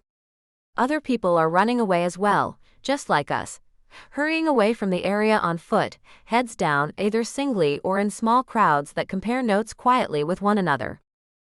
I can hear deep male voices shouting back at Richard, and more arguing starts, but the gunshots stop. I hear car doors slam, and the roar of the Hummer's big diesel engine as we turn a corner and start putting blocks between us and them. My stomach feels like it's being squeezed in a giant fist, as I pray silently that Richard doesn't have spies watching the building's back exit. We drive just a little over the speed limit, sticking to the back streets, doing our best not to draw attention to ourselves. I keep having to remind myself to breathe more slowly. Next to me, Jean has both hands on the wheel and a fierce look of concentration on his face as he stares at the road ahead. "Are you sure that your friend Anton didn't give us up?" I ask, trying to make sense of Richard's sudden appearance. He shoots me a scowl. "No. I won't believe it. Absolutely not. We've been partnered up for years, and I make him a lot of money. What reason would Anton have to betray me?" "I don't know, maybe Richard has something on him." I hesitate, the fierce look on Jean's face warning me. But I still don't understand how in the world Richard can be on our tail again. There has to be another explanation, he insists, and the vehemence in his tone is the second warning. I let it drop, knowing we will be better off getting along while we're struggling to survive. But the question still echoes in my head, and from the discontented look Jean shoots me every once in a while, he knows it. He trusts Anton. If I have only some reason to trust Jean, I have very little reason to trust Anton. He practically suggested getting rid of me altogether, including once when we first met. But Jean seems to have a blind spot when it comes to his best friend. Once again, I'm left disillusioned and wary. I can't afford to follow the lead of someone who shows such poor judgment so often. I'm relaxing, my fear of the moment giving way to my anxieties about my future, and I'm starting to feel a little depressed. But before I can even start to sort out my feelings, I hear Jean gasp in shock and look up hurriedly. How the hell? Jean mumbles, his eyes huge. The Hummer has pulled across the intersection not half a block away. Richard is staring out of the passenger side window at me, a broad grin on his face and his eyes crazed.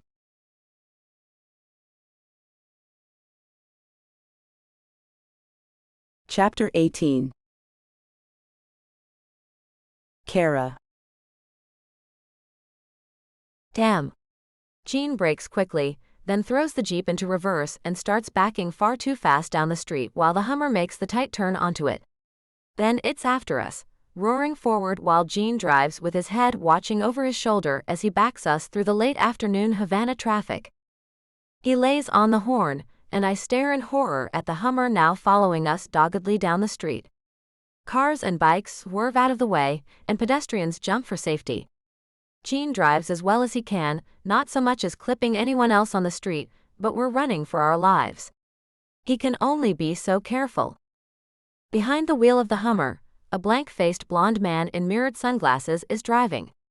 I can see Richard with his fists clenched on the dashboard, a wild light in his eyes. I don't know if he can see me or not, but from the things he's mouthing, he is both pissed off and somehow gleeful, all at once. I stare back at him, and only wish that the damned Hummer would blow a tire. I know, though, that this is a fight that will be won with nerves and skill, not wishes. Or emotion, for that matter. I keep from crying out, and fight back my tears, as Jean desperately focuses on the road ahead. Now I have no choice but to trust him, and do everything I can not to distract him. Suddenly, before we can do anything besides continue to desperately flee, a pair of old trucks dart in off a side street and slam into the side of the Hummer. For a split second, I'm gratified by the sight of Richard's expression of utter shock, eyes wide and mouth dropped open in an elongated O of horror. Then, he is literally pushed out of my line of sight. I turn to look at Jean and see if he knows the two angry-looking Cuban guys in work clothes who hop out of the now dented vans, but he looks just as surprised as I do. He skids to a stop, taking the time they just bought him to turn around. As he makes the turn, I hear the men screaming at Richard for firing a gun on a crowded street with kids playing.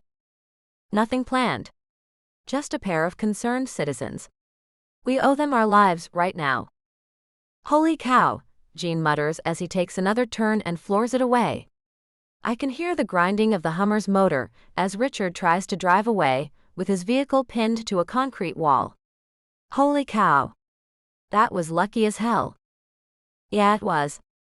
But was his finding us just luck? I'm starting to really worry. Is it possible that I don't know. I rack my brain, thinking of every spy movie I've ever seen. Could he have tracked your vehicle? No, if he had found my vehicle, he'd know that we'd make a beeline for it when he showed up, and he'd have had someone waiting. He sounds grim. A LoJack on the Jeep would have made it easy for him to cut us off like that. But I'm not worried about it being on the car. He speeds up as we get on the highway, leaving that sleepy Havana neighborhood behind. He's quiet for a while, focusing. But I swear, despite the fact that it has to be impossible, I can still hear the aggressive rumble of that diesel engine behind us. Am I hearing things? I murmur. Jean's eyes flash and his jaw is set. No, baby, not one bit. He's still following us, somehow. His eyes narrow. I don't think the locator's on my Jeep. I think it's on you. On me? Do you think he tagged me like a bird in a wildlife study? No. Nothing that gross, unless you remember him coming at you with a needle, or you've ever been drugged around him. I shiver, suddenly cold. No, nothing like that. He's creepy, but not that creepy. What then? It's half to himself, so I don't bother to answer. He keeps in the fast lane, glancing now and again in the rearview mirror.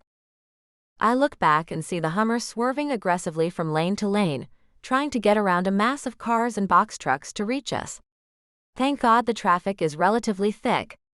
Then I hear the engine cycle up as Richard's driver floors it, knocking aside a few smaller cars and nearly sending the Hummer off the road in his eagerness. Oh crap. I go cold all over, imagining us smashed against the retaining wall or worse, sent flying off an overpass.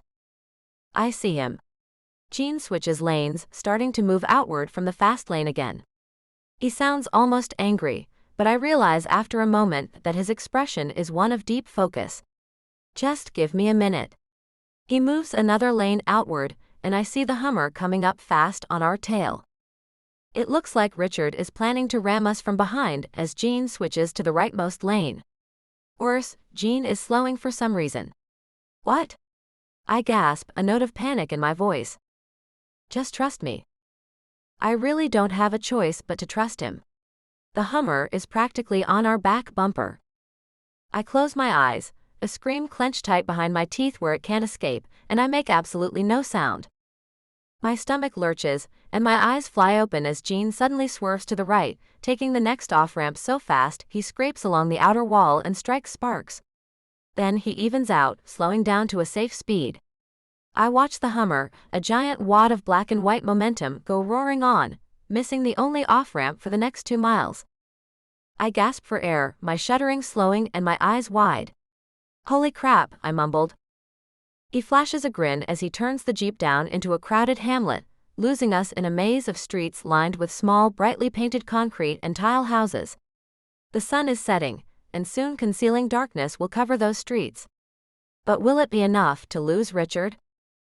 I need to look at your jewelry, he says suddenly as the Jeep slides to a stop outside an old church. We don't have much time. It's pretty obvious that there's a tracking unit somewhere on you. The jewelry you carry, your bag, your wallet, your earrings. He turns to look me over. What would he know that you would always keep with you? I give him a blank look. Always with me? My phone, my wallet.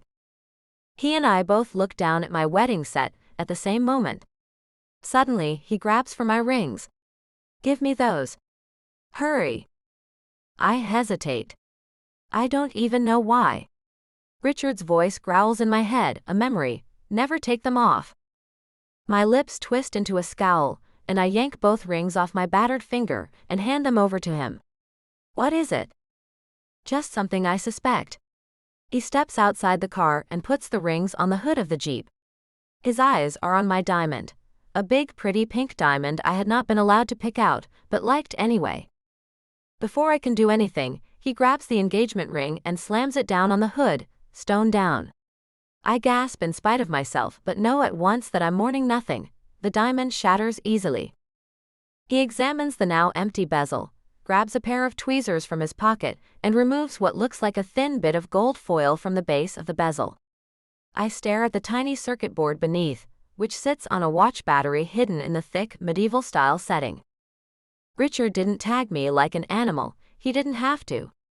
All he needed was to put a ring on me, with a fake diamond to go with his fake affections, and a tracking unit that would be on me at all times like an electronic shackle.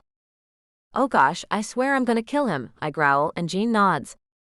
Me too, baby, but first we need to survive him.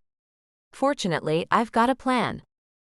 My brain flits back briefly to the mess on the mountain, but he just lost Richard in a brilliant move which bought us the time to find out how the creep has been following us.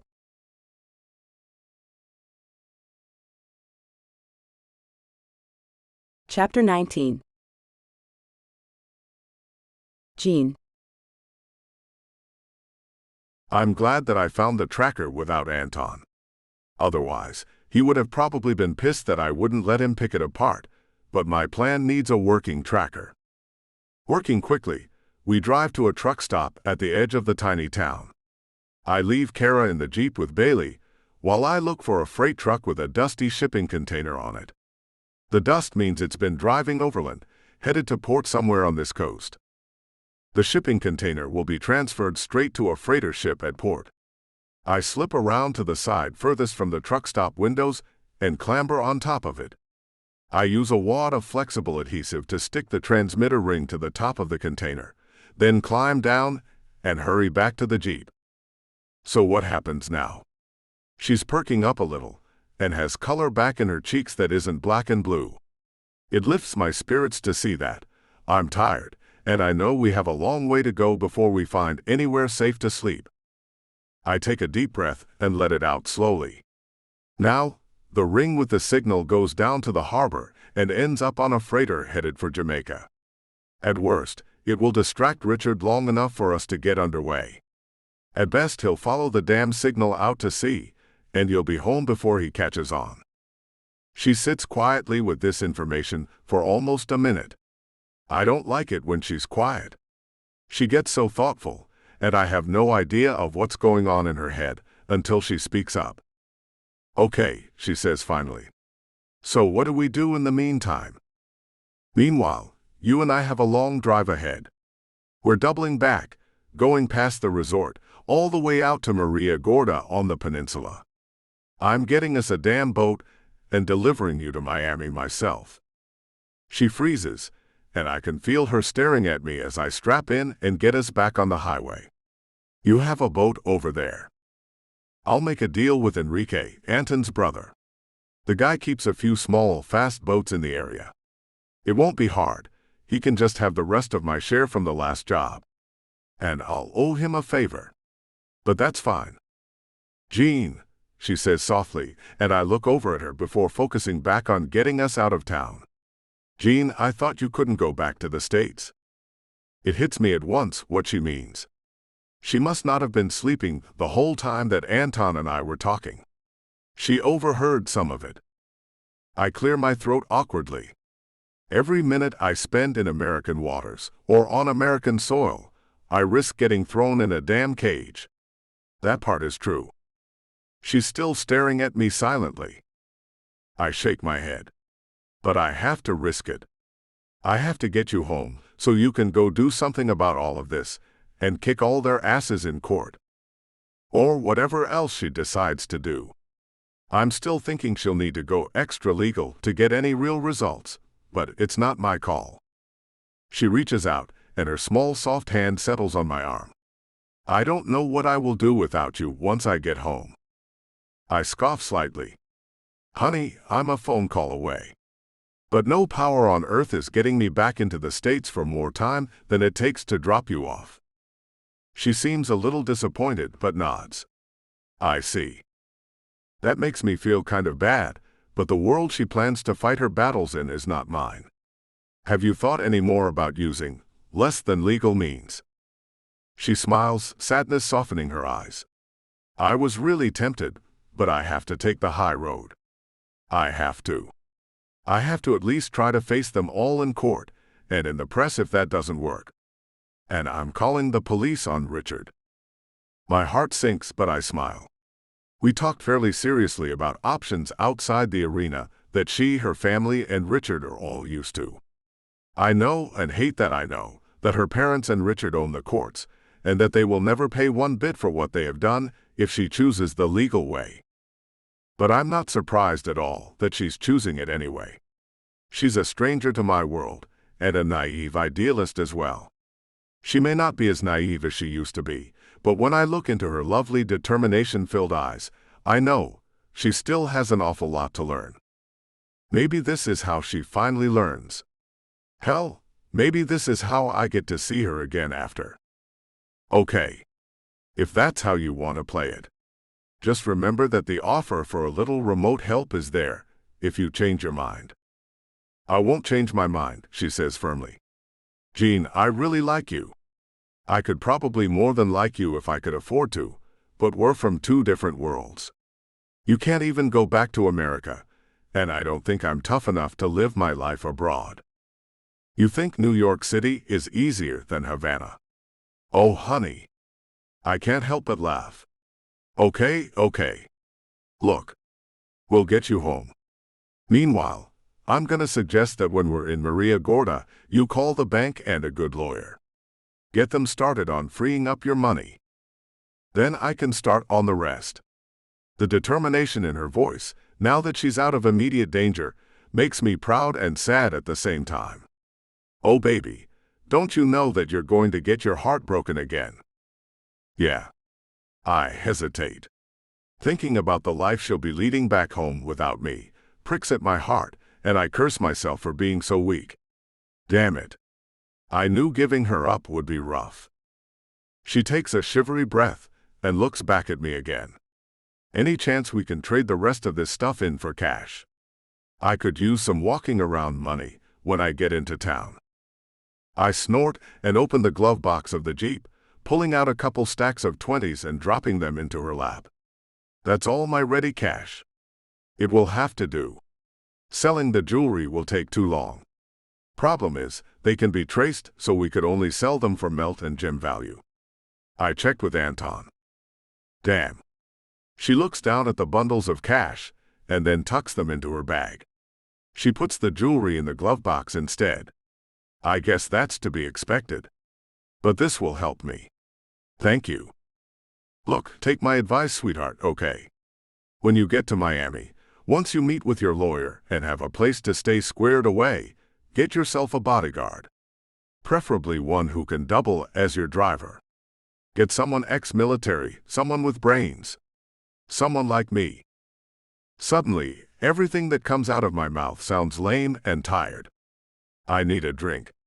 I need a lot of drinks, because suddenly the idea of seeing her off sickens me almost as much as the idea of facing the music back in Miami. I really want to keep her. Damn, I think, as we drive quietly through the dark. We take a rest an hour later, and I let myself have a single beer to settle my nerves as Kara dozes off in the car. I throw a ball for Bailey a few times and let him poop, and then after checking my reception, start making phone calls. Enrique's more concerned with my waking up his kids with a phone call after 9 than he is about lending me a boat. Fine. Just get it back to me in one piece within a week. And fueled up. None of that running on empty garbage. I laugh a little. I promise. He gives me the information on the yacht, where it's berthed, and what gear he has stashed aboard. I'm just grateful to have something better than a speedboat to sneak into Miami with. Refueling stateside will be tricky, but I still have a few friends working the docks over there. When I finish making calls, we have a cabana for the night, rented under an assumed name. It's a short walk from the berth with Enrique's boat. We both need a little rest. We can nip into Miami tomorrow, under the cover of dark. I let the dog back into the Jeep and slip in beside Kara, slamming the door. Her eyelids don't even flutter. She's completely out, exhausted from her wounds and 2 days of chases. She whimpers in her sleep, and I stroke her hair and murmur soothingly until she calms down and the tears stop flowing from beneath her eyelashes. I wait until she's completely quiet again and sleeping peacefully. Then and only then, I put the Jeep in gear and get us back on the road. I'm coming up to the end of this. 2 more days with her, and she basically walks out of my life. I might get a phone call eventually. Maybe one day she can even visit. But the parting's going to be a blunt reminder that we're too separated by circumstances. Geez, what a depressing thought. I focus back on the road instead.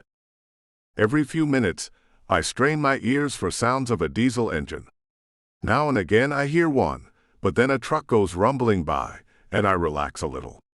It looks so far like the tracker trick worked.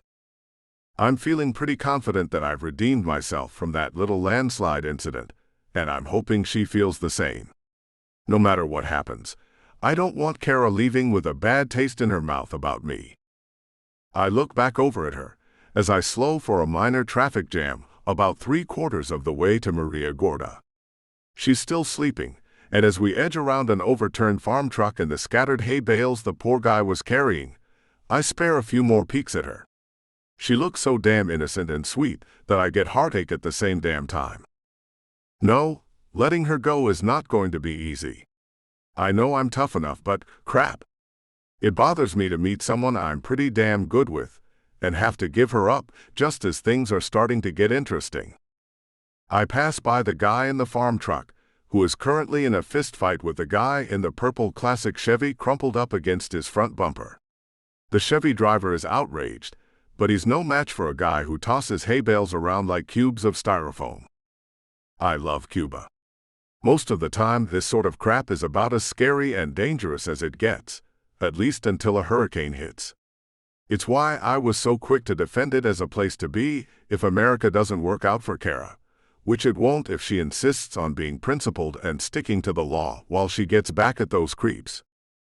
I wish I could have talked her into trying another way. But it's her decision, and I can't afford to get too involved. I set my jaw and push the whole mess out of my mind again. The cabana I rented is right off a white sand beach that glows in the moonlight as I park the Jeep in the lot.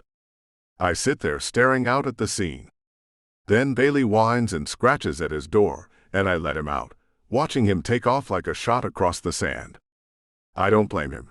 He's been in the car too long today. Hey, I say quietly and gently shake Kara's shoulder. Hey sweetheart, we're here. She blinks awake slowly and then stretches inside the harness, her shoulders popping audibly. Huh? Then she looks up, sees the beach, and instantly sits up with wide eyes. Wow. Yeah. It's a nice little spot. They have an international scuba diving center down here, pretty famous in the business. I don't get out here very often, but it's always nice when I do. What do you think? It's beautiful, she breathes, reaching for my hand. I cradle hers like a baby dove in my palm, and feel that weird sense of lightness and deep sadness that tells me that yeah, I'm not just risking my freedom getting her to Miami. I'm risking spending years lying awake nights, thinking about the girl that got away.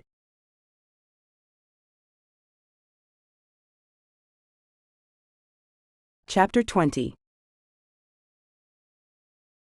Kara. I'm charging the phone inside the small one-room cabana when it buzzes again. Another message from Richard, gone straight to voicemail. It's been days since I so much as looked at my phone. After I realized that Richard and my parents would not stop calling, I stopped paying attention to calls. My voicemail box is now nearly full. That depresses me for reasons I don't fully understand. I sit on the cabana's bleached wood floor, leaning against the wall, and decide it's time to start going through my messages. Richard has called me 28 times. He has sent me 300 texts. No emails, of course, for the same reason that I'm not worried much about his having arranged to cancel the prenup. He seems pretty good at thinking ahead when it comes to playing with my life. But after watching him randomly fire into a traffic jam full of people on a crowded street, I know he has no impulse control. He doesn't want to have a reasoned discussion with his lawyer right now. He wants to beat someone to death. Preferably me. Changing a legal document takes time, discussion, and often witnesses, more work than I figure Richard wants to put in while he'd rather be chasing me down. Especially with those impulse issues. He's obsessed with me, and will remain so until I am dead or he is. He doesn't think I'll live long enough to spend his money, so why even bother changing his will? It's overconfidence, I murmur. On the bed nearby, Gene mumbles in his sleep and rolls over, his nude body gleaming like polished stone in the moonlight. I look over at him sleeping and smile, wanting to go back and curl up with him. But as I look down at all those messages and think again about what I'll have to do when I get back to Miami, I know it's time to brace myself and plow through them. After all, if Richard or my parents are planning something, I need to get any forewarning I can from their messages. I never want to hear the sound of any of their voices again, but that doesn't matter. This isn't about what I want. It's about what I need to be safe, get my money, and get my revenge. I check the text messages first. They're the easiest, because I don't have to hear Richard howling in my ear. I also don't want to risk waking Gene up. He has to be exhausted from doing so much driving, including 2 or 3 tricks that practically qualified as stunt driving. Yeah, I'm a lot more impressed with him tonight than I was this morning, that's for sure. Nestled in his arms, I rested a while before the nagging sound from my charging phone had woken me. I brace myself again and then sigh, and start scrolling through the messages. They really are almost the same. My mother pleads. My father scolds and makes threats which, as I've learned from Jean, he mostly can't act on. And then there's Richard, God bless him, with a lightning bolt up his butt. Where are you, tramp? Are you sleeping with him? Who is he? What is his name? I'm going to kill you both. Are you sleeping with him? Answer Emmy, tramp. It just goes on from there, getting more and more incoherent, vicious, and full of crazy. He texts like he sounded the night he attacked me, incoherent, furious, brimming over with curses, threats, and accusations. I shudder, but force myself to read every last one.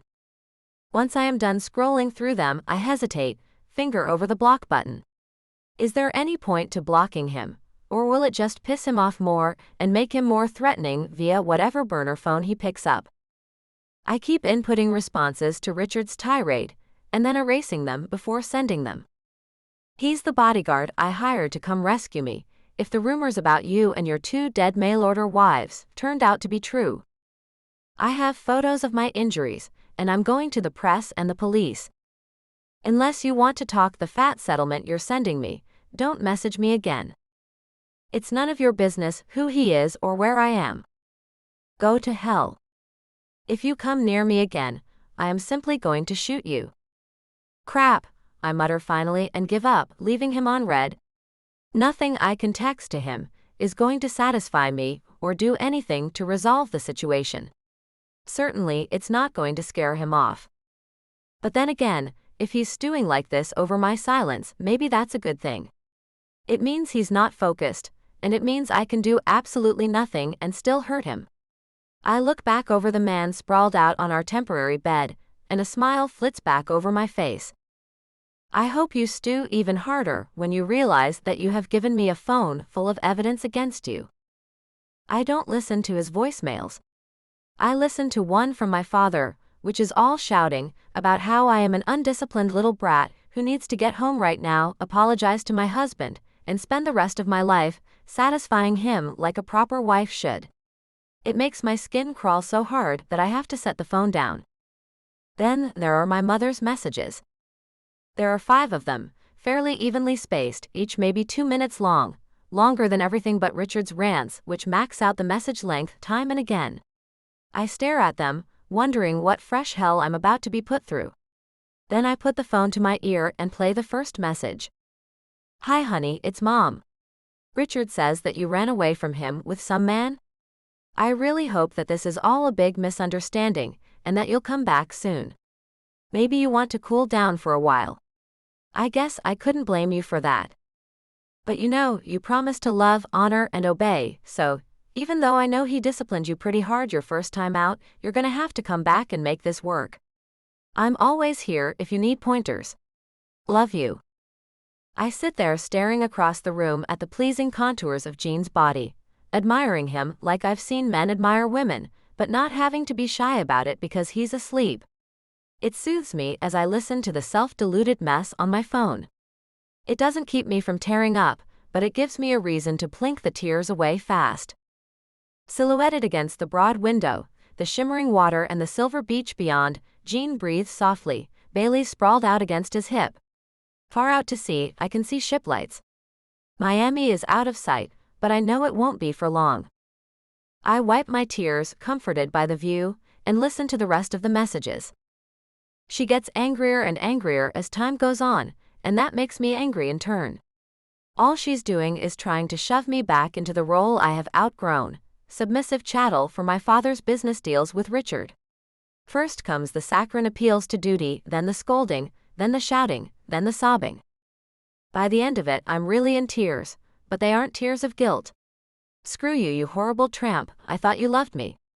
Disgusted with my Judas mother above all because she should know better, I open up my phone gallery. I documented my injuries. Time, date, healing progress, pain levels. The first photos I took while I was still bloody from Richard's assaults, all the way back when I was hiding in his damn yacht bathroom. Most of the rest I took after my bruises bloomed.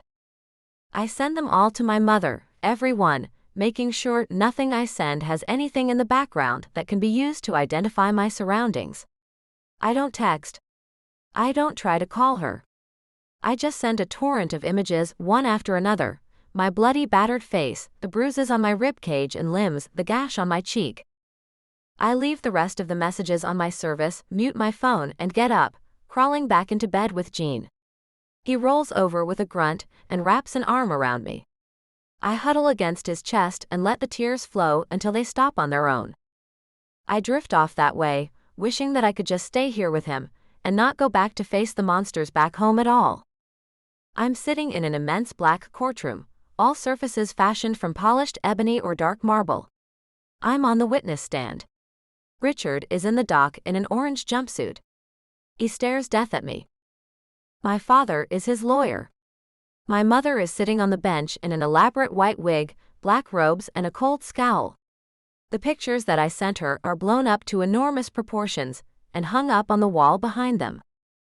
I realize that I'm supposed to handle the prosecution on my own. But I can't be on the witness stand and down there at the same time. I freeze, confused and intimidated, wondering what the hell I should do.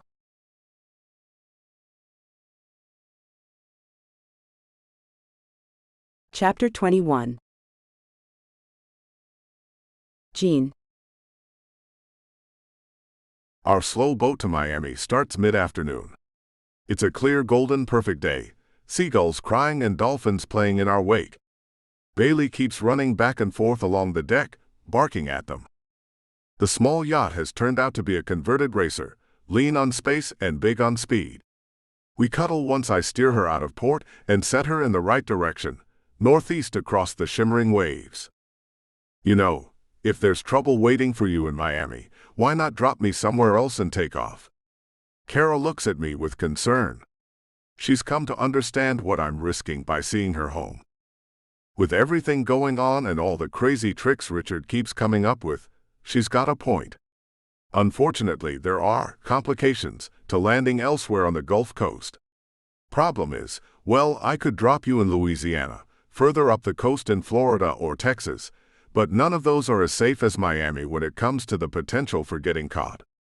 What do you mean? Her bright eyes search my face. It's real simple. I huff a sigh as I do a small course correction. Miami cops are bribable. Rural Florida, Texas, and Louisiana cops are out for blood. Oh, I see. She swallows and nods. When do you think we will be arriving? Maybe 10 at night. Going to take our sweet time on this one. Getting there in broad daylight would be a bad idea. That's an understatement. I could just drop her off at a public pier and take off, but I don't want anyone asking her any awkward questions about her arrival once I'm gone. At night, a lot of the people on the pier are varying degrees of drunk and much less likely to notice a drop-off. It's a while before I can figure out what to say. Our plans are set, at least as far as getting her to Miami. I wrestle with myself while I pretend to enjoy the breeze beside her. But eventually, almost reluctantly, I start to talk. About myself, which is a pretty rare topic for me. So I never told you much about myself, at least not about my past. You should know, my dad was pretty much Richard in his own way. That isn't quite how I planned to start my story, but it seems important at least that she knows the reason for my quick sympathy. Was your mom like mine too?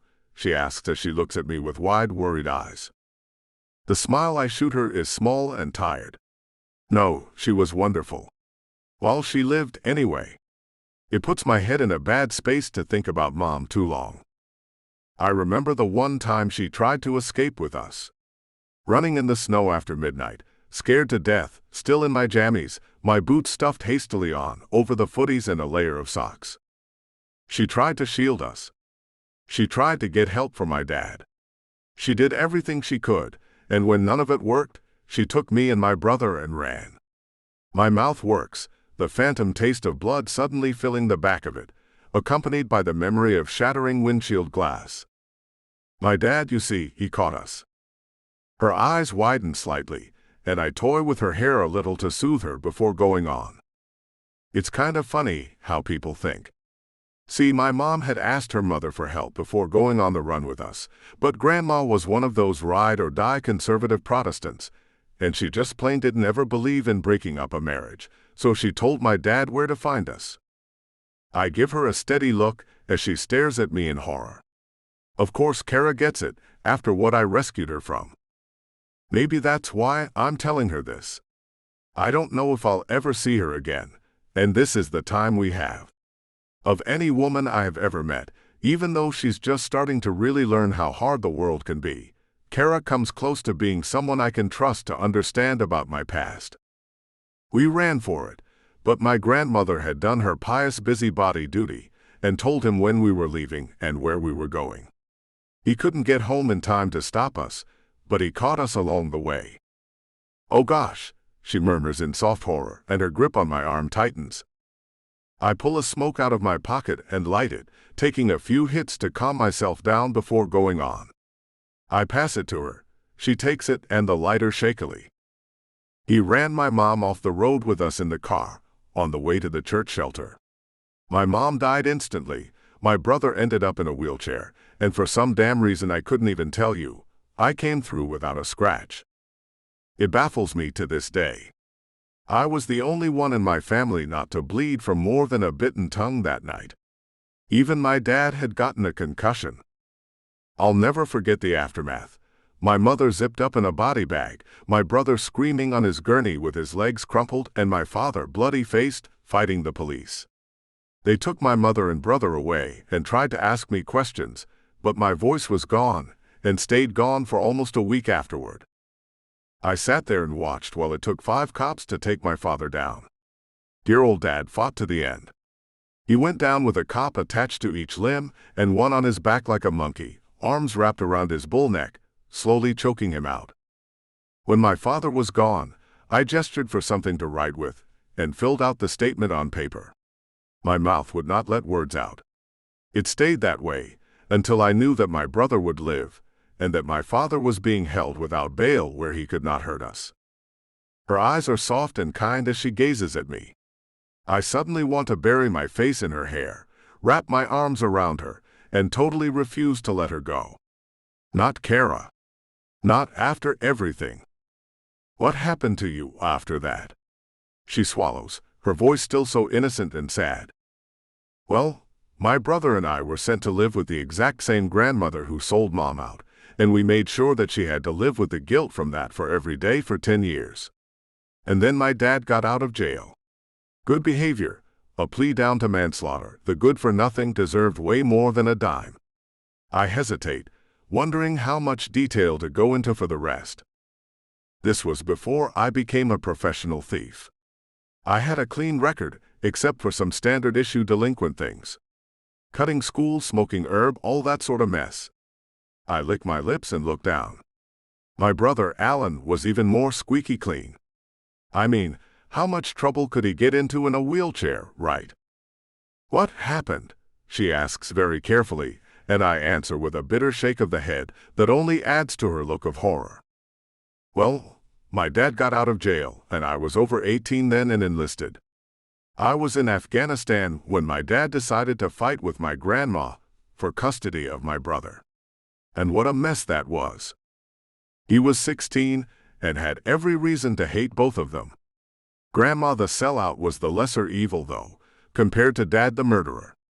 I can tell the intensity in my voice is scaring her a little, and try to tone it down.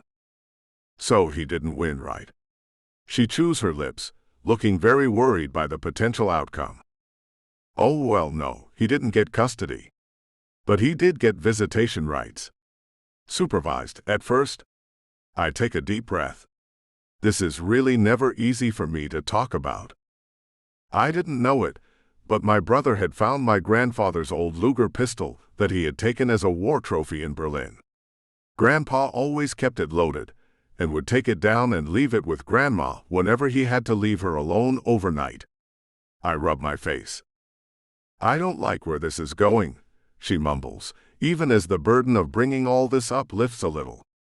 Go on. I wish I could have seen it coming. But I didn't even know about the gun. So there I was, disarming bombs and learning electronics and surveillance gear over in the sandbox, while things were getting way damn worse at home. She brings me a cold bottle of lemonade, and I crack it open, taking a swallow while wishing it was a beer, but I'm staying on the edge until after all this is over with. I just need to keep my thirst slaked with other stuff. Grandma never opened that one drawer by her side of the bed, I continue, my voice as flat as someone giving a news report. She knew the pistol was in there, and she hated it, but she was also so confident that it would be in there loaded and ready when she needed it, that she never bothered to check. So, my brother knew that Dad was crazy and would try something. So he took Grandma's gun and put it in his backpack every time he went for visitation, without us ever knowing. I just shake my head. The visits were supervised, you see, and took place at the local social services office. My brother had to go through a metal detector to get in, but he was in the chair, and they didn't want to search him, so they didn't ever detect the damn gun. So one day, my father tries to get them to let Alan come outside with him because he's forgotten my brother's present out there. The officer accompanies them, probably smelling a rat. Now my expression has gone cold, and she shivers as she looks at me. They all three go out to the car, and the next thing the worker knows, my dad whips out a shotgun from his car and points it at him. Her horrified look is almost theatrical at this point, and I go on after deciding to edit out the worst details of my story. He tries to drag my brother out of his wheelchair. My brother responds by pulling out the Luger and shooting him through the chest. I take another long swallow of my drink.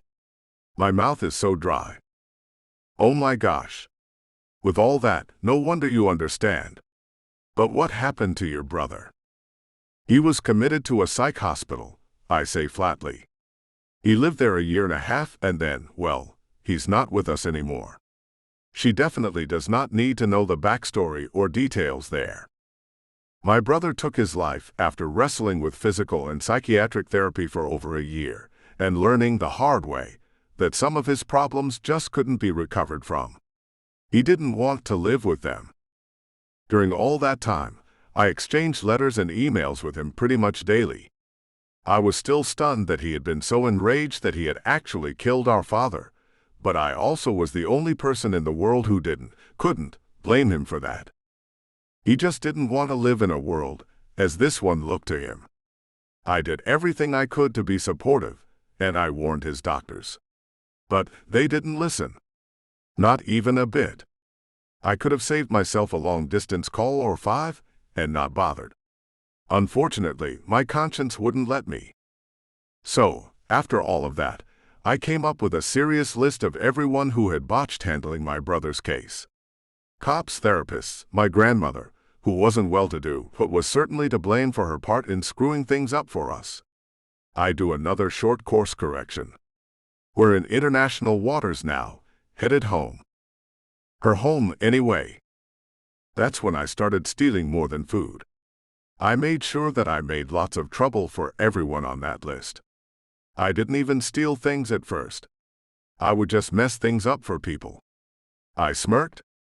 Of course, I was 21 and kind of a little guy. But how would you mess things up for people?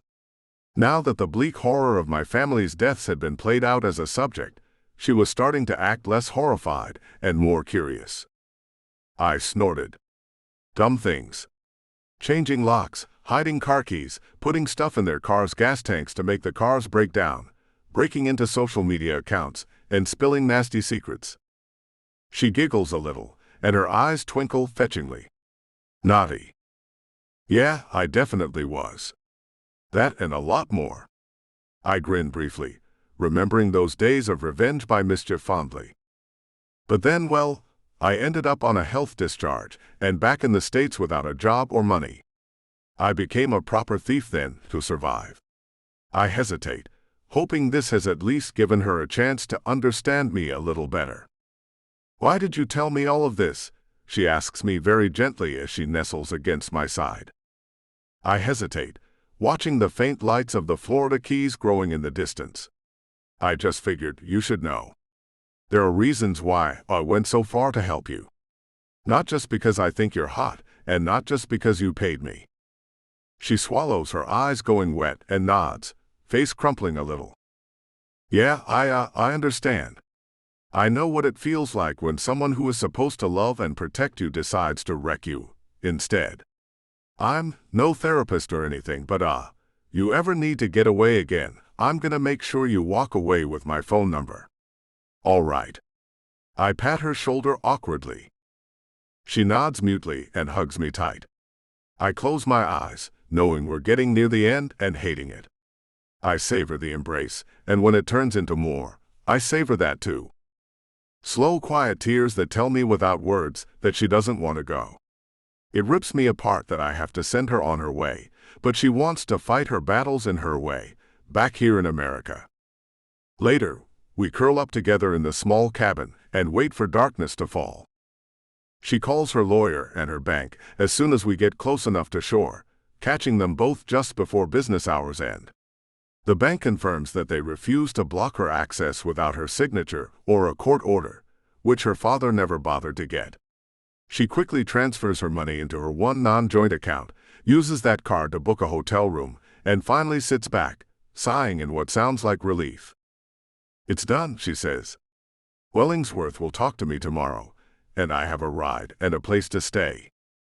Good, I tell her, forcing a smile as we start the last hour-long leg of our journey. The lights from the island shimmer over the water, and despite the relaxation of lots of intimacy, I ache inside. Gimme your phone.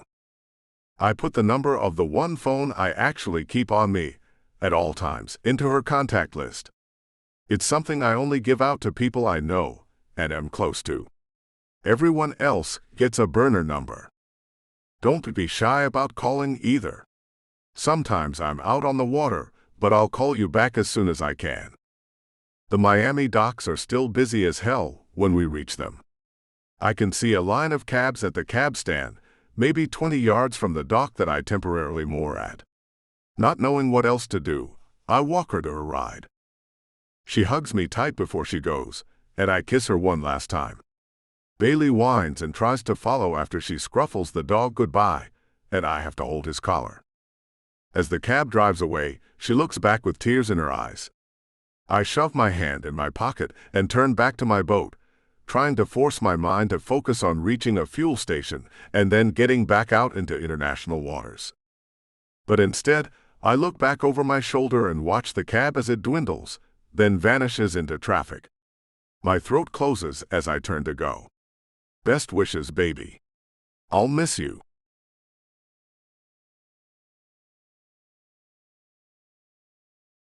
Chapter 22.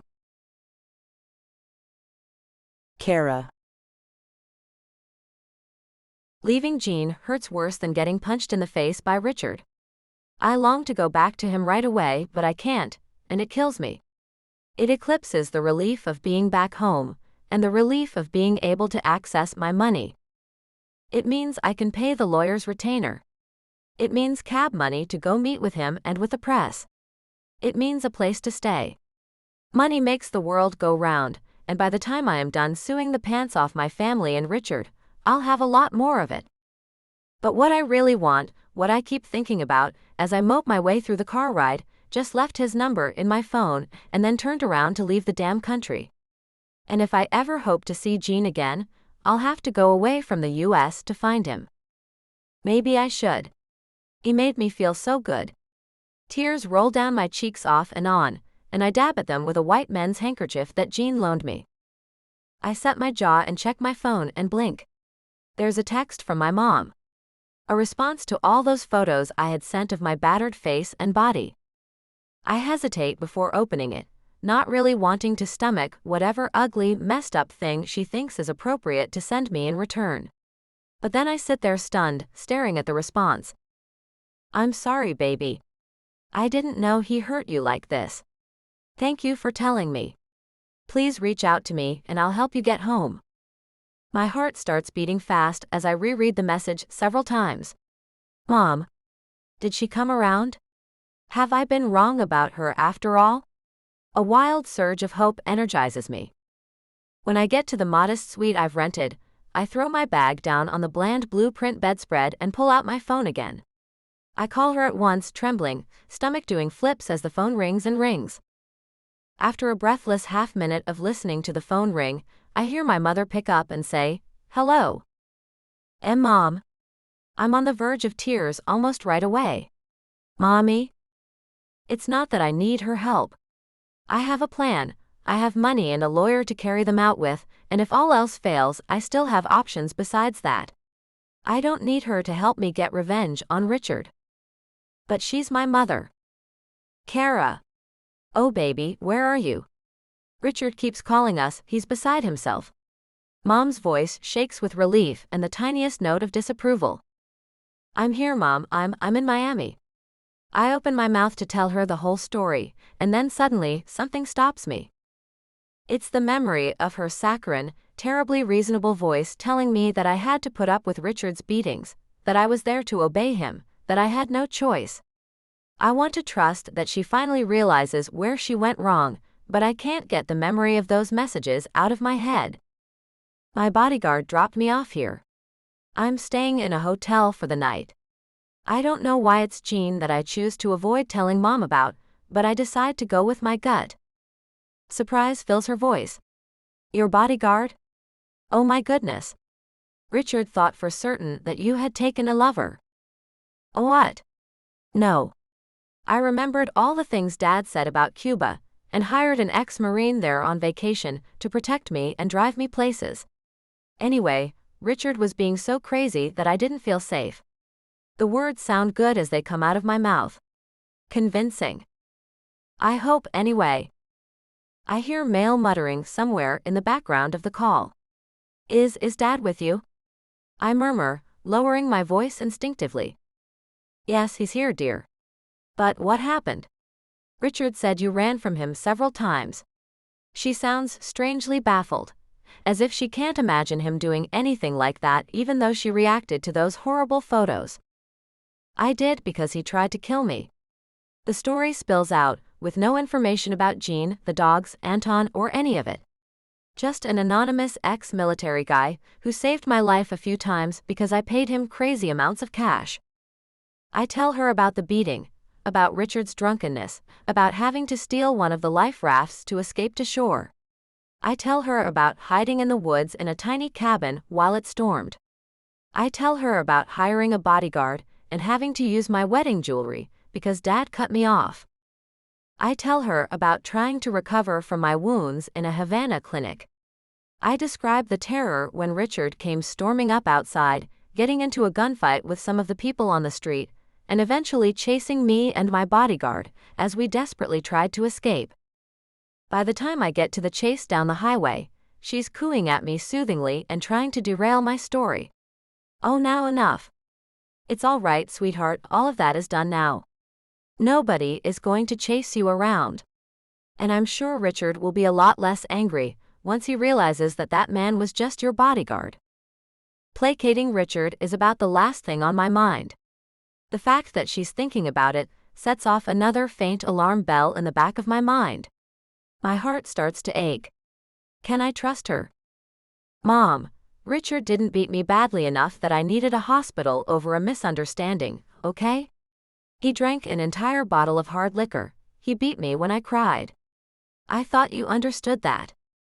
I hear her start to hyperventilate, and a wave of guilt washes over me, cooling my anger. Please don't talk about that, she stammers, sounding deeply upset. I force myself to dial things back and accommodate her. Look, Mom, I'm sorry. But Richard can't be trusted. He's not just dominant. He's abusive. I would have no problem learning to live with him if he wasn't a monster. But he's not like Dad, okay? He doesn't have any limits. My mother is silent for a few moments. Then she says, "We can be in Miami in 4 hours, sweetheart. Can we meet you?" I hesitate. I don't want to see my father yet. I don't trust him at all after the things he has said. But if I'm too picky about how this goes down, she may not show up at all. Okay, Mom.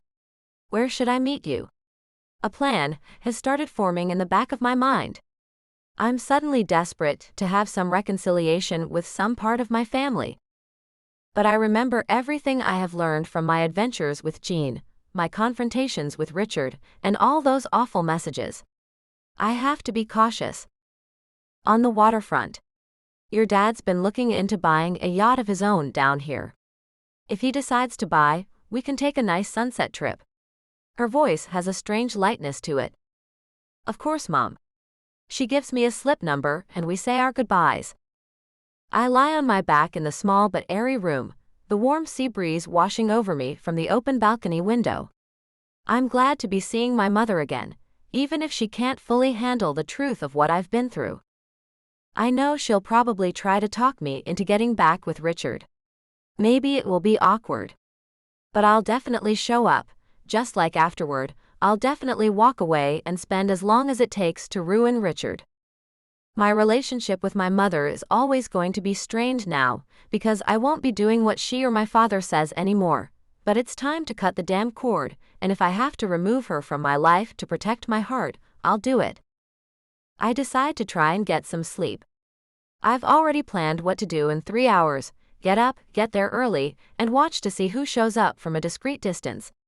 I have no desire to be in a forced reconciliation meeting with Richard after midnight, on a yacht. Especially after finding out how he killed his last 2 wives. I'm so exhausted that I drop off almost right away. At least I have time for a proper nap before I have to deal with any of this. I wake up as someone kicks the hotel room door in. I roll off the bed reflexively to put it between me and the dark figures storming through the doorway. I grab my phone off the nightstand as I fall. I only have time to do one thing as the fog in my head clears and bootsteps thud toward me. I text help to Jean and ping him my location, then hide my phone. I hear an answering text come in and barely manage to mute my phone before rough hands yank me off the floor. A bag is yanked over my head, and rough hands grab my wrists. Walk with us now, an unfamiliar man's voice orders. I stumble along as best I can, barely able to see more than flecks of light through the rough black sackcloth. This is my fault. I forgot how powerful Richard is in Miami. He must have had the hotels watched.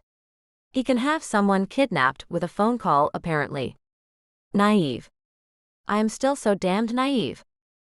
They walk me out of the hotel through the back service entrance, shove me into the trunk of a big car, and lock the heavy steel draw cord of the bag tight around my neck with a padlock at my nape. I swallow against the steel band and try not to panic as they tuck my head down and slam the trunk closed on me. In the dark, I find I can't pull the hood off. The trunk interior is completely bare. I can't find an emergency lever for the trunk either. Maybe they had it removed. I pull out my phone and tilt my head back, trying to spy the bright screen through the tiny pinholes in the cloth. In the dark, the contrast makes it easier, and I eventually make out the screen enough to unlock it and send another location ping to Jean. I keep sending them every 10 seconds, breathing deep and slow to keep calm, until finally the car rumbles to a stop. Hastily, I tuck my phone away again and ball up, as if completely terrified instead of still thinking clearly. The trunk opens, and I'm lifted out bodily, set on my wobbly feet and force-walked somewhere. I smell salt air again and hear the slop of water, and realize we're on the docks. Other sets of footsteps move toward us. What on earth is this? My father sounds annoyed. I freeze at the sound of his voice. You brought my daughter here in a trunk? How is she going to keep nice and cleaned up for her husband if you deliver her like a sack of meal? It was done on Mr. Gamble's orders, one of the men with me says matter-of-factly. If you have a problem with it, I suggest you take it up with him. Damn. My father makes an annoyed noise. Fine, get her aboard before someone sees her like this. He says something indistinct. I'll wait in the car, he concludes, and I hear him walking away. Something in me still wants to call after him, but I force myself to stay quiet. They walk me down a pier, up a gangway, onto a deck, and down a set of stairs. Rough hands seat me in a steel chair and lock one of my wrists to its armrest with a set of handcuffs. Then, one of my captors unlocks the hood and pulls it off of me. I blink, sparks dancing in my eyes from the bright lights of the room. It's a small cabin painted in white, obviously used for dining and meetings. Across the table from me, my mother sits, smiling patiently. The two men turn and walk out, and my mother and I stare at each other. "Mom?" I finally ask. "How could you do this to me?" "Because this marriage is not about you, dear," she says with that same empty sweetness in her voice. "It's about giving something back to the family that raised you. Your father needs the deals that working with Richard will gain him. And you owe the both of us for everything we have done for you." Her smile becomes broad and syrupy. "Which is why we helped him get you back." I listen to her rationalizations and then state very calmly and pointedly, "He's going to kill me, you know. And it's going to be your fault." She seems to stare right through me for a long, awkward moment. And then slowly, her face starts to turn red. Not crying red. Not even angry red. A sort of crazed, almost purplish, worked up beyond all reason red that makes it look like she's going to pop a vein. "No, it's your fault. Yours. You disobeyed. You failed your family. You messed everything up for us, you rebellious little tramp." Her spit sprays halfway across the table as she screams at me. I stare at her, hunting around inside myself for what I'm feeling, and besides a bit of shock, all I feel is tired. She called Richard as soon as she found out I was in Miami. He had his goons pick me up. Now she's helping them deliver me back to him. And now she's going to lecture me like a bad kid on top of that. My mother is still screaming at me, her face so wild that my head starts pounding from anxiety in a way that makes me dizzy. "You think I was going to baby you forever? Your father beat me more than once when we were first coming up. Your grandmother's hand got held to a stove because she burned my father's dinner. All of us wives in this family have suffered so that we and our children could be well provided for. Do you really think that you're so special that you get a pass? If I had to suffer so you could grow up rich, you should suffer too." I can see the spite in her eyes as she jumps up. "Now, Richard will be here soon, and once you're back in international waters and he's calmed down a little bit, you and he are going to reconcile. You are not to come back to shore until you do. I don't care what he does to you. You do as you're told and make sure he's happy, so your father can get that business deal." She looks back over at me. "I mean it, young lady." I close my eyes, shaking my head slowly. "You're not human. And you will pay for this one day." She blinks back at me in shock, then purples again and turns to storm out. Outrageous. Once she slams the door on me, I quickly fish back in my cleavage and pull out my phone. I can't do much using just my offhand, but I manage to ping my location again and look at my screen finally. "I'm on my way, baby. Just keep leaving breadcrumbs." I take a huge shuddering breath and my eyes brim over. Okay. Richard had me grabbed. Going back to international waters. And I keep sending location notices. Eventually, I hear Richard's voice and freeze. He doesn't come down for me. Instead, the yacht engines rumble to life and we start moving. I keep pinging my location, praying that Gene will catch up soon. But eventually, before he can, we start to slow down. Finally, we come to a stop and my heart starts to pound again. "We have stopped," I text, and ping him a final time before shoving the phone back into its hiding spot. I hear Richard's heavy tread growing closer and closer to the door. I close my eyes, breathing deep. Terror drops into my stomach like a cold stone, and an icy sweat breaks out on my skin. Gene is coming, I promise myself as if soothing a small child. Gene is coming. As the door swings open and I see Richard's sweaty, grinning face beyond it, I just hope that my lover gets here in time.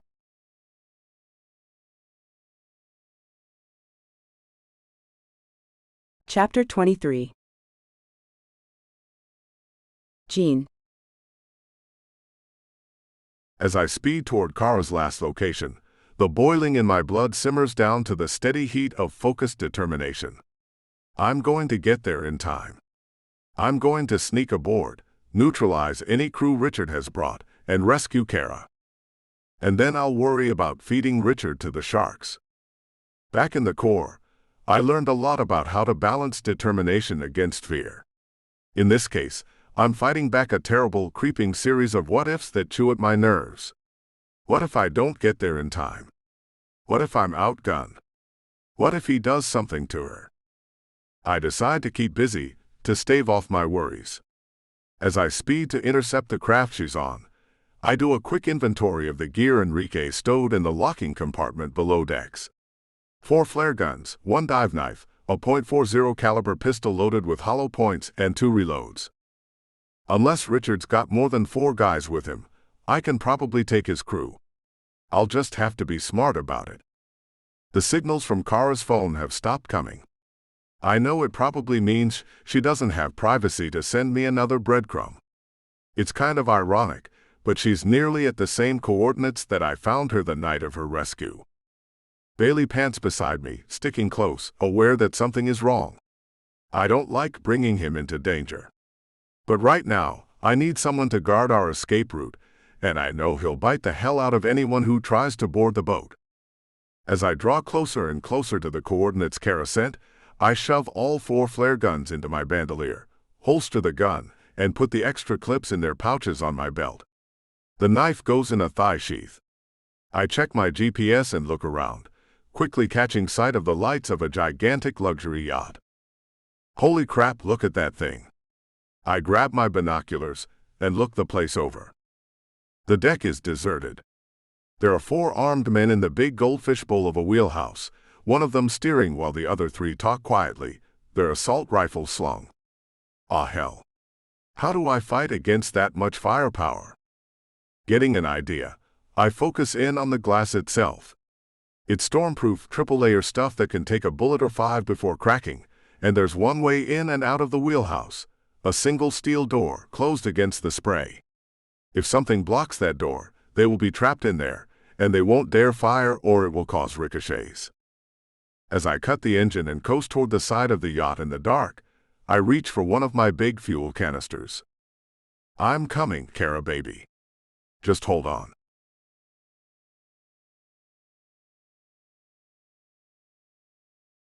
Chapter 24. Kara. Did you really think that you could get away from me forever? Richard asks me in an arch, mocking voice as he walks around and around the chair I'm cuffed to. Is that what you thought? I was actually kind of hoping you'd die of a heart attack trying to chase me down, I reply coldly, and his eyes fly open in shock. I stare back at him defiantly as he stands stock still and blinks at me. I already know that he's going to hurt me, and probably kill me, no matter how sweet I am or how much I plead. We've already been down that road. I figure I might as well die with my pride intact, even if nothing else is. Are you on illicit substances or something? He asks incredulously. You don't have a backbone. It was bred out of you. Trained out of you. I watched you ripen for years. His language is crazy, disgusting, the language someone would use to describe livestock or crops. Something to be used, then devoured.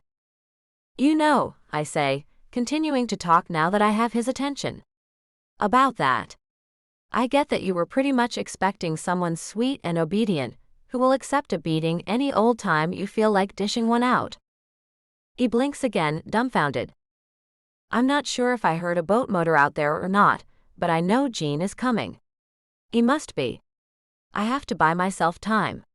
Well, it's true, my family's women aren't very good at standing up for ourselves. We're not raised for it. And I guess guys like you need girls like that to make you feel a little less small. The purposeful glance down between his legs is daring, but instead of outraging him, he just becomes more and more stunned. Am I dreaming this right now? He mumbles, his eyebrows almost up to his surgically enhanced hairline.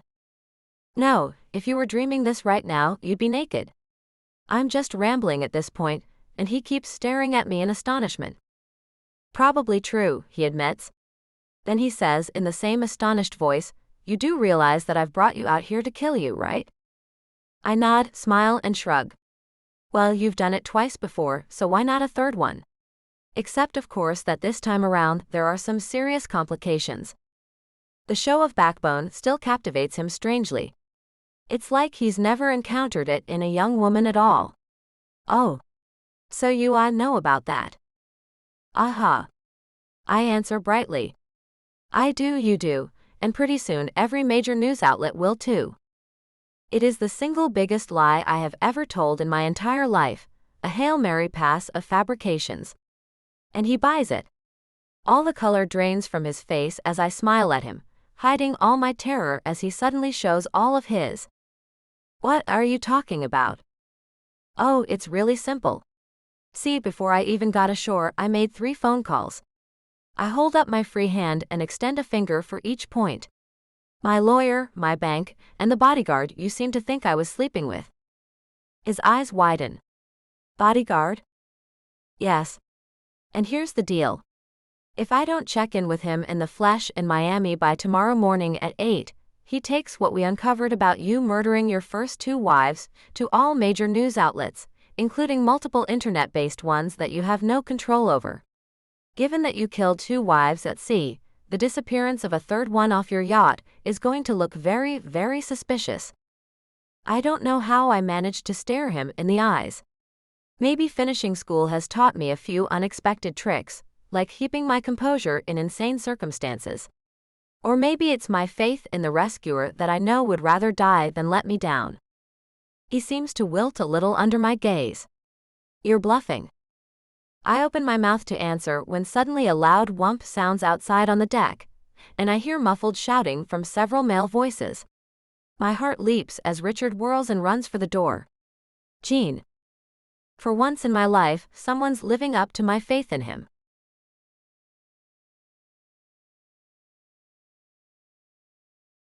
Chapter 25.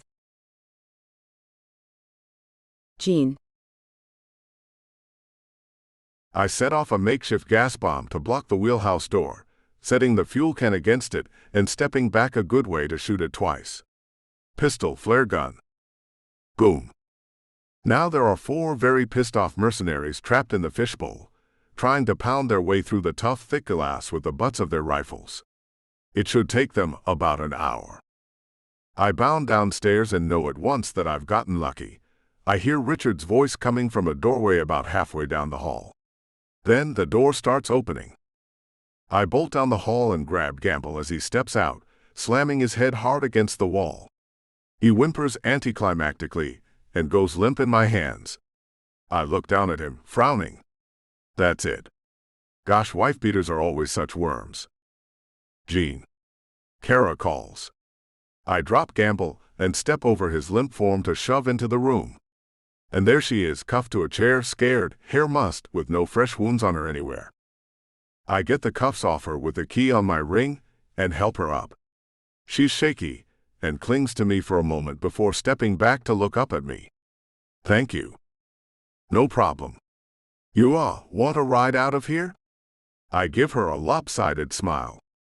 Yeah. I cuff Richard to the chair while he's still out. Kara stares at him for a few moments, silently drinking in the sight of her attacker completely beaten. Then we turn and walk out. If he disappears at sea while you're still married, you still get his estate. We emerge onto the deck, where the fire is starting to spread. All that luxury woodwork is good fuel. That's true. She glances back at the men stuck inside the wheelhouse, now trying desperately to get the yacht motor started. What's wrong with the motor? Oh, fuel line leakage problems. Probably a bad idea for them to keep trying to start the motor like that, when it's been filling up the bilge tanks with diesel. I laugh a little, as her eyes flick up to my very wet hair. I hate swimming in the dark, but this time it was worth it. They keep trying the damn motor, even as we get aboard Enrique's boat and speed away.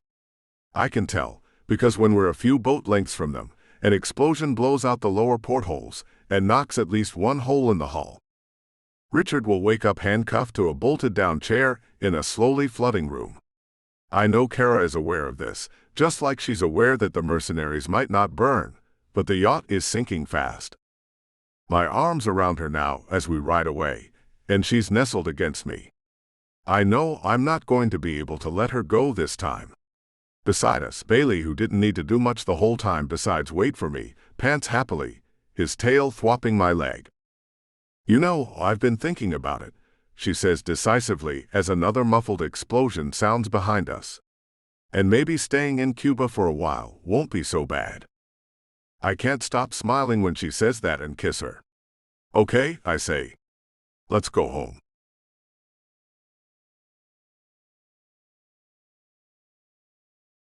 Chapter 26. Kara. The dogs are all fine when we get back to the cabin. Bailey bounds out of the Jeep as it pulls up and starts barking, and suddenly the whole pack bursts out of the woods, barking and whining and wagging with joy. Not a scratch on any of them. We shower, eat, drink, and smoke until my nerves settle, and then we both go to sleep. When I wake up in the morning and go to look at myself in the mirror, I realize that my bruises are almost gone. It takes days of rest before I can really say I'm recovered from it all though. Jean makes sure that I take it easy, except of course in the sack. I sleep 9-10 hours including 2 naps a day, eat more than my mother would approve of, and drink a lot of water and juice. By the time I have been there a week, the tiny scab on my cheek is all that remains of what Richard did to me. We watch the news, and Anton monitors police and Coast Guard communications for more details. I have been declared a missing person after the sinking of Richard's new yacht in international waters near Cuba. The official story is that the crew Richard hired, all ex-military men, decided to hijack the yacht and rob Richard. Instead, a fire broke out and everyone died. Mine is simply the only body that they didn't recover. Only my lawyer knows that I am still alive.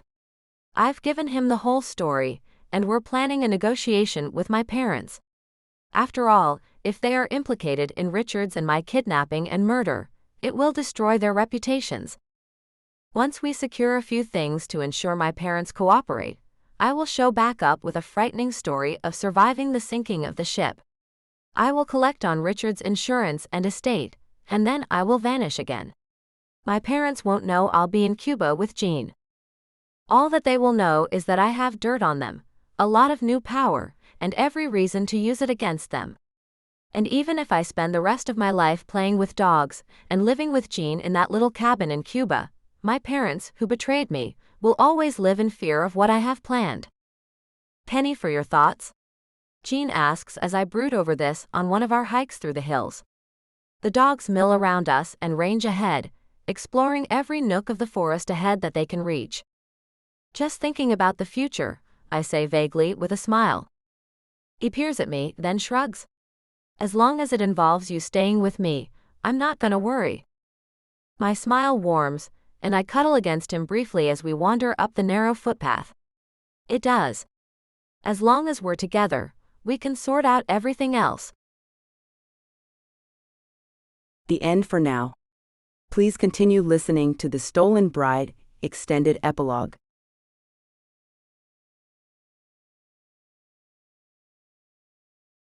The Stolen Bride Extended Epilogue. Chapter 1. Kara. I disembark from our private plane at LaGuardia with Jean at my side, put on the role I have practiced for months, and prepare to meet my press. Reporters from what have to be 24 news outlets wait at the bottom of the ramp as I move tentatively down it, squinting in the bright sunlight. All those eager eyes and extended microphones make me a little nervous, and I show it, letting it become yet another layer of my carefully constructed act. Jean, in disguise as my attendant, helps me down the ramp gently, as I blink around at all the reporters who erupt with shouted questions. Mrs. Gamble. How did you survive your kidnapping? Mrs. Gamble. How many men took you and your husband? Mrs. Gamble. Do you know why your kidnappers were all ex-Special Forces? I whimper and draw back a little, and Jean puts a hand on my shoulder and speaks up firmly to the press. Mrs. Gamble has just come from Miami General, ladies and gentlemen, and she needs her rest. Please clear the way. The reporters part before him like sheep before a running dog, and I see the white limousine my parents have sent just beyond the crowd. I peer at it as we walk toward it, Jean carrying my single bag as I lean on him like I'm much weaker than I actually am. Did they come themselves, or am I just to be picked up by the help like a package? The second idea offends me, but it's actually an easier prospect than the alternative. The ride back to their Manhattan penthouse will give me that extra little bit of time to fall into my role before I actually have to face my mother and father. The performance I'm putting on is mostly for them after all, aside from the bit for the press and the courts. We've followed my fake story in the papers and internet carefully since the news broke. Billionaire's young widow discovered disoriented, amnesic off coast of Cuba after kidnapping, yacht fire. Mrs. Gamble was a Jane Doe in Havana General for 3 months before her identity was discovered. The truth is a lot nastier and a lot more complicated. My parents cooperated in my kidnapping by my estranged husband, the aforementioned billionaire Richard Gamble, wanting to force a reconciliation to protect certain joint business interests. Richard, in turn, took a crew of 4 armed mercenaries and me out to the middle of the Caribbean, where he planned to kill me and dump me over the side like he had done to 2 other wives. Jean got aboard, rescued me, trapped Richard and his crew of mercenaries, disabled the yacht and set it on fire. It sank to the bottom. By the time the Coast Guard sent divers, the bodies were all picked clean skeletons. They had to identify Richard and his cronies by their teeth. My parents and the rest of the world thought I was dead. I vanished with Jean, my darling lover, into the jungles of Cuba, to his little mountainside cabin. We spent 3 lovely months healing, learning to live together, working around the cabin and his lands, making love, and planning. Then we went down to Havana, got Jean's hacker friend Anton to change some medical records for us, paid a few bribes, and sold a story that was 90% lies. Now the whole world thinks that I am a miracle, having barely escaped the men who had taken over our yacht in a life raft.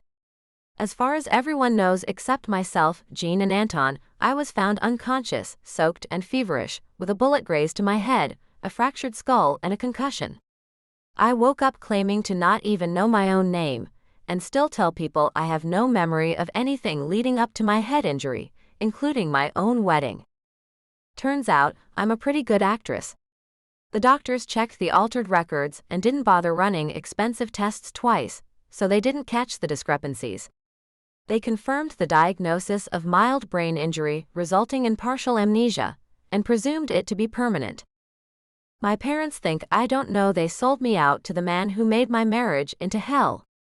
They think I have lost those memories. And I absolutely have to make sure my amnesiac act is good enough to convince them. There's roughly $10 billion in inheritance, insurance, property, and holdings riding on my acting skill today. I am not letting it slip through my fingers. Nor will I let myself botch getting revenge on my parents. I tense as I see my mother and father emerge from the car, both blonde and tight-faced from dye and surgery. Fake sympathy and joy seep from their body language. They wave to me, beaming, and I stumble forward eagerly, reaching out for them. Mom? Dad? Mommy? I have to make this good. The cameras are watching. I nearly stumble to my knees before Jean catches me, and I lean on him with wobbly legs as he walks me over to my parents. They both hug me tight, and I hug back limply, crying, remembering all those years I loved instead of loathed them, and did not know what they really were. I know I've done well when my mother starts sobbing.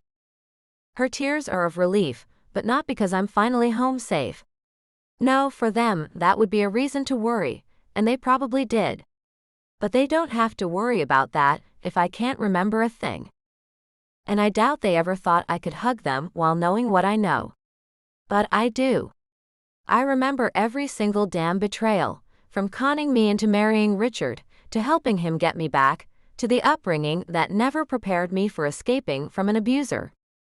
I'm home, I say, and kiss my mother's cheek, a Judas kiss as empty as her tears.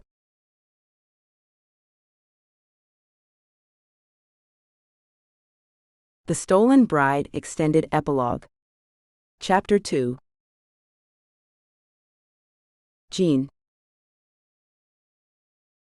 I watch my sweetheart faking her way through a loving reunion with her horrible parents, a benign smile on my face. I'm supposed to be a registered nurse and physical therapist working as Kara's attendant. So I hang back, itching behind the makeup, changing my skin tone and facial contours, and look detached and professional instead of snatching her away from their grubby hands. I've never liked or trusted rich people. Not just because I grew up poor while the baby boomers wrecked the world. Not just because they nearly all seem to be sociopaths, either. Nor because they hoard money for the hell of it while others starve. It's the things they get away with that piss me off the most. They can kill without facing consequences. Richard Gamble got away with murdering 2 wives, and might have gotten away with killing a third, Kara, if I had not stepped in. Meanwhile, if I ever dare to show up on American soil wearing my real face and appearance, I'll be put away for the rest of my life for stealing things those bastards could replace easily. That's life in the United States, which is exactly why I left. But now I'm back for Kara's sake, helping her play a dangerous game with a gigantic prize for the winner. Now that Kara has returned, she can receive Richard's insurance payout, and once probate is done, nearly everything he owned. Her prenup with him guarantees she'll get his money and property, but of course, she can't collect if she's dead. So she had to come out of hiding, and because of what her parents are, I had to come with her. It took Kara a solid month to parlay her considerable makeup application skills into creating disguises, and she has had 2 months of practice on the look we settled on for me. I don't normally have blonde streaked brown hair, my facial hair is not light brown, and I normally wear neither mustache nor beard. Now I have a neatly trimmed set of each, and have changed both my footwear and my usual mode of dress. James Stark, my alias and the name on every bit of identification I carry, is a hired private nurse assigned to Kara until she is fully recovered. The head injury we made up has some residual effects besides the amnesia, giving me an excuse to be at her side all the time. James is affable, friendly, from a good family with a house in the Hamptons.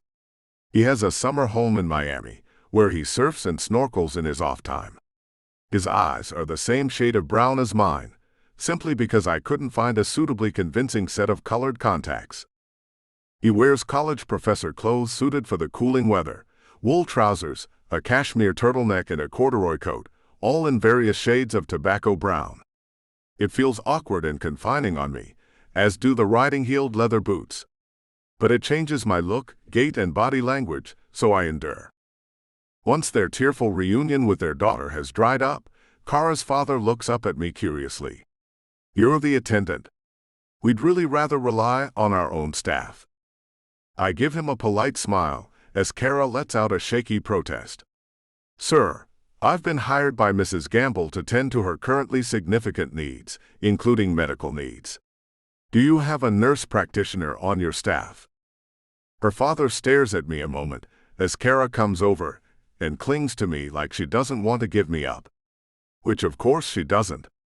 Finally he says, "No, I don't, Mr. Stark, sir." I turn and say a few soothing words to the cringing Kara. I can feel as she leans on me that she's stiff with rage under her act from having to let them touch her. "I can send you a copy of my credentials, if you would like." "The hospital in Cuba hired you?" He frowns curiously, and I shake my head. "No, Mrs. Gamble hired me to help her make her transition to a normal life back home. I'm a rehabilitation specialist, and far too high ticket for the Cubans." Broad false casualness filled my voice, touched with disdain. "Hampton guys are classist as hell." He lets out an awkward laugh. "Oh. All right then, we'll just need to work something out with sleeping arrangements, I suppose, and I would like it if you would email me your credentials." "It's all right, Dad. I can always get a hotel suite if it's a bother," Kara speaks up weakly, trying to make peace. Both her parents shake their heads. "Absolutely not," her father says. "You're coming home, and we're going to help Mr. Stark take care of you until you're all better. All right." She gives him the open, guileless smile of a child, as I do a little victory dance internally. We're in, on the enemy's invitation. Now to set our trap.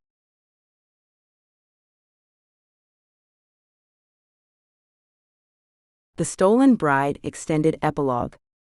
Chapter 3. Kara. So, how much do you remember? My father asks gently as his eyes search my face. My mother is staring at me as she sits beside him on the limousine's bench seats. I know they're watching for any indication that I'm not as oblivious to the facts as I seem. Not much. I'm sorry. The police asked me to. I start and see my mother go white as a sheet. The police, she asks in a high, sharp voice. Her fear makes me laugh inside, but I have to keep her unsuspecting, so I just give her a confused look. Yes, we were kidnapped and my husband was murdered. I spread my hands as if it's a given that I end up talking to a lot of people with badges after that. Of course the police and Coast Guard both talk to me. Oh, of course. My father's voice is fake hearty. But you don't actually remember any of what happened to you? His gaze is piercing for a moment. No. I had to piece it together from news reports and what people told me. I remember getting ready for my wedding with Mom, and then I remember floating into the resort harbor in Cuba with a really bad headache. I rub my temple convulsively, ignoring how it pulls straggles of my white blonde hair from my slightly lopsided ponytail. I'm supposed to be a little bit of a mess. Oh. Of course. I didn't know if maybe you had started to remember anything else since you started recovering. My mother's leading statement twists in my guts like a skewer. I remember a lot of things from before and after, but that whole period of time is just a blank. They say I might be able to remember some of it eventually, but the neurons that carry those memories may be the ones that were damaged. I give James a look, and he nods at me indulgently. That's accurate, right? He nods. Yes, ma'am. It's a good sign you're remembering things before and after. It means your memory centers aren't so damaged that you can't make or recall memories at all. My mother breaks in, all too eager. I hate her, from behind my smile, as I listen to her scraping around for something to reassure herself with. So there's no chance at all she'll remember the kidnapping, or anything, before it? I really can't help but want to reach across the space between our benches and punch her in her coral-painted, lying mouth. But I just look over at James, who nods and gives me an apologetic look. No chance at all, I am afraid. I'm certain that some of her memories from that period are so traumatic that she's better off without them, however. He looks over at me, and I do my best to look quietly distressed. Are you all right with that, sweetheart? My father asks indulgently. Not having some of your memories, I mean. You don't want to try visiting a hypnotherapist or something? I peer at him in confusion as he seeks even more reassurance that I'm not going to go seeking out the memories that could incriminate them. Then I simply say slowly, the husband I married is dead. I'm sorry he's dead. I really liked him. I think I would have been a good wife to him. But that doesn't mean I want to remember losing him, or what they did to him, or what they did to me. What is the point of that? It seems like doing that would let those awful men hurt me all over again. I don't want to tell them that my fake point of view on amnesia and traumatic events isn't even mine. I lifted it whole cloth from a stoned conversation I had with a Cuban hacker and the American expatriate pirate, who's the only man I've ever slept with. I think my parents would be even more scandalized by that than by the fact we were scheming against them. After all, they already schemed against me, so they must consider that acceptable. Right?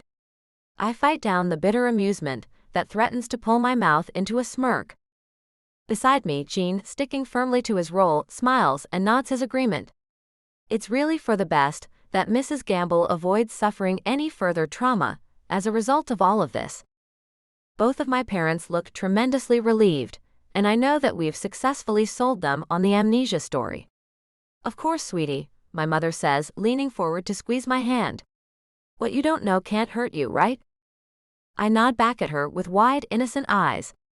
Yeah. And what you don't know is going to hurt you plenty.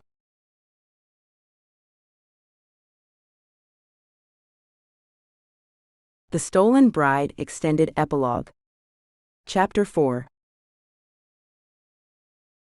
Jean. By the time Kara and I get a moment to ourselves, the sun has set, and I feel like I'm going to explode. The role of James isn't that hard, but keeping company with slime like Kara's parents makes me want to punch a wall. Or them, preferably. First came another examination and comparison of notes, this time with Kara's physician, a small man with a head like a polished egg and dull gray pinprick eyes. I managed to hold my own, and Kara's traumatized amnesia act convinced the surprisingly inattentive little man to back our story. Dinner with her parents was interminable.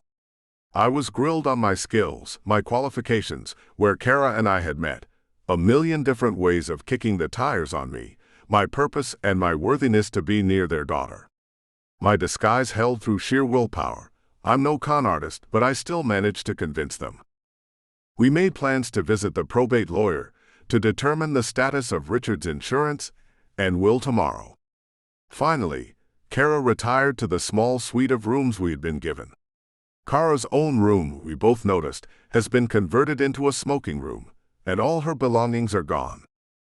Once the door closes on us, I stop helping slumping Kara through it, and we both shake off our rolls with sighs of relief. I hold up a finger and go methodically through the three-room suite, checking for listening devices and hidden cameras. Finally, I walk back into the main room and give her the thumbs up. "Damn," she mutters quietly as she shuffles over to the enormous four-poster bed. She sits on its edge and kicks off the prim little pink slippers we put her in, then lies back with a flop. "I can't believe that worked." "Don't celebrate too soon, sweetheart," I reply as I turn to the briefcase I brought in with me. "We still have to keep up the act long enough to get what we came for."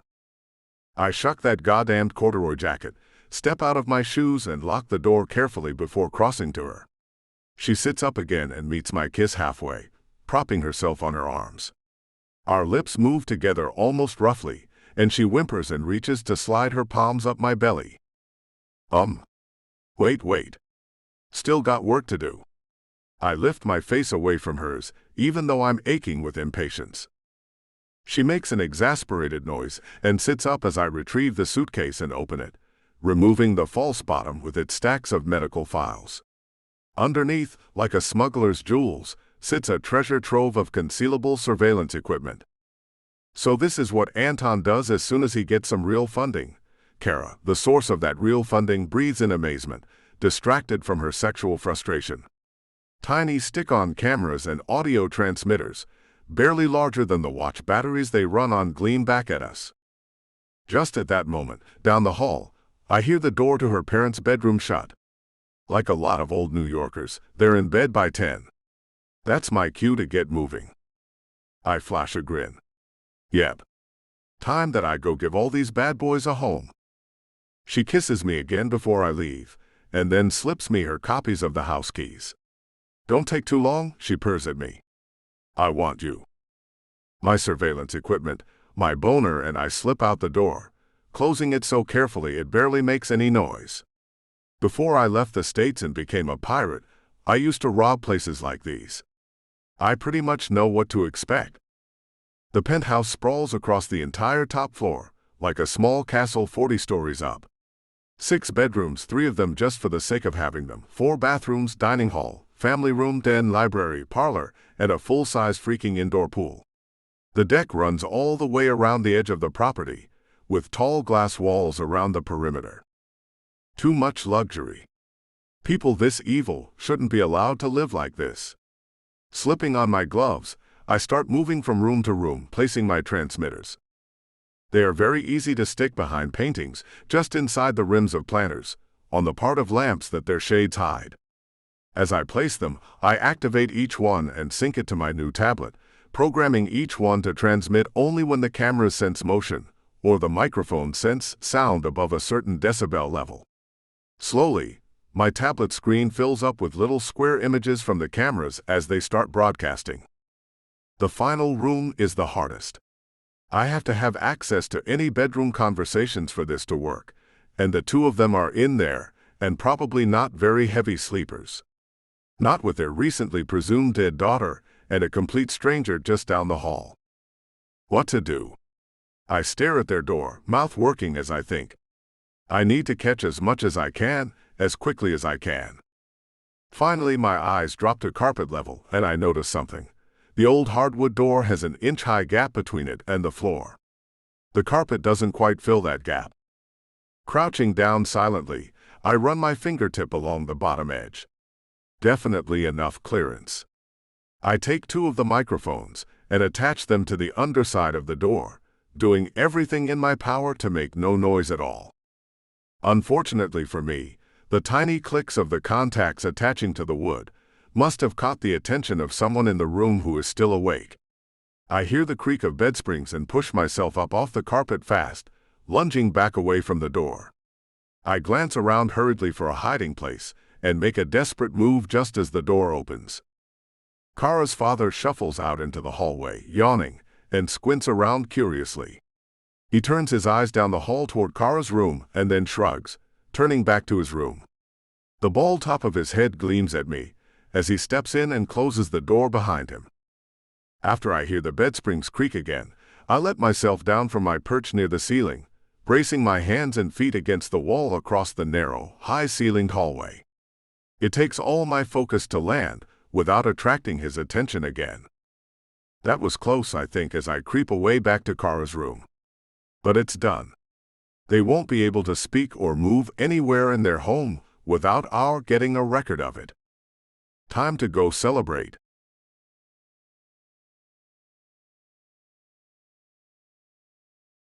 The Stolen Bride Extended Epilogue. Chapter 5. Kara. Gene comes back and almost immediately sweeps me into his arms.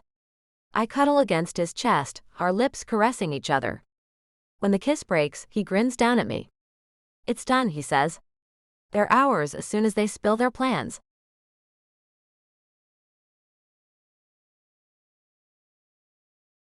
The Stolen Bride Extended Epilogue. Chapter 6.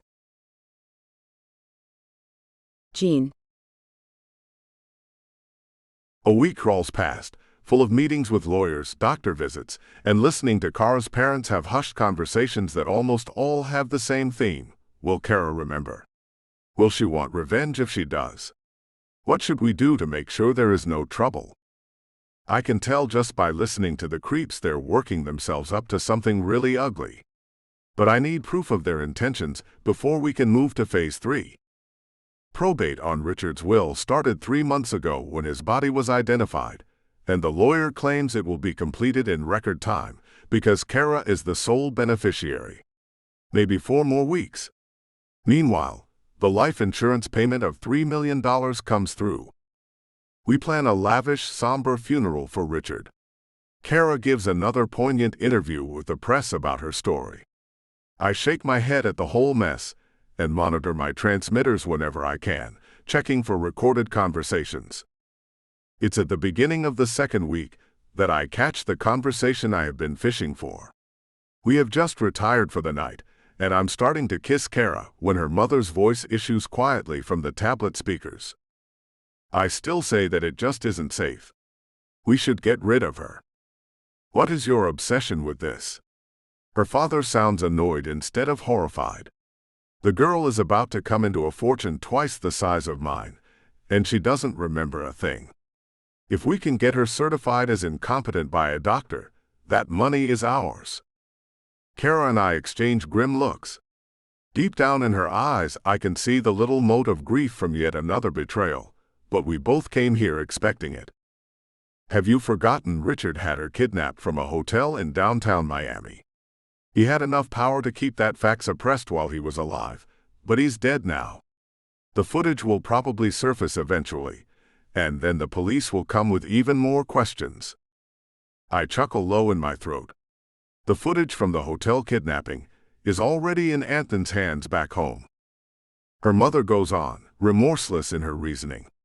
We have no guarantee she won't remember at least part of what happened to her. If she ever testifies against us, or writes a tell-all book or anything of that nature, it will ruin us. So what should we do? Go in there and stab them both to death. Kara's father demands. I don't feel like taking on that young man. So we talk her into firing him after the funeral. Once she's alone, she's got brain damage. We can just push her down the stairs and claim it was one of her dizzy spells. There's a long silence. Then finally, Kara's father grunts. Fine. Kara looks a little shaky, and I can't blame her. I lean over and kiss her lingeringly, reassuring her with my smile. We've got them.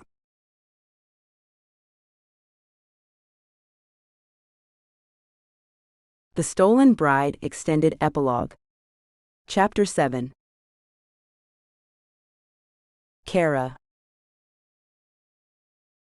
Probate comes through 3 days before the funeral, performed in record time after a few phone calls and an offer of a hefty cash percentage. Once the lawyer takes his cut, I'm still $10 billion richer. I go out and buy a very nice black dress, get a lavish makeover, and prepare to mourn for the cameras. My parents congratulate me to my face. That night behind the parlor's closed doors, they spend more time arguing back and forth about the practicalities of declaring me incompetent and taking my fortune, or killing me outright and taking it anyway. We record every word and image to go with all the rest. At the funeral, I become overwhelmed and collapse. My attendant has to hold me up. We quickly retire back home as my parents stay behind, schmoozing with the celebrities and industry leaders attending. As the limousine drives us back, I'm already on the phone moving every liquid part of my new fortune to accounts in the Caymans and Switzerland. Once we return to the house, we pack up every scrap of our belongings and Gene takes down all his surveillance equipment. We walk a few blocks to a subway station, my hair tucked up under a hat and scarf and my eyes hidden behind sunglasses. Within minutes, we vanish into the evening commuter crowd on our way to LaGuardia and the waiting plane. We leave behind only one thing: a message sent from a throwaway email address to my father's account. It includes copies of security footage from Richard's having me kidnapped from my hotel, the audio of my parents plotting to kill me, and the full sound and video of their arguing over how best to get my riches and avoid prosecution. It's Richard and my parents as they truly are on display. The accompanying email has only 2 sentences in it, which I write and send with a mix of fury and vindication. I remember everything. And I can release these to the net at any time. My only regret is that I can't see their faces as they read it. But you can't have everything. It's good enough for me that Gene and I will live better and love more deeply than they could ever manage. And that my parents will live in fear of me for the rest of their lives. The end.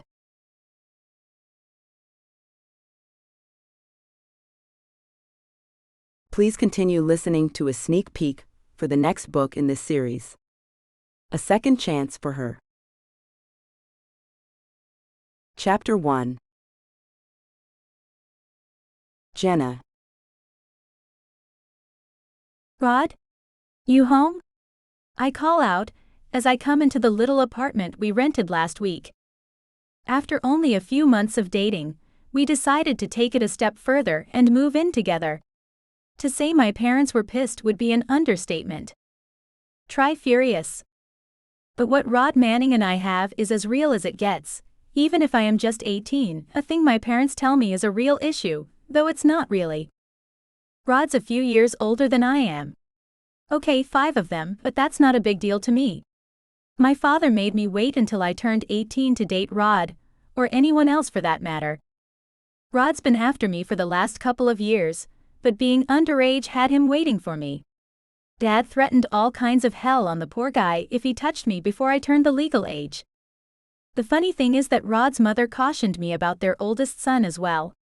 At a senior party my graduating class had at one of my classmates' ranches just before I turned 18, I saw Rod's mother. She was helping chaperone the party. She had no idea of Rod's interest in me and took me aside, then asked me if I knew her son Reed. I knew of Reed, of course. We all equals in a minuscule town in Jerome, Arizona. Reed is only 2 years older than I am. I was shocked when she told me he and I would make a perfect couple, He was away at college at that time but would be home for the summer, and she wanted to know if she could give him my phone number when he got home. Her dismay when I told her it was her son, Rod, who was interested in me and me in him confused me. She was very open about him being a difficult person, which I found crazy. He doesn't seem difficult to me at all. Quite the opposite. He seems so rugged and manly and tough as nails, but in all the right ways. His job as a mechanic keeps his muscles tight, and he keeps a 5 o'clock shadow thing going on his handsome face. I'll admit it. The man does have this dangerous edge to him. But I find it exciting as hell. The way he handles me is so sensual. And he's told me he has a surprise for me tonight when he gets home, which I thought would be by now. Hey there, baby. His deep voice calls out from our bedroom. I go that way, turning down the short hallway that leads off the living room. There he is, leaning his tall body against the door frame.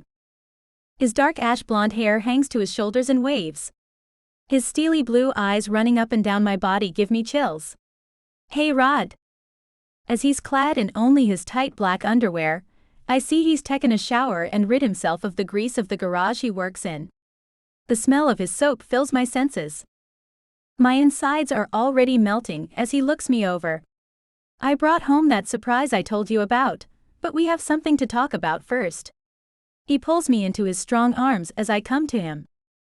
I want something permanent with you, Jenna. His words make my heart pound. Kay. A grin creeps across his handsome face. I haven't told you what it is yet, and you answer yes already? I nod and he smiles. Permanent is what I want too. I love you, Rod. Love is for the weak, baby. What did I tell you about all that love crap? He lets me go and moves away from me. Life is about other things. Life is hard, baby. Love is fleeting. Commitment isn't though. I want that from you. A real commitment.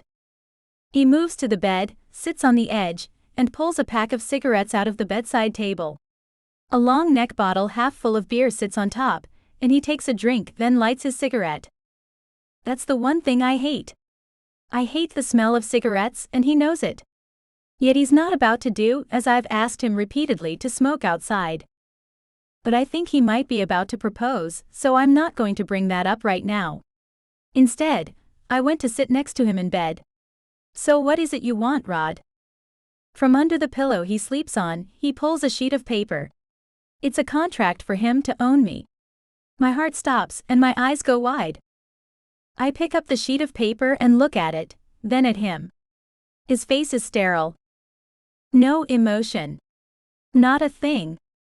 His strong hand moves up my arm and tightens around my bicep. I want you. I want all of you. I want to own you, baby. My heart starts to pound in my chest. Own me? He nods slowly and I can't think. Then one thought floods my brain. My father will kill you, Rod. This has to be our little secret. This town is too small to let this kind of thing out. He takes a drag off the cigarette and the smell intensifies, and I cough. A secret? I look around the little bedroom. My eyes fall on a hook that's on the wall near the closet. A hook that wasn't there before. Then I look back at the paper I hold in my right hand. It's shaking, and I hold it with my left to steady it so I can read what he wants from me. Words pop out at me. Punishments. Tortures. Expectations. Rod, is this a joke? I look into his eyes and find no humor there. He shakes his head slowly and easily. It's no joke, Jenna. It's what I want. And I always get what I want. You know that. Smoke encircles his head as he taps the cigarette's ashes into the clean ashtray on the nightstand. This doesn't look like a thing I want to be a part of. I thought you were talking about marriage, Rod. A low laugh comes from him. Marriage? Nah. I'm not into that. That can end in divorce. What I'm asking from you can't end. It's forever, girl. Isn't that better than a marriage? This says you want me to stay available for your every need. My eyes move to his and find them squinting as he takes another puff of the cigarette. My job, though, He shakes his head. That little job ain't making you no money anyway. See, the way I'm thinking is, it's better for me if you can come to me or I come home and you're here, and you can take care of whatever I feel I need at that time. Intimacy? I stare at him. Are you saying I don't give you enough already? You don't. But that isn't your fault. It's your job's fault, he says as he grinds the cigarette butt into the ashtray. Like this afternoon. I wanted someone to please me so bad, I nearly went across the street from the shop and found one at that little bar. My heart stops. You didn't though, did you? No, he says with a shake of his head, sending his wavy locks swinging around his broad shoulders. His eyes move to mine and pierce me. But as you'll find in the contract, that is a thing I can do if I see fit and you aren't meeting all my physical needs. And you have to take it, baby. You can't leave me over it. My stomach hurts all of a sudden, and I bend over and place my hand on it. No. No, Rod. No way. Okay, I said that only in my head. My voice is shaking as I say out loud, why do you want to sleep with other women? I don't want to. But if I can't do the things I want with you, then I'll have to. I have certain desires, and if you won't let me do those things with you, then I'll get that elsewhere with someone who will.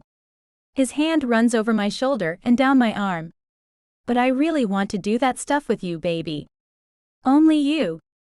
But I'm a little afraid you're too vanilla to do any of it. I turn my head slowly to look at him, and my age and experience, or lack thereof, hits me. I'll let you do whatever you want to me. I'm no child, Rod. I can be everything you want. If I lost you, I don't know what I'd do. And I can't stand the thought of you with anyone else. Here's the thing, baby. You can't tell a soul.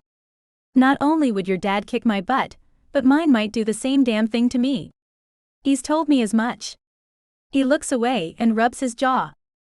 You've talked to your dad about whatever it is you like to do in bed. I look at him with a face full of confusion. I don't even talk to my mother about the things I like. Nah, I didn't talk to him about it. He found some of my literature on the subject.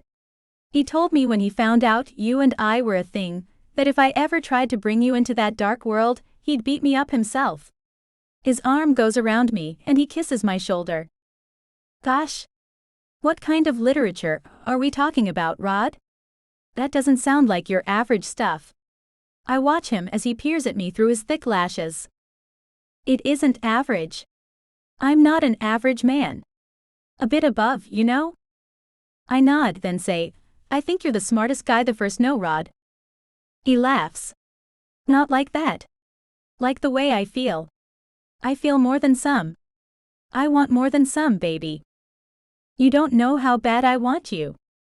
My face heats. Rod? I laugh and look at him and see he's dead serious. Really? Yes, really. I will train you. I will show you how to give me everything I want. You think you can train the morals out of me? I was a Sunday school teacher last year, Rod. Not an adult star. I turn my head, and he takes me by the chin and pulls me back to look at him. So, Sunday school teacher, what do you think it means that you gave your V-card to me? In the biblical sense, you already belong to me. His words hiss from his mouth. You are already mine, Jenna Foster.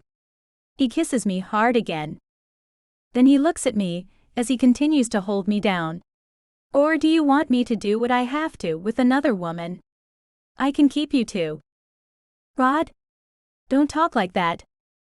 He smacks my cheek. No more cussing. It's disrespectful. I move my hand to touch my cheek, and he takes my wrists before I can and holds my hands over my head. Rod? Would you stop? He shakes his head. You need to learn your place, Jenna. Your place as my woman. Do you want that or not? I'm getting tired of having to beg you. Wow. This is begging. Let me read the whole thing. He moves off me and hands the paper back to me. There. Hurry up. You're making me feel weird. He walks out of the room, and I hear the fridge open and slam shut. Then the sound of him opening another beer as my eyes start at the very first word of the contract, has me thinking about what I'm even doing. Why am I contemplating this? The whole thing is crazy.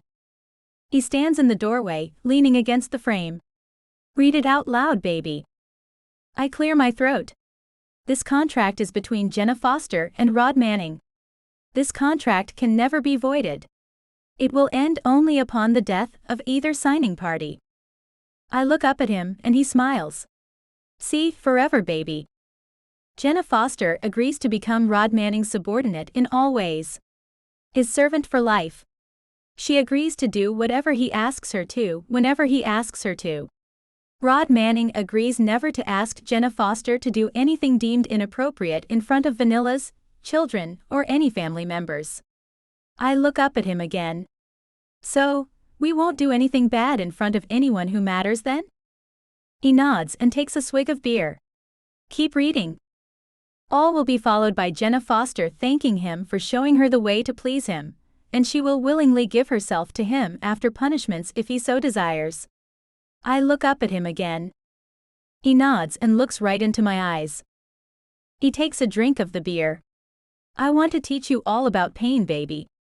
I want to teach you all about the things that make other people flinch. I want you to be fearless, just like I am. By the way this reads, Rod, I won't be fearless. Because I'll always have to fear you. I look at him again to see if he understands me. As you should, Sunday school teacher.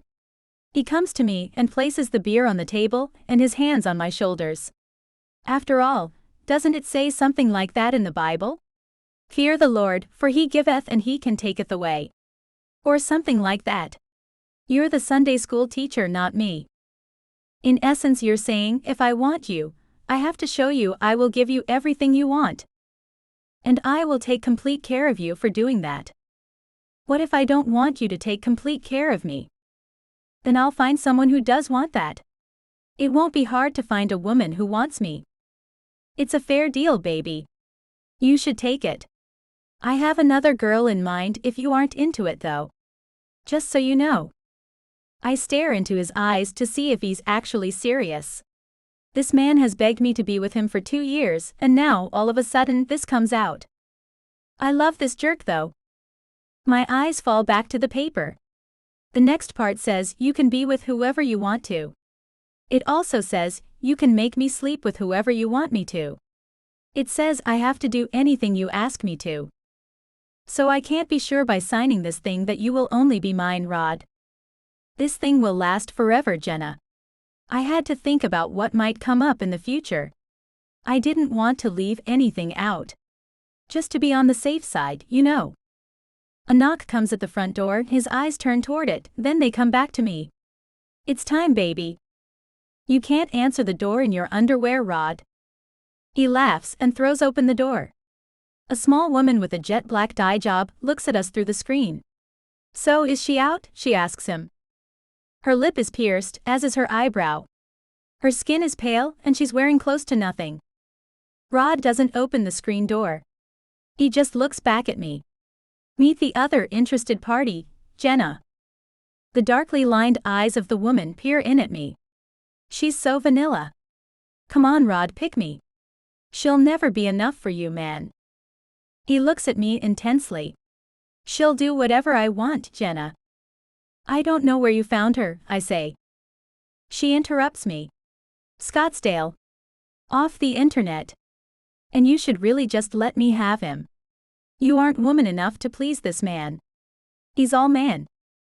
Close the door, baby, I tell him as I pull my shirt off over my head and reveal to the little piece of crap who has come over 100 miles to steal my man that I am woman enough to please him, and I will prove that fact to him if I have to do it right in front of her. He says without looking at her, beat it, Lola. She's decided to keep me around. Rod grabs my hand and pulls me to the bedroom. Sign it first. He grabs a pen off the nightstand.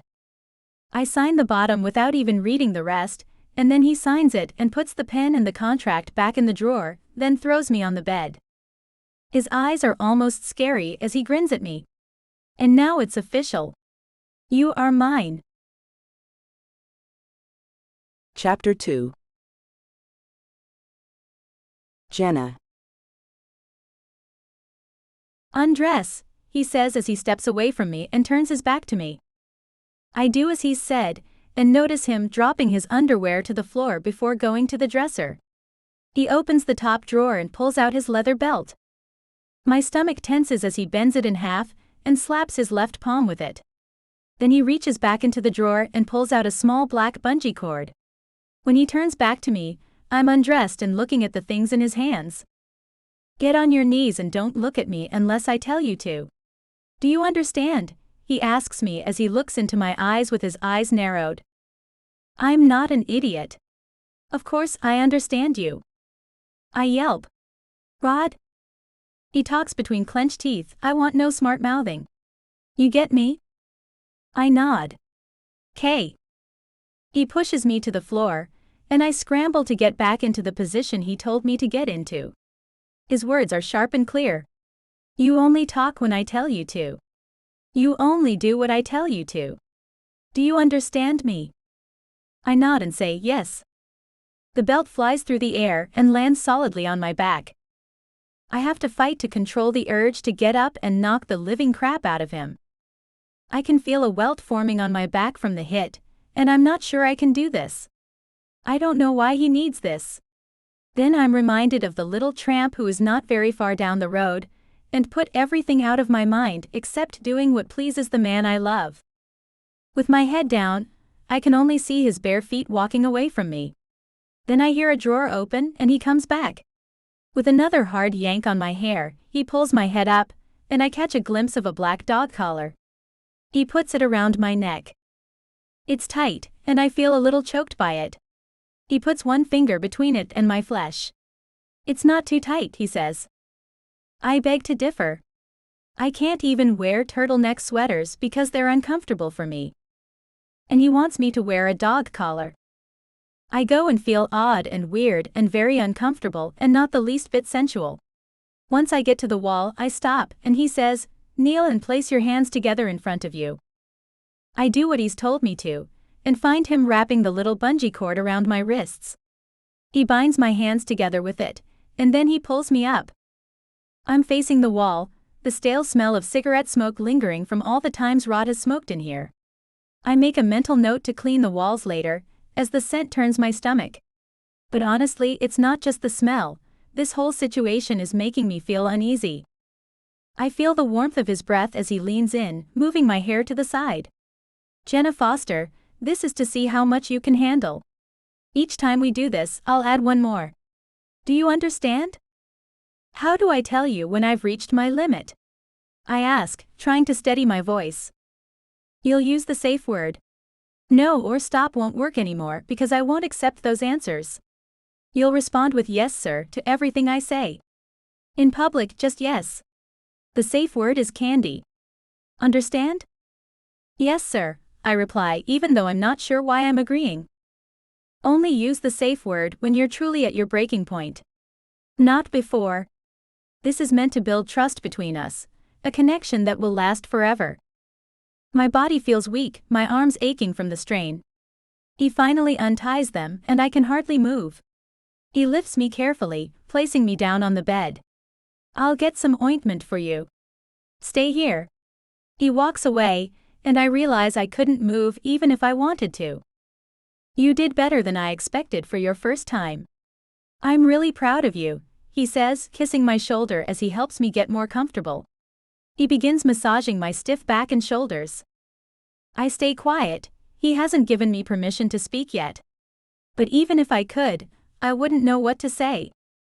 Thank you? No, that doesn't seem right. Rod pauses the massage and gently kisses my cheek, his touch now surprisingly soft. I'll get you something to help with the pain. It'll make you sleep. I'm really proud of you. Thank you. He leaves the room and I try my hardest not to cry. Chapter 3.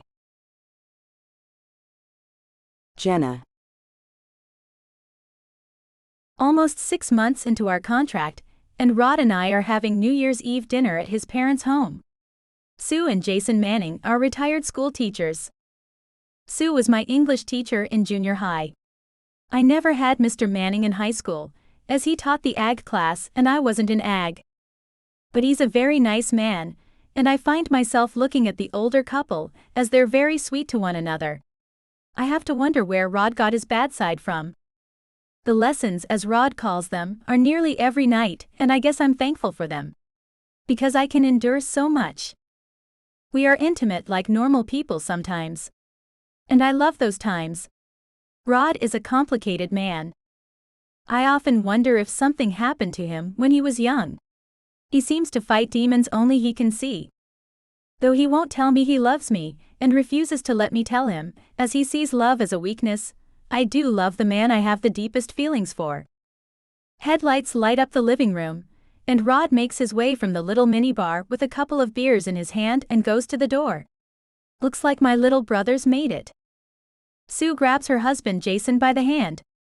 Oh, come with me to get the food out of the oven. Let's hurry. They leave the room, and it's only Rod and me who left to greet his brother. I haven't seen his younger brother, Reed, since he left for college a couple of years ago. And I never really knew the guy before that. He's only a couple of years older than I am. Truth be told, I was always very shy anytime we found ourselves around each other. Rod's handsome but Reed's gorgeous. His hair is really blonde and his eyes are dark blue. Rod opens the door and walks Reed. Right behind him is a short young woman with glasses and dark hair. She looks smart as hell, and she must be his girlfriend. Reed smiles and looks happy. Hey big bro. He hugs Rod and Rod claps him on the back. The two together like that shows me Reed has put on some muscle since he's been away at UCLA in California. Reed's a couple of inches taller than Rod, probably because Rod has been smoking since he was 16, and Reed has always been a jock and really healthy.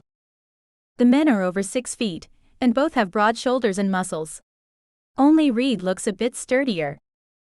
When Rod lets Reed go, I find Reed's eyes moving over me. And who do we have here? He asks as he pulls his girlfriend along behind him and comes toward me. I get up off my place on the sofa and give him a smile. Hi Reed, I say shyly. Rod comes around them and puts his arm around me. Her daddy finally had to let his little princess grow up, and I snagged her quickly. Jenna and I are living together now. Reed's eyes go kind of wide and he shakes his head. Already? Damn. Didn't you barely graduate in May, Jenna? I'm surprised he even knew that. I nod. Yeah. And you didn't go to college? Reed asks as he looks into my eyes, and I feel all wiggly inside, most likely because he's a gorgeous mass of a man, and he probably has this effect on most females. Rod makes a huffing sound. She doesn't need college. She's my woman. I take care of her every need. Reed's lips form a tight line. Then he pulls up the young woman's hand he's holding. This is Pam. She and I go to college together. She pushes her glasses up her nose a little. Her deep brown eyes kind of glisten as she says, "Nice to meet you all." Sue and Jason finally come out of the kitchen and Sue shouts, "My baby!" Reed quickly abandons his girl and goes to his mother. He picks her up as he hugs her, and she giggles like a young girl.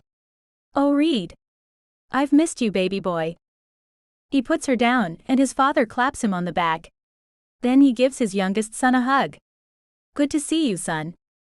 You too, Dad, Reed says, then comes back our way to grab his girl. This is Pam. Nice to meet you, Pam, Sue says, and Jason gives her a nod and a smile. The girl is nothing like I pictured when I thought of Reed having a girlfriend. He played the field when he was in high school. But he never got serious about anyone here. I suppose she's pretty in a way. Mostly plain, not ugly or anything. And she seems even quieter than I am. Rod hands one of the unopened beers to Reed. Here you go. You finally made it to 21. Reed takes the beer and opens the top of the long-necked brown bottle. I did. Even though your attempts on my young life were kind of often, I managed to grow up, Rod. His lips conform to the bottle, and I find myself looking far too hard at them. I look down and shudder. If Rod ever caught me looking at another man, he'd skin me alive. Rod grabs my hand and pulls me with him to sit down on the sofa, placing me on his lap and making me feel very uncomfortable. I wanted to be an only child. Reed laughs. So did I. Their parents laugh too, and I look up to find them looking oddly at one another. So I asked Rod, "Did you two fight a lot when you were little?" "I kicked his butt," Rod says with a grin. "I wouldn't call it fighting." Reed takes a long drink and then pulls the bottle from his mouth. I watch him from my peripheral vision, as I had better not look full on at him. "Until the day I made you eat asphalt. You do recall our very last fight, don't you, Rod?" Sue looks nervous. "Let's not bring that day up." She grabs Reed's hand and pulls him along with her as Pam trails along behind him, looking like a midget as she's so much shorter than he is. "Help me grab the trays with the appetizers, please." I look at Rod. "What happened?" I whisper. His eyes have gone steely, and he takes a drink of his beer. "Don't worry about it." His mood has gone south suddenly, and I wonder what happened between the two that had their fights ending so fast and putting Rod in a foul mood. Rod's hand moves up my back and his lips touch my ear. "We're going to the bathroom." I don't ask why. I just get up when he pushes at me, and let him lead me to the bathroom. His father watches us go, and I know my cheeks are turning the deepest shade of red. Once inside, with the door closed, Rod unbuttons his jeans and I know what he wants and go to my knees in front of him. His hand moves over my hair and he whispers, "I like your blonde hair much more than that drab brown Reed's tramp has. Your green eyes are prettier too.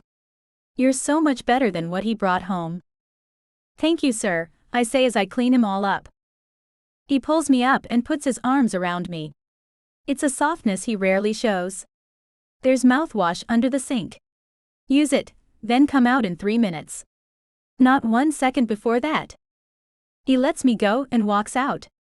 I have no idea why there's a time limit, but I start counting in my head. 1001, 1002. Grabbing the mouthwash, I pour some in one of the small cups on the vanity top, then swish it around my mouth. Making sure I have no residuals on my face, I look at my reflection in the mirror. My eyes go glassy as I fight the feeling of being used. I say to myself, he needs you to be this for him. You love him, Jenna. I blink the tears away and the last second goes by.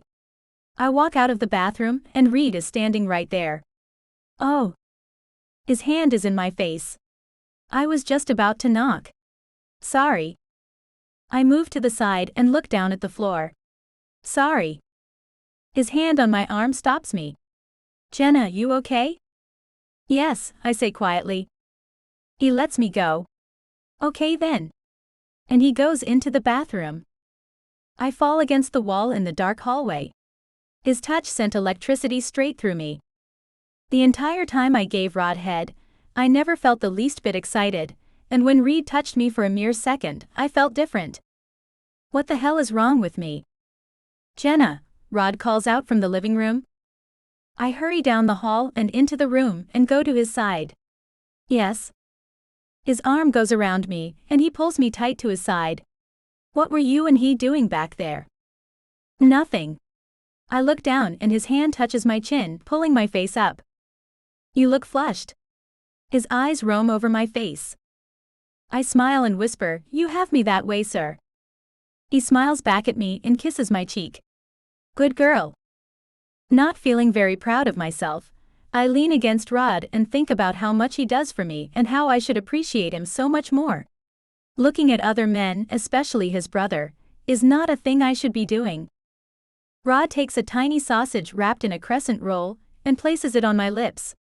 I open them and accept the food into my mouth. "Like it?"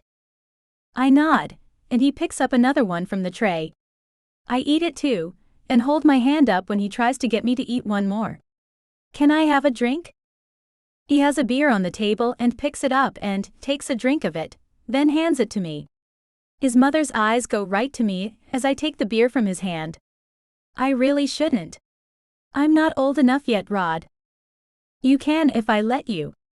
"And I'm letting you," he says. His mother comes to us, takes the beer out of my hand and replaces it with a cold soda. "Here you go, sweetheart. We don't want you getting into something before you're ready for it now, do we? No, ma'am. I take a drink of the Coke and try not to look at Rod as his mother walks away, and he narrows his eyes at her. I'm ready to get out of here. He takes my hand and pulls me toward the door. Then he looks over his shoulder as Reed comes back into the living room. You want to join us over at Stacy's bar, little bro? Reed looks at Pam. Want to? She nods and they follow as Sue calls out, Jenna can stay here while you go out, Rod. She's much too young to be in that bar. Rod's arm goes around my shoulders. I got her, Mom? His arm tightens around me as Reed adds, I'll watch out for her, Mom. Don't worry. As we walk outside, I can feel Rod's body go tense, and he opens the driver's side door of his old Ford truck. Get in. I slide in and stay in the middle where he likes me to. Reed and Pam take the car they came in. Rod gets in and looks at me. Then he starts the truck. We roll out of the driveway, and Reed and his girlfriend follow us. Your mother is so nice, Rod. A little too nice. He looks back at me. Seems my family thinks I don't have sense enough to protect what's mine. I'm sure that's not it at all. They're all very nice is all. I run my hand over the top of his thigh, and he looks at it. Did I give you permission to do that? I move my hand. Sorry, sir. No, you did not give me permission to do that. Seems you bring out the protective side of my mother and little brother. Why do you think that is? He steps on the gas and goes pretty fast. My age, I guess. I watch the speedometer move up fast and reach around to grab the seatbelt. You don't trust me or what, Jenna? He looks straight ahead. It's not that. It's the law, Rod. Nothing more than that. Please don't read anything into it. Let's go have a nice time tonight. It's so rare you take me with you when you go out. I'd like to enjoy it. Maybe you'll see fit to dance with me some. I buckle the safety belt, and he throws on the brakes and makes a sharp right. We'll see. There are some grown women in this place, baby.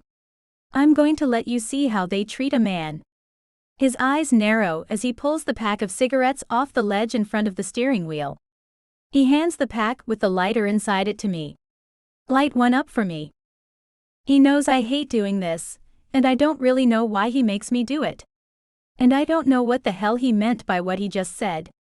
But asking him will get me into trouble, so I do what he said and light up the cigarette, then hand it to him as I cough. He laughs and puts the nasty thing in his mouth.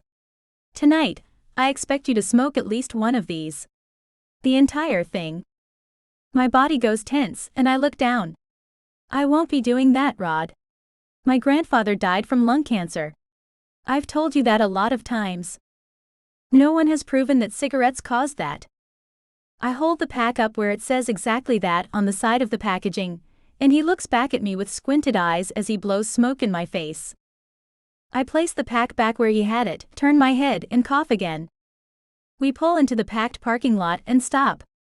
He gets out and reaches in for me, so I take his hand. We wait as Reed pulls in next to us, and Pam gets out of the passenger side. She waves her hand through the cloud of smoke Rod just exhaled. Didn't anyone ever tell you smoking is very bad for you, Rod? He laughs. Yeah, Jenna just lectured me about just that same thing. What's up with chicks these days? My eyebrows raise up high. He thought that was a lecture. Reed comes around and takes Pam by the hand and we all start walking in. Are they going to let her in here, Rod? He asks. I'm a regular. They give me special treatment here. What I say goes, little brother. He pulls me in tight to his side. My woman is welcome anywhere I am. As long as I want it that way. Reed moves up next to me and looks at me. You come here a lot with him? I shake my head. This is the first time he's brought me here. He always comes here alone. Reed looks at Rod with a frown. You leave her home and come out here by yourself, Rod. So? Rod says as he pulls the door open and smoke billows out of it. We walk straight into the thick stuff and I cough again. A tall, skinny blonde woman looks at Rod. 4 shots and 4 beers coming up, Rod. He smiles. See, they know how to treat me here. He leads us to a table in a dark corner, where another woman brings the drinks on a tray. I wince as, after she places the drinks in front of everyone, she takes a seat on Rod's lap and runs her arms around his neck. "It's been a week. Where have you been, stud?" Her red lips touch his cheek, and he smiles at her when he pulls back. He gives her a wink. "The holidays, girl. My old lady had me busy with domestic stuff this week. No time for play. But this is New Year's Eve and playtime is upon us." The woman looks at me. "So this is the old ball and chain, huh?" He nods. "This is my woman, Jenna." Reed clears his throat and the woman looks at him. "And this is Reed Manning. The hottest sob this town ever let go. How you been, college boy?" "Mona, nice to see you again. It's been a few years since I've seen you on my brother's lap." Heat goes all through me as I look at her. "Are you one of his exes?" A smile moves over her face. "I wouldn't call myself an ex." Rod pushes at her to get off his lap. "Mona and I never really dated, Jenna." She laughs as she stands up but leaves her hand on his shoulder. "No, we've never really dated. But does anyone date the legendary bad boy, Rod Manning?" "I have," I say, picking up the shot of whiskey and down it as I look into her light blue eyes. Rod's arm goes around my shoulders and his lips touch the side of my head. "Easy, baby. She's not a threat," he growls in my ear. I put the shot glass on the table and she smiles. "I'll get you another, missy." Then she swings her hips as she walks away, and I find Rod watching her. "Rod?" I say under my breath. His eyes move to mine. "What?" He takes his shot and downs it. Then he looks at his brother. "Well, what are you waiting for, boy? Drink up." Reed looks at me, and I see a little sadness in his deep blue eyes. He picks up his shot and raises it to me. "Here's to the girl who got Rod Manning to settle down." Then he drinks it, slams the glass on the table and glares at his brother. Rod laughs and picks up his beer. "I wouldn't say that." Reed doesn't laugh as he says, "Yeah, I may have spoken too soon." The woman brings another round already, leans over Rod's shoulder and whispers something into his ear. He looks at her and then at me. "Someone has challenged me to a game of pool. You don't mind, do you, baby?" Of course I don't. I pick up the beer and take a drink to calm my anger. Rod looks at Reed. "Watch my woman for me, little bro. Don't let any jackass bother her. Get me?" Reed nods. As Rod walks away, Reed looks at me and says, "You heard what he said. So when are you going to get smart, Jenna?" "What?" I ask in confusion. My eyes follow Rod as he walks up to yet another woman, and she falls all over him and kisses him right on the mouth. I look away, and Reed turns back and sees what his brother is doing. "I remember you were a smart girl. Weren't you even a Sunday school teacher for a while there, Jenna? What the hell happened?" "I had no idea you knew a thing about me," I say and turn my chair so I can't see Rod head on anymore.